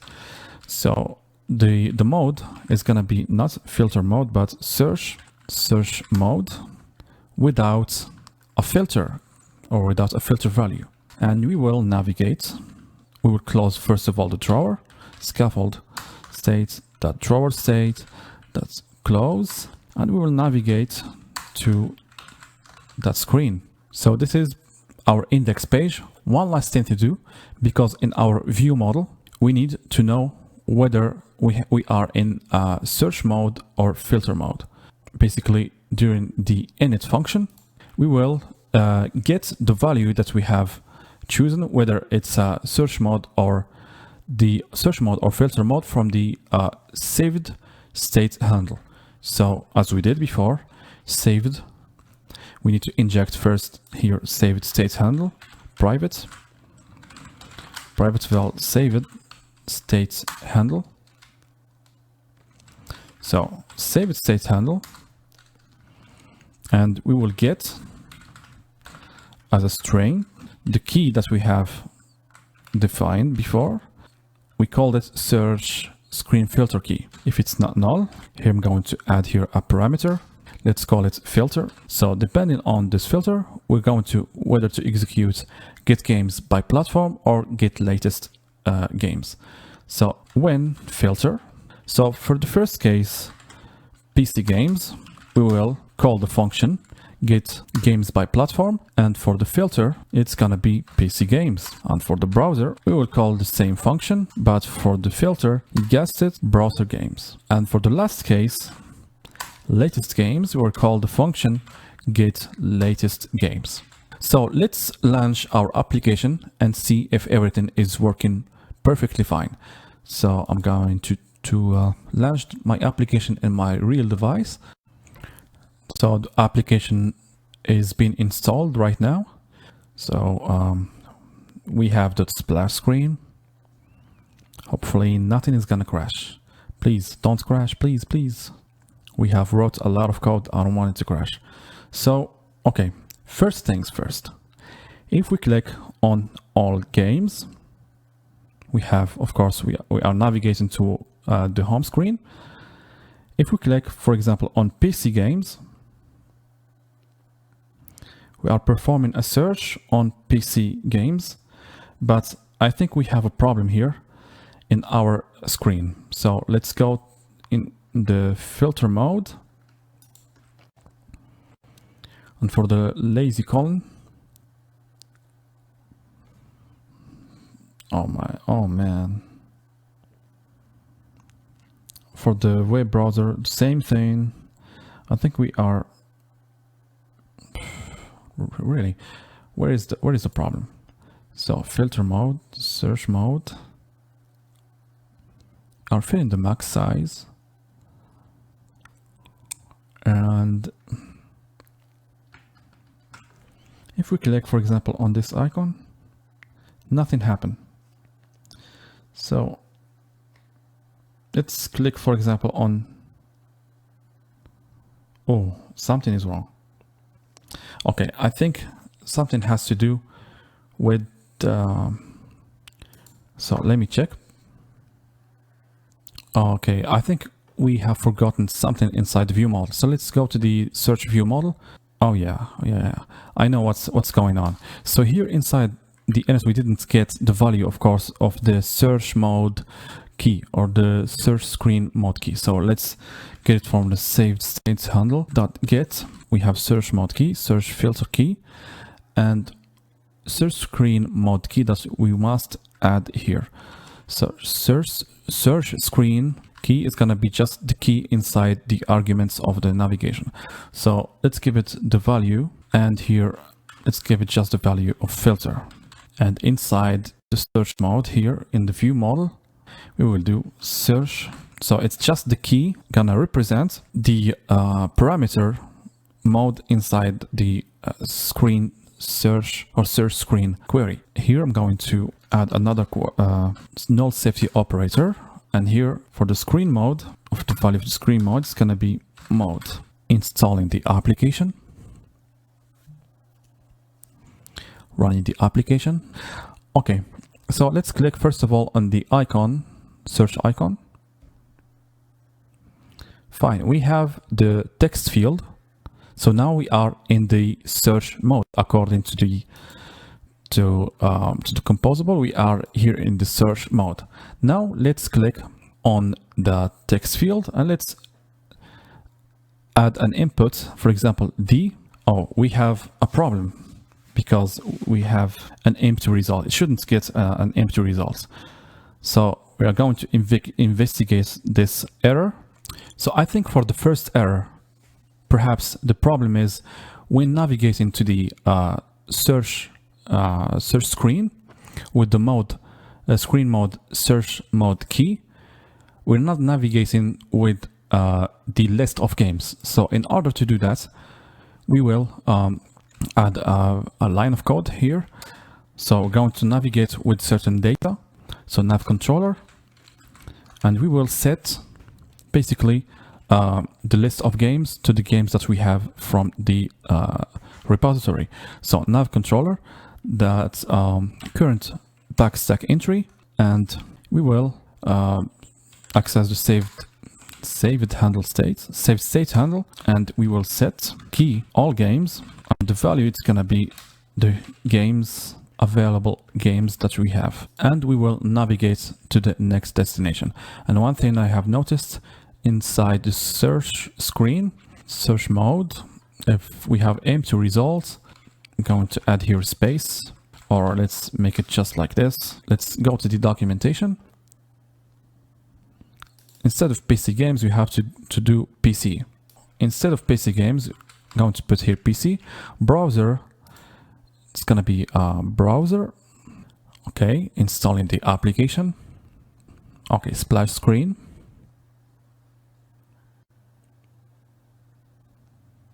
loading the games basically.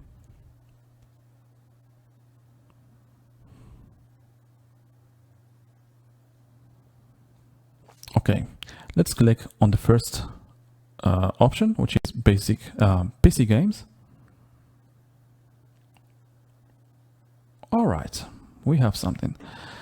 I don't know if it's the same layout as before. Let's go back to the home screen.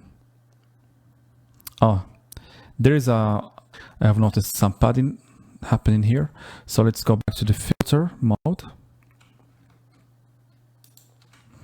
Let's see the code of filter mode. So, oh yeah, let's remove the padding first. The padding is what's causing the problem. So 16, it's not going to be 16. I'm going to see what was the padding that we have applied in the home screen. Let's go to the home screen. Let's go to the lazy column. So fill max width, vertical grid, no padding at all. So let's launch again the application.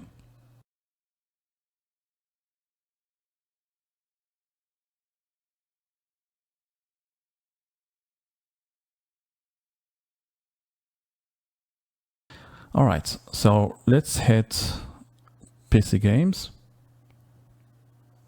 Great, the same layout. All right, so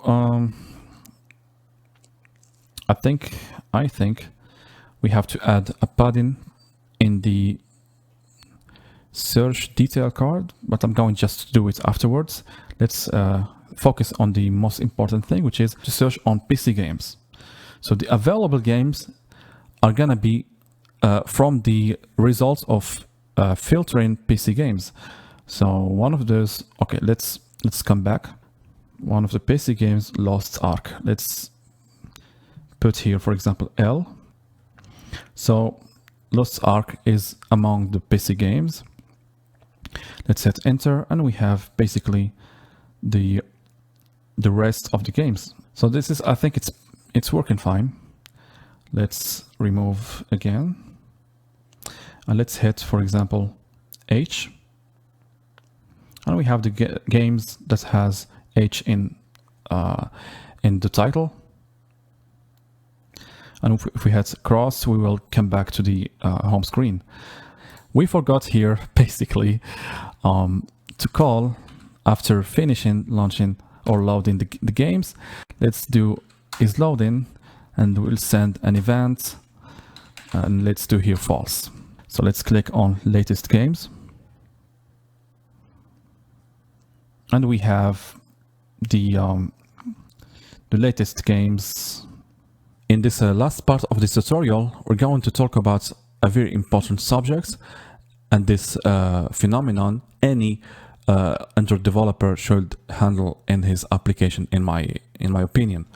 This phenomenon, we call it process debt. So what is basically a process debt? Process debt is a behavior on Android operating system when the operating system decides suddenly to kill your application.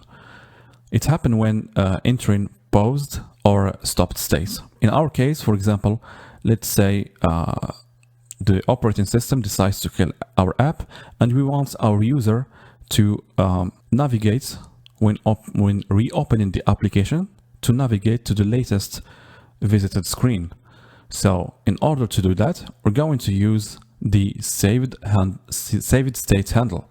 So the main principle behind this feature, every time we're going to navigate to a certain screen, before navigating, we will save the destination in saved state handle bundle, and we will get that destination afterwards. I'm going to show you how to simulate the process debt in your device. So after killing the application, once we're going to open again our app, we won't land to the home screen. Instead, we will land in the last visited screen. So this is basically what we are going to build in this last section of this course. So first of all, let's go to the main viewModel. We will add here another dependency. It's gonna be private value saved state handle. And of course, we want our application to save the previous visited route. So we're going to create here a new mutable state flow. So mutable state flow. Let's call it current destination. Let's do this. Current destination. Current destination or current route, or whatever you want to call it. Basically, it's just going to be the value of the current destination or the current route. Or let's call it here current route. So the current route is going to be of type string, because it's a string. And for the initial value, we will use the saved handle state. So as the initial value of this mutable state. So first of all, we're going to call saved handle state, and we're going to call we're trying to get the key that we will define afterwards. Let's call it current route key. Let's define it in the constant file, const value. I'm going to name it current route key. I'm going to import this constant, and if we have a value, we will assign it to the value of the current route. Otherwise, we will put empty string. So basically, for the first time that the user is going to open the application, and the first time the user, of course, didn't navigate to any certain screen, the value is going to be, of course, null. So we will assign the value of the current route to an empty string. Otherwise, we will get the value for the latest or the current route from the saved state handle. Let's add a new function here, set route. For the set route, it's going to take a route as parameter of type string, and it's going just basically to set the value of the current route to the route. So now let's go to the main activity, and inside main activity, we will change a few things inside the index page. Let's go to the index composable, and before calling the scaffold, we're going to handle here the navigation before. First of all, we have to observe the value of the route. Let's call it route, and we need in the index, we need another dependency, which is going to be the main viewModel. So main viewModel, so route by main viewModel, or let's just call it viewModel to keep it simple, viewModel. And we will listen to or to observe the current route, collect as state. Let's import the proper classes. So now we have to test if we have a route available for us to use, or we have an empty route.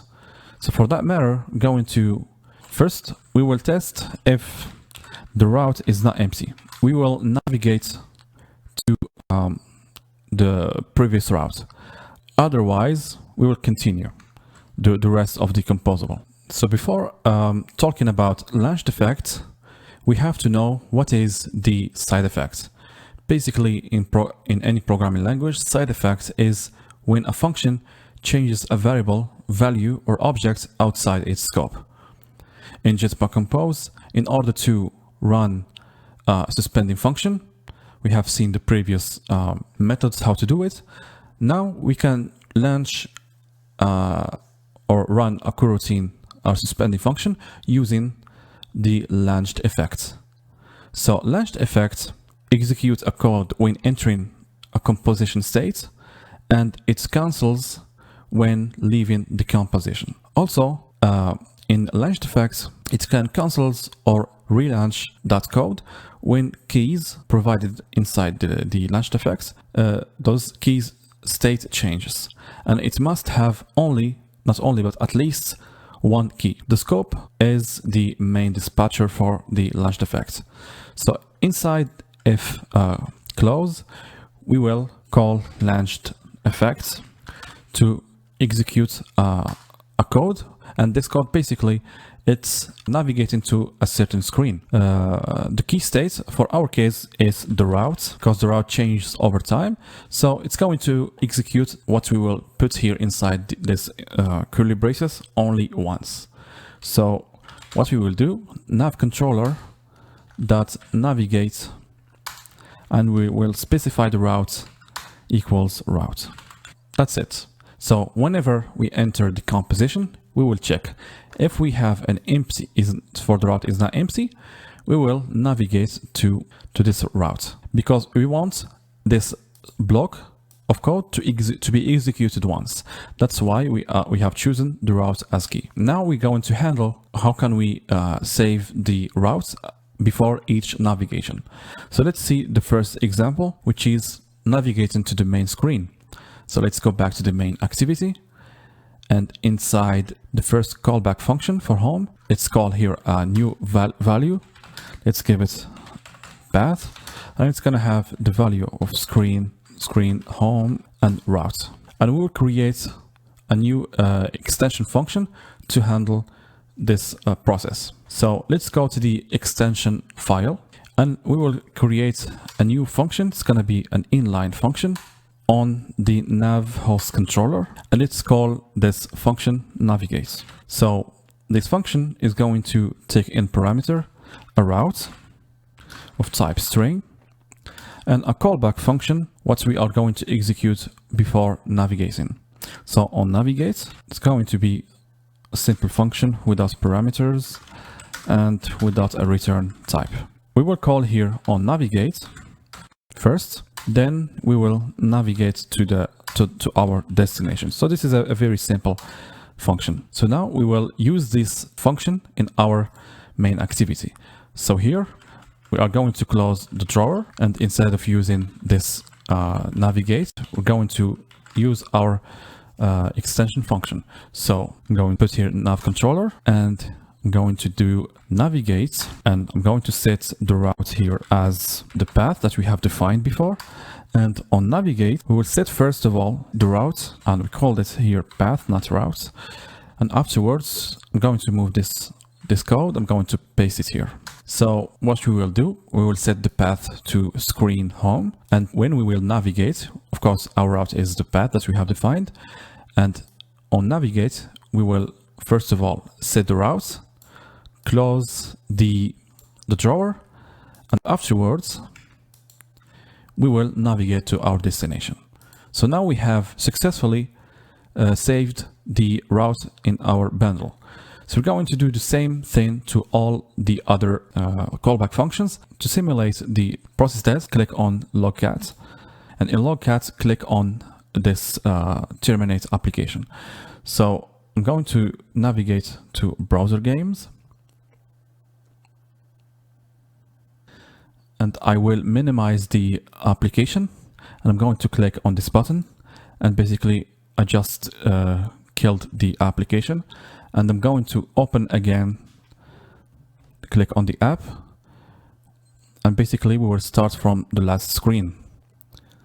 So we have successfully implemented that feature. Let's test another example. Let's go to the home page. Of course, we need to load again, to launch again the application in order to simulate that process test. I'm going to click on a certain game. I will minimize the app. I will simulate or we're going to terminate the application, and I'm going to open again the app, and we are on that previous screen. I have seen a small error here when I click, for example, let's see, let's click on this screen page for the search page, and once clicking on, I don't know why it's doing this, but once clicking again, it's going to give us some result. So in order to solve the first exception, we will annotate this game with this parcelize. So because the error is indicating a serialization problem, so I'm going to wrap it with, or annotate it with parcelize, and here I'm going to add parcelable, and it should eliminate the mistake. I've noticed a bug again in the main activity. This line, it should be included as well as before doing, so we will navigate with games and we will set the route. Then we will close the drawer. Afterwards, we will navigate. So what will solve the problem is basically after calling navigate function, we will add a trainer lambda and we'll specify a new parameter, which is launch singletop. So the purpose of using launch singletop is to navigate to that destination if we are not already on that particular destination. This will avoid multiple copies on the top of the backstack. So in our case, we had multiple search screen. So in order to avoid that problem, we will use this launch singletop. And let's click on the search icon button. And let's click on the text field. And we have results. And if we simulate the process stats, I'm going to go to the logcat, kill the application, and I'm going to visit again the application, and we will be on the same page as before. So this is basically how to handle process stats in any Android application. So to recap, we have seen the basics of Kotlin, we have seen the basics of Jetpack Compose, basics of coroutine, basics of flow, basics of calling using API, and pretty much you have now just the basics of everything, not everything, but almost everything, how to create an Android application. So what I have to say now is just congratulations, you have went this far. I hope I was helpful and I hope you liked the tutorial. If you have anything, any question whatsoever, you can contact me, and see you in the next one. Bye bye.